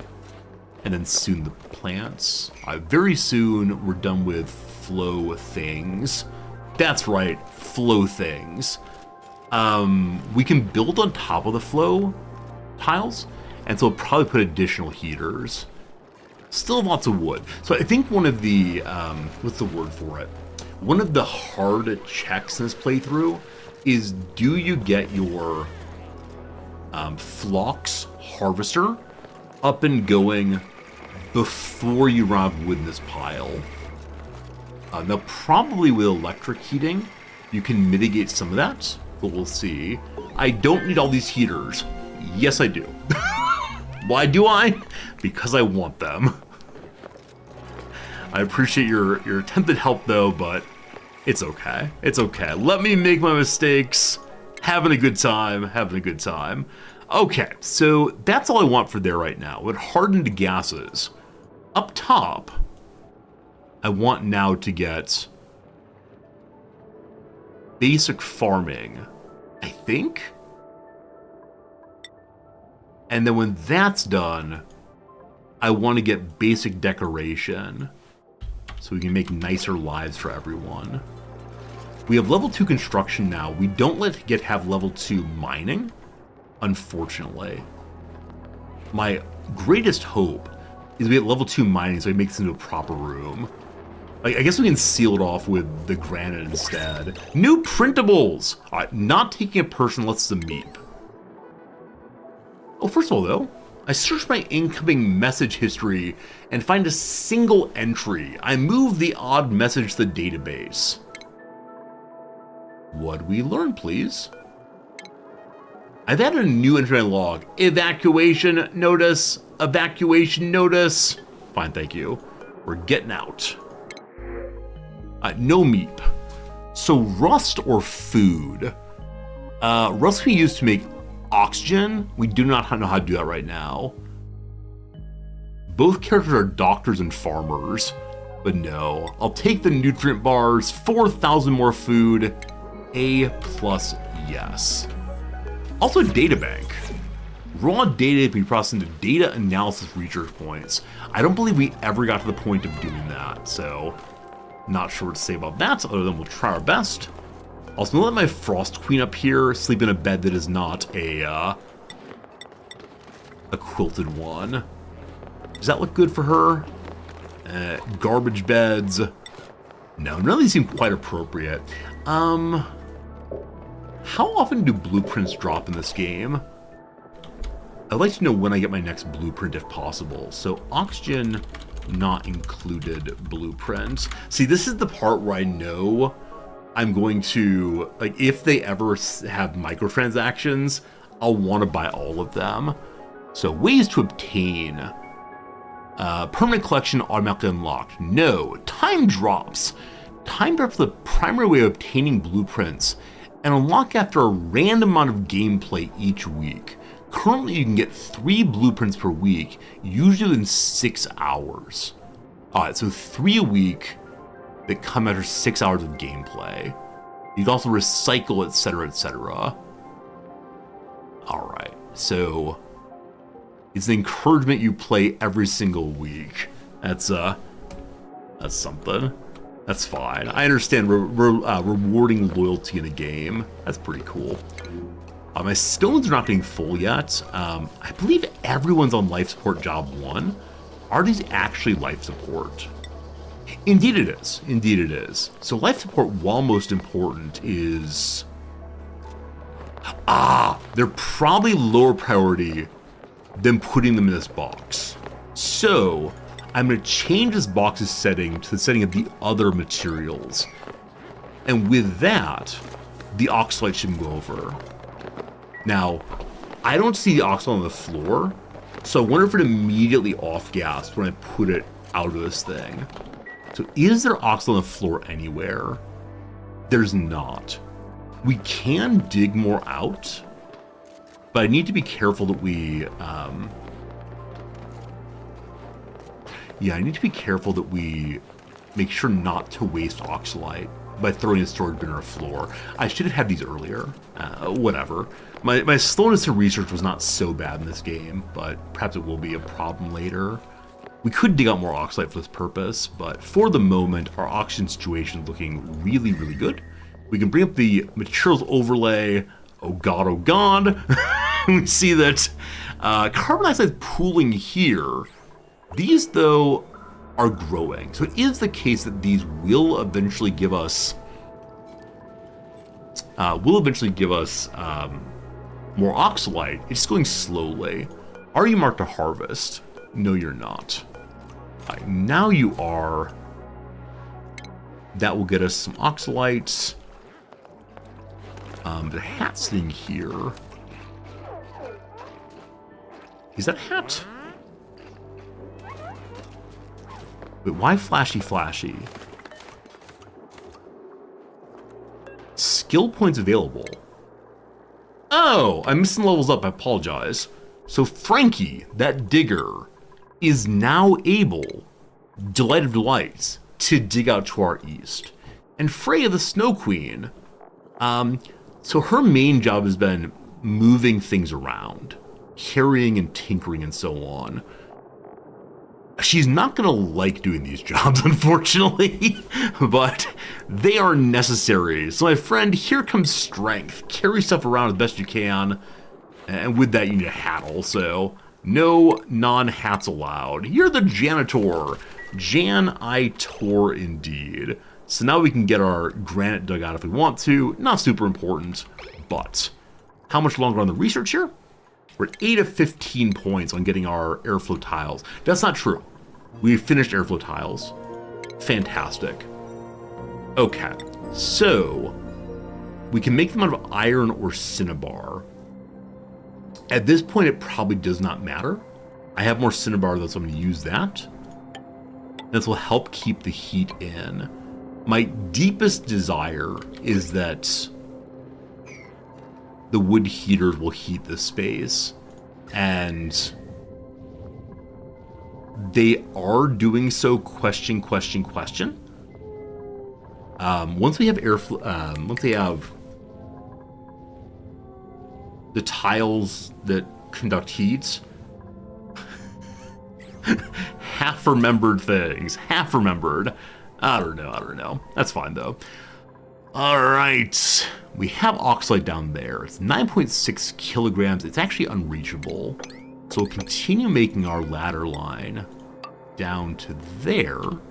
Also, things buried. Can't wait to see the buried objects. It's going to be delightful. Cat. Can't wait to see those get done. Curious to see if oxalate gets moved now that we have some. But sublimation is keeping us good and alive right now. Yeah, I guess it's the case that oxalate harvesting here is the main thing we can do to keep us oxygenated.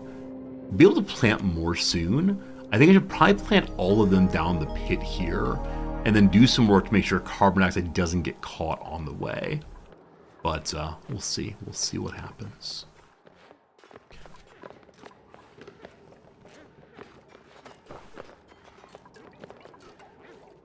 Is this a good start? Is this a good start for a playthrough?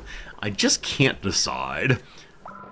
As always, I feel like I'm not moving fast enough, but moving slowly is keeping us from being dead. You're absolutely right.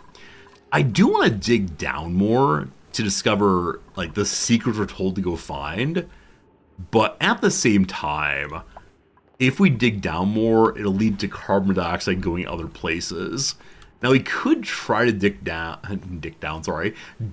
from up or above and go down. Yeah, I'm only 7 cycles in. I feel like I'm going kind of slowly today. And I've played the entire game at speed 1 so far, slow speed.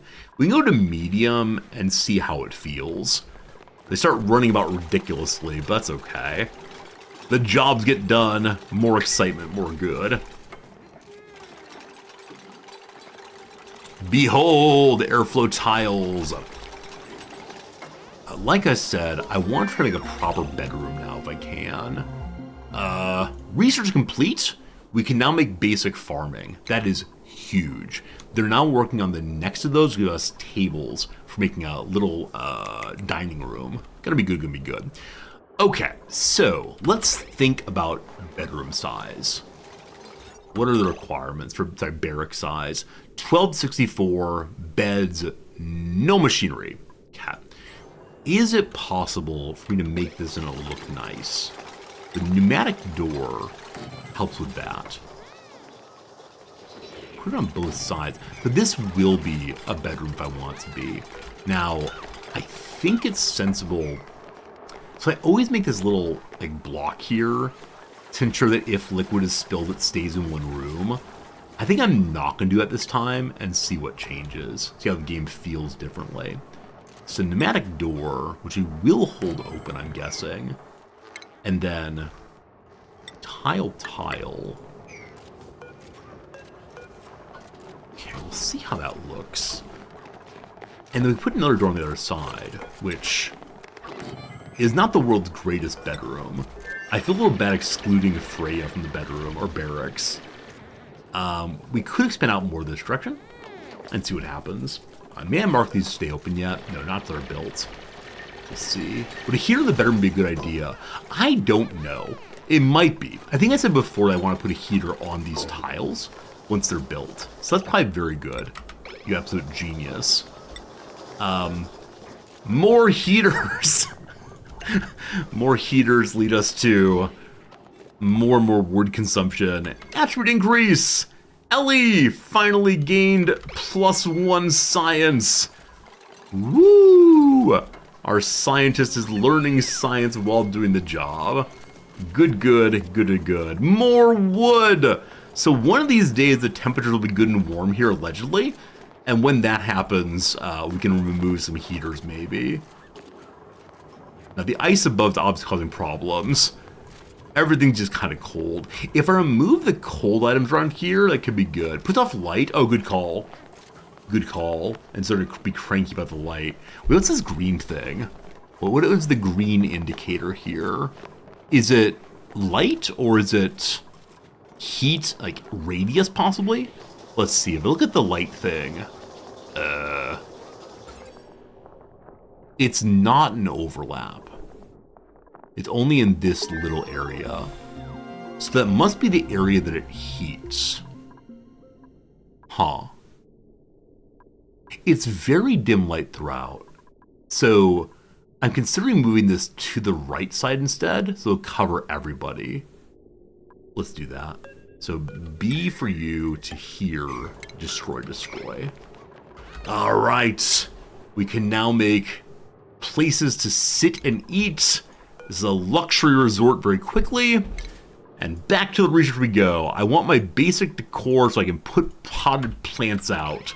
Potted pants. Potted plants, please. Per se, etc. These better not count as industrial buildings. Let's see. They don't! Friends, I give you our first proper room. Everybody has a barracks except for one person. And that barracks gives everyone +1 morale.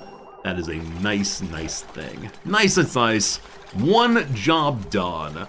Airflow tiles, beautiful. Okay. I threw this first wood heater kind of randomly. I'm considering moving the pneumatic door. Sorry, the drop line right here. So often I set up, I think it's kind of the standard in this game, gap, ladder, gap, next room.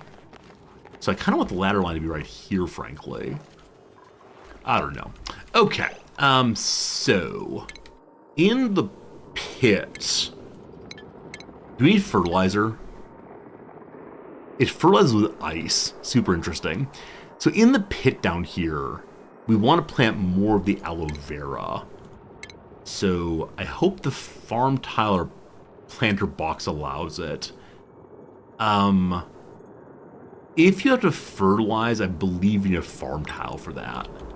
So, for the moment,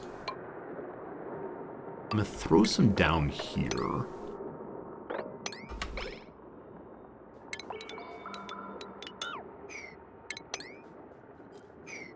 Now, poor farm doesn't work the way all the way down. We got to make that a little nicer at some point. Also, I'm getting to the point now where I think, okay, bedrooms in the middle as usual. Bathrooms kind of off to one side. We may want more bathrooms down here. Also, this beautiful stone. Oh, there is no move it button. It's one of these things that looks really nice. Oh, I wonder if this takes the place of nature preserves.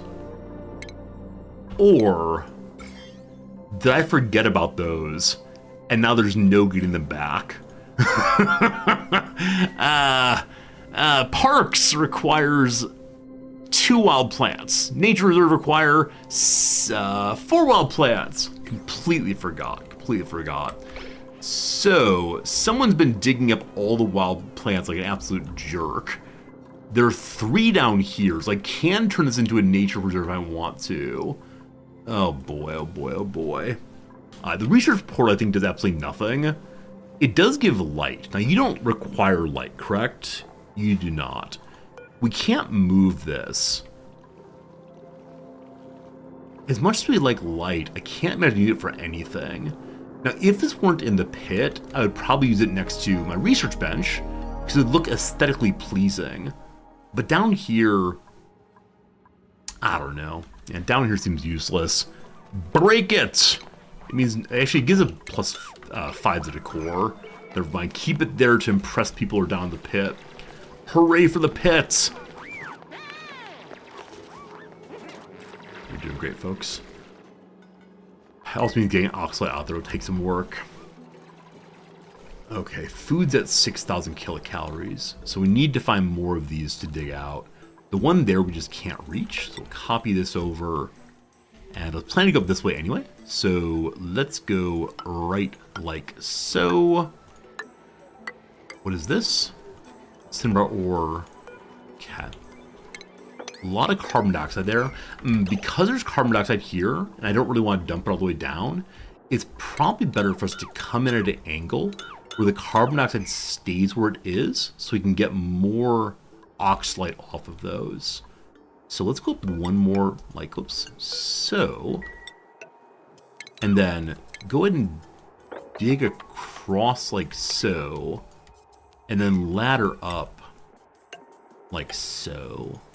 That seems smarter. All I want to be is smart. Good. Okay. Once we're in there, we're going to want to harvest these. I think you can harvest from this level. We'll see. Grab that. Up here, even more food. Awesome. Gotta deal with the pike apples. I think pike apples are the first thing to grow. You just need phosphorite. Phosphorite, I think, is made via the big, what is it? Bunny bisons? Bunny buffalo? Well, that is be buffalo. What are you called? Mammoth! It's a mammoth and a bunny. Do you make phosphorite in some sense? So, plume squash in, mammoth patty out, mammoth patty squishes to phosphorite. Good. If I move to just, where is it? Cultivate soil? There's phosphorite in the wall also. Not a ton. That'll keep us going for a while if need be. Okay. I do love materials overlay. The first time I saw this, I was like just crying out in absolute horror. Like, what is even going on? Am I having some sort of terrible seizure with colors everywhere? Are we tripping currently? You know, whatever it is. Absolute horror through and through. But now we clearly see that there's all the different things that are in each block. When I first started, that was so confusing. Do you recall this in your own playthroughs? Like, I didn't understand that each block could only be one substance. I got so stuck on water or liquids and gases not being able to compress. And so we'd find like really tiny bits of, I don't know, polluted water or little tiny bits of carbon dioxide stuck in a corner. And I did not understand why they weren't being pushed in by the adjacent higher grammage of other materials. This game, like all games, had a number of moments of, oh, that's how it works, in which I was just kind of confused. If I dig through here, do we get the seed off the aloe vera? I'm still stuck on it being not able to be handled, but I want to prioritize digging this just so I can see. If we do, we can certainly make a much larger farm down here. But speaking of which, we have 7 aloe vera seeds. So with so many, we can either set up an even larger farm, maybe over here, larger farm, like just expand this one, or we can add a second one on this side, so we're able to expose more to have carbon dioxide dropping on both sides. I think that makes some sense. We finished research again. We can now plant plants. Awesome. More decoration, more good, and we love the, what are they called? It's called trim here. Every time we talk about trim, though, I talk about some other thing that's related to it. I don't know. I only have like one set of stories for this game. If you've seen me play the game, you've probably heard the exact same stories every single time. So plumbing, while very nice, requires liquids to drive it around. We can get liquids off of the ice into water machine. We could then dump those liquids into a warm bucket. Not sure how to make that. Into a warm bucket and then pump into a loop. And I know it's possible. Oh. I was going to say, let me start with this part. I was going to say it's possible to have just like a basic loop that you never need to add water to in your plumbing. You don't need to have it connected to all the other water. So usually, the clearance of water germs is done via chlorine. The very first time I ever played this game, I saw that germs could be killed via heat. And I tried to superheat them. But now we know they can also be killed by cold. Could I just set up a loop in which the germy water sits in a water bucket for a while, like normally in chlorine, and are killed that way? The answer is probably yes. My only concern, I guess, is the water that's moving around, while not super hot, will still be relatively warm compared to the absolute freezing that is the ice and such. And so maybe it's the case that we need to make sure it's somewhere very, very cold, and the long-term fair way to deal with the germs is not reliant on radiation. Yeah, again, when I say radiation here, I mean the radiation of heat and cold. I think the germs may also die to proper radiation, a la this big old hunk of uranium up here. And we have bees and such that help make it enriched uranium. Is that true that food poisoning can be killed by radiation? No. No. So, if it gets below 25°C, I believe it dies. Now, is that in water? I'm not sure. Chlorine is really the way to go. It's also disinfected by pickling. Pickling I have not seen yet. There's no page for it apparently.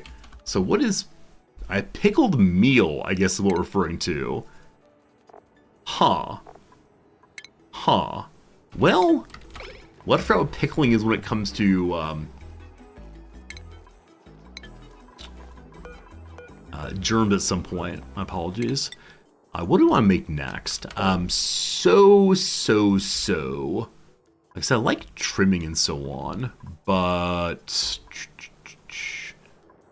having a nice place to hang out could be cool. I don't know. I feel like I haven't found my direction yet. I'm not exactly sure what we're trying to do. Eventually we'll research, and that'll be great. But yeah, I guess heading towards employment, letting people have a restroom would be good. Lovely bedroom, it's still very, very cold.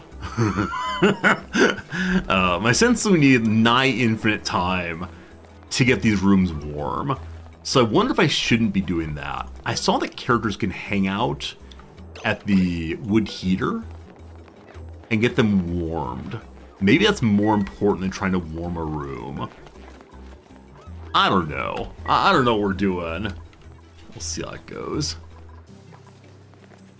Alright, sconces are not being filled. I put that pretty low priority. But I thought because everyone had life support's highest job, they get to it. But no, it's just not happening. So I'm going to kick them to job 7, which is higher than many other jobs. I still need to figure out which job is least important here. As of right now, they all seem pretty important. So just like degrees of importance then possibly. So you go 7, and you go 7 also. We'll see if they'll get handled eventually. I think I might just want to dig out through here. What would I hesitate on that is the polluted oxygen possibly coming out. I also hesitate on eventually this room becoming too warm and the food poisoning troubles. Also, of course, the movement of people in one direction to make sure they wash their hands. I haven't looked at the germ overlay in a while. This is often the part of the game that horrifies me most. This is the point where I realize what I've actually done in the world, as opposed to, like, I don't know. I see my kid go to school every day, right? And I think to myself, my kid is being educated. That's wonderful. And then I realize that no, he's been skipping school and playing arcade games all day. So how bad are the germs? Hey, the kid's been going to school today. Good job, kid. So no germs at all, fantastic. The game feels like it's moving too fast for me now. I'm knocking out research roughly as fast as I'm just ending my talking when I know I should be working on actually building things. This game's a lot of talking, very little building. We'll get to it though. All right, team, doing good stuff there. The oxide is still not full. Are you throwing jobs? So a lot of people say, yep, there are jobs. Is it just there's no oxide available? I'm not sure. No one's on job 1 farming now, so I have someone who can do some farming. 0, 0, 0, or 0. Does somebody want to farm maybe? Let's see here. Can I move this? Can't move this. I can't see their other pages. The bio. So operating and suit wearing for Ellie. Good friend Freya, decorating suit wearing. Frankie, digging, tidying. Ashkan. Nope, we have nobody who wants farm. We probably saw a farm character and didn't worry about too much. This is kind of minor farming, but I need to pick someone who has time to do so. A 5th character would be great. So building sure does matter. Digging sure does matter. Tidying, while it matters, is not too much.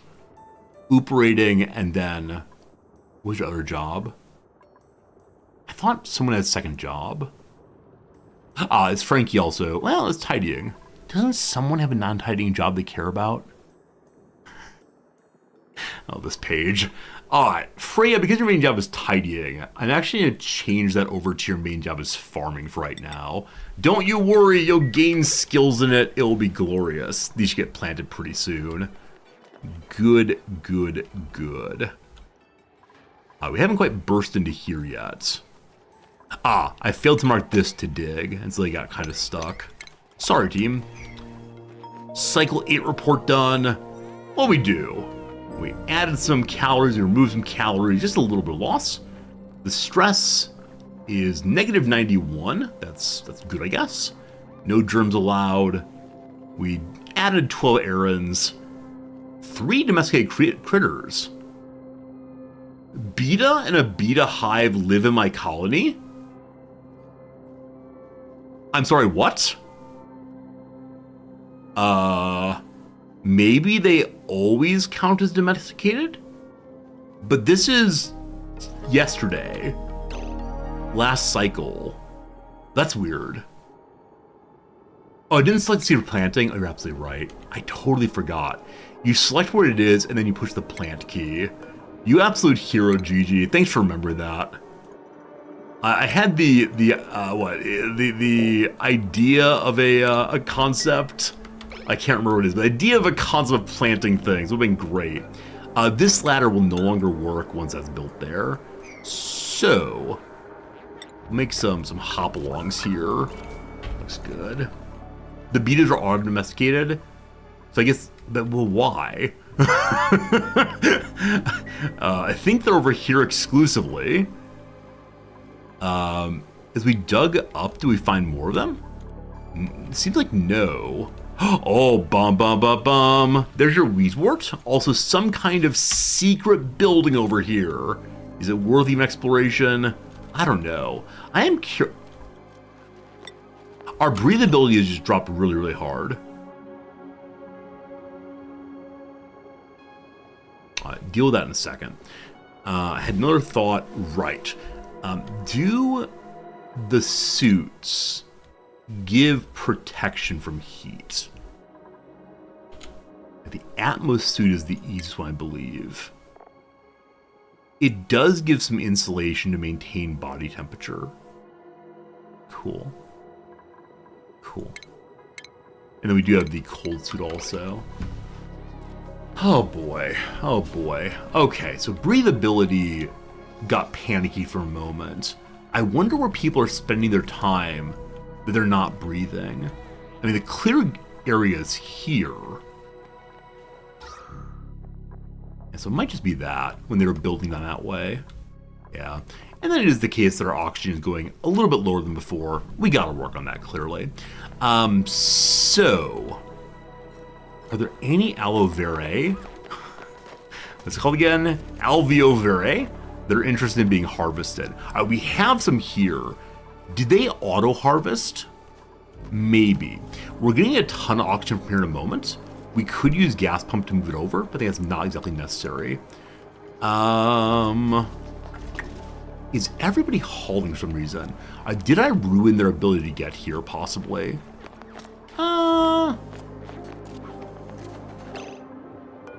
Who's my digger? Frankie is the digger. Do you have a digging job set up? You don't. You are priority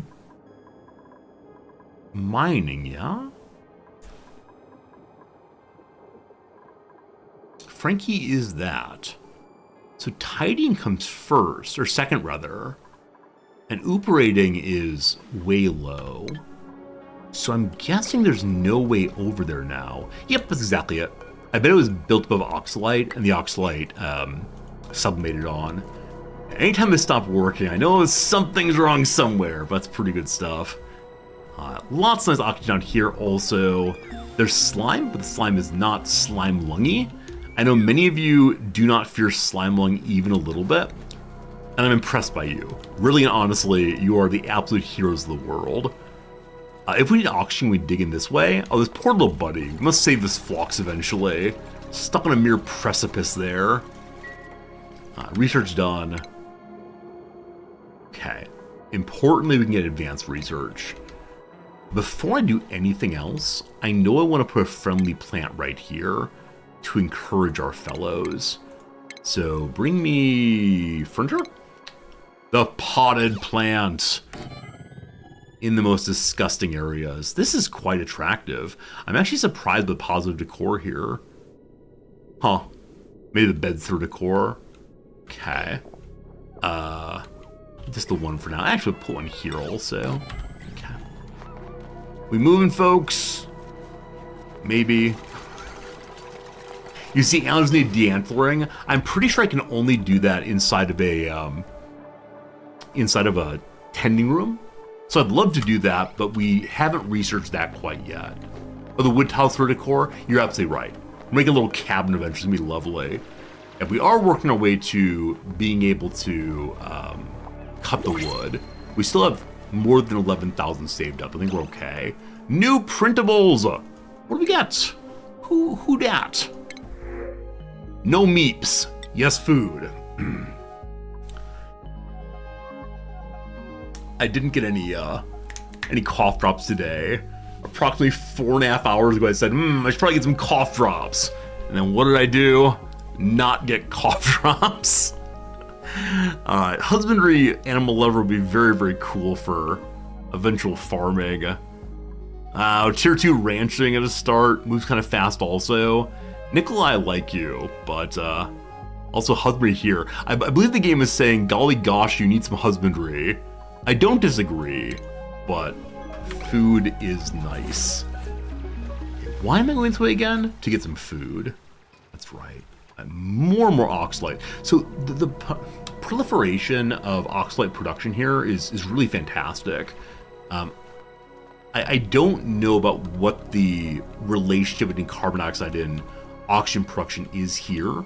I guess the one thing to say is I might need more dupes to produce more carbon dioxide.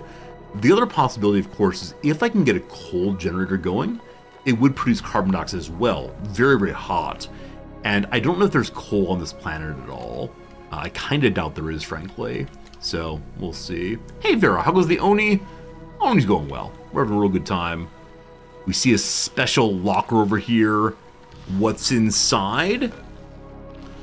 I must send my wife a very quick message. She's returning from the mountains and asks what I want for lunch. Anything special? Please, Falafel Brothers. It's a really tasty place in a very busy area. My wife's so sweet. She asked me what I'd like to have for lunch instead of just like resorting here on your own. Yay, noms. Okay, so we have 4 of the pretty flowers right now. So ideally I want to plant those in all of the nicer areas. One right here also. Push the plant button. Very good. Colony achievement, what do we do? It's not raw. A duplicate ate food, an electric grill or a gas range. This is the absolutely wonderful omelets we got. The game is keeping the food going. It's so good. Is no school for noms today? Yes, if you didn't hear in the intro, today is Respect for the Aged Day. Respect for Aged Day. National holiday. Everyone gets a day off. That's not true. A lot of people get a day off today because we respect the aged today. As I said before, if you're younger than 41, you better respect me, or else here comes the ban. If you're older than me, gosh, I appreciate you, etc., etc. Alright. Alright. How we doing down here, team? Doing okay. So... yeah, like I was saying, I might need more carbon dioxide to keep the oxalate production going. We can get them by adding more dupes, of course. I need a heavy breather. I need someone who's breathing out a lot. That'd be very, very helpful. Oh, I missed a dig throughout here also. Cool. Older than 41, in that case, I respect you. Don't you worry. Don't you worry. Under 40 or 41, it goes up. Older than 41, it goes up too, so... today and today only, I respect some of you. Tomorrow we go back to normal. It's a good time. With all the wood burning, you don't think I need help with CO2 production? Oh, does the wood burning produce CO2 also? It does. 4,000 milligrams per second. Thank you so much for noticing that. So we are getting more carbon dioxide by burning wood. Awesome. Yeah, I never quite know what's mild in the game and what's not, but that clearly is. Your hearing aid was turned down. What about age? Yeah, today is Respect for the Aged Day in Japan. A day on which we, you know, respect the aged. Okay, I dug out one of the seeds. I'm not sure I actually got it though. So this plant here is struggling due to what? Atmosphere. It just wants carbon dioxide, and the carbon dioxide is dropping. 4 years from 50? Awesome. No, I tell devs often, you know, often developers will reach out and say, hey, Resorty, we'd like you to play our game, but can you give a reason why I should choose your stream over every other stream in the entire world? And I will always say that my community is somewhat older than the average, and they're respectful and will not cause any issues.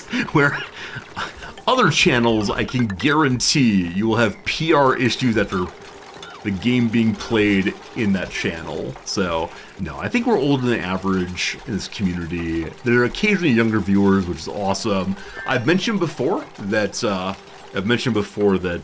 our youngest viewer ever was 8 years old. He was violating the rules of Twitch by being here.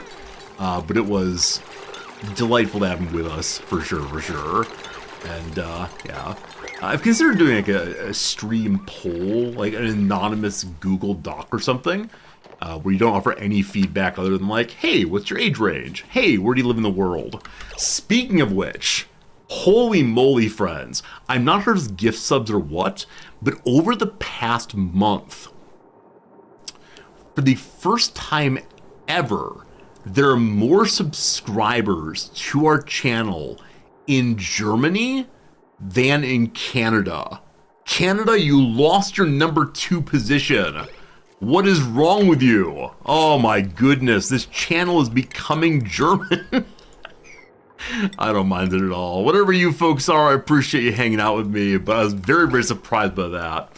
Friends, it is now 2 o'clock my time, which means we've been live for 5.5 hours. This is what we got done in today's stream. It's an okay start. It's a somewhat disorganized start, but at least we're functional. We're gonna go and do the quick last ad break. I'll do some crossword, and then I will need to go away. So, Klaus, of your friend group, you're still a member of the aged. Yeah, today go tell all your friends. It's Respect for the Aged Day. So, we're gonna do 3 minutes of crossword just to end out the stream. I'll also show you today's holiday if I can. It's right here. Respect for Aged Day. There we go. National holiday started in 1966. 3rd Monday of September from 1947, when Nobadani Mura of the Hyogo Prefecture proclaimed September 15 as Old Folks' Day.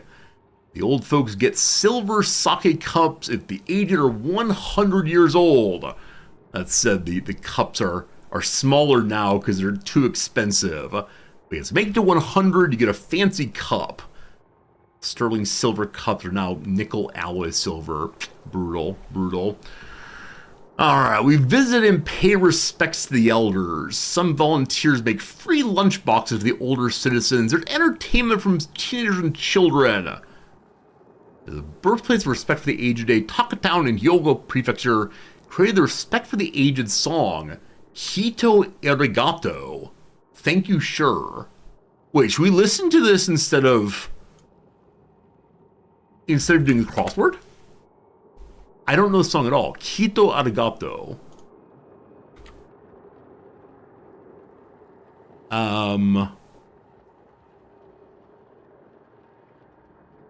This is not it. Tokyo Bon is a celebration in summer. Oh no. Is this song unknown? Oh, I might need to turn it into kanji, or at least katakana or hiragana. Again, I don't have my character set installed, so Romaji to hiragana.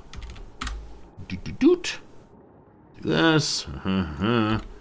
It doesn't like the toe, so the way you do that is you do toe long. So we O, and it also needs a line afterwards. If the YouTube can't find this, we'll then go ahead and do the line. What do you say?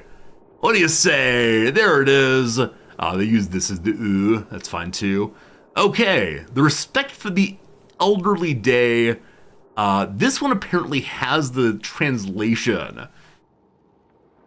So the Japanese page said it was translated as sure thank you. But in this case, they're calling it grateful to you. Friends, we end today's stream with a little song called Grateful to You. I'm grateful to you that you were part of the stream today. Here's a song that we're playing for the elderly of Japan, and maybe for you too. I say goodbye. I say thank you. Here's the closing song, and we'll see you again tomorrow for sure.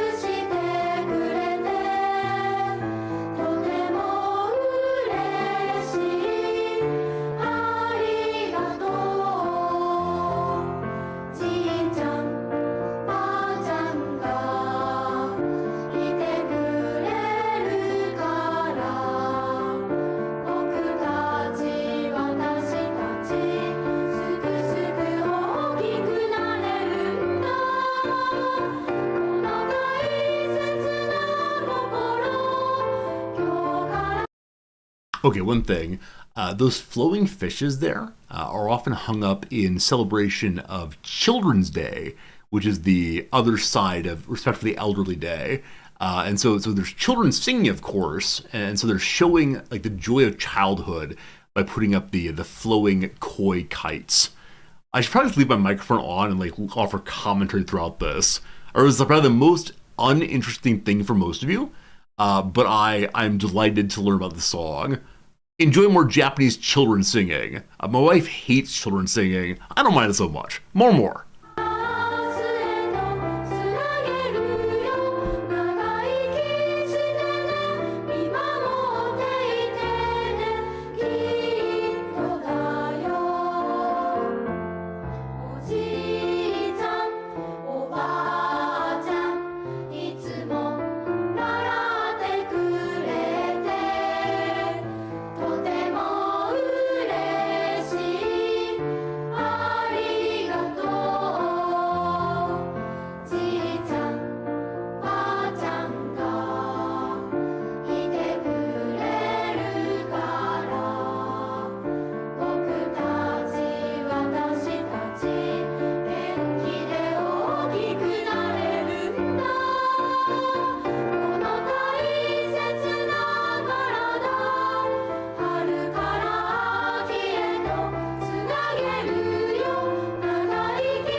So I was going to do like the bounce along. Let's have some fun with the singing along with the bouncing. Unfortunately, Japanese does not follow the same word order as English does.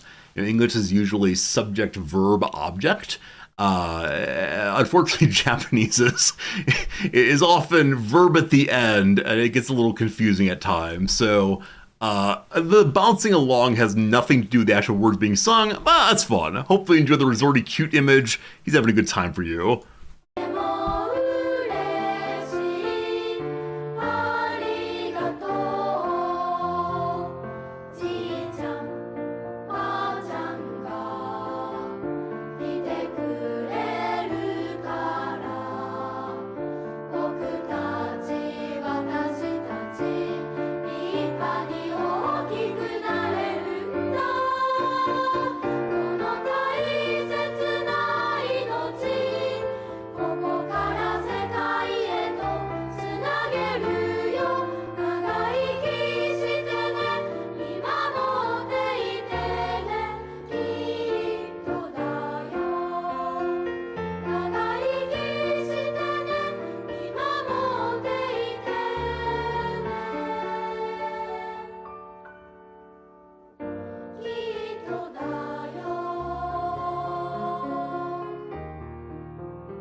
Well, that was just lovely. Happy respect for the aged day, everyone. Happy times. What a great time. I enjoyed that. Hope you did too. Friends, I return tomorrow in glory for a little game called... What's the game called? Where am I? Hello.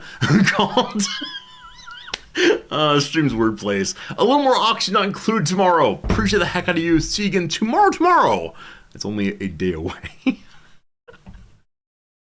Oh, goodness.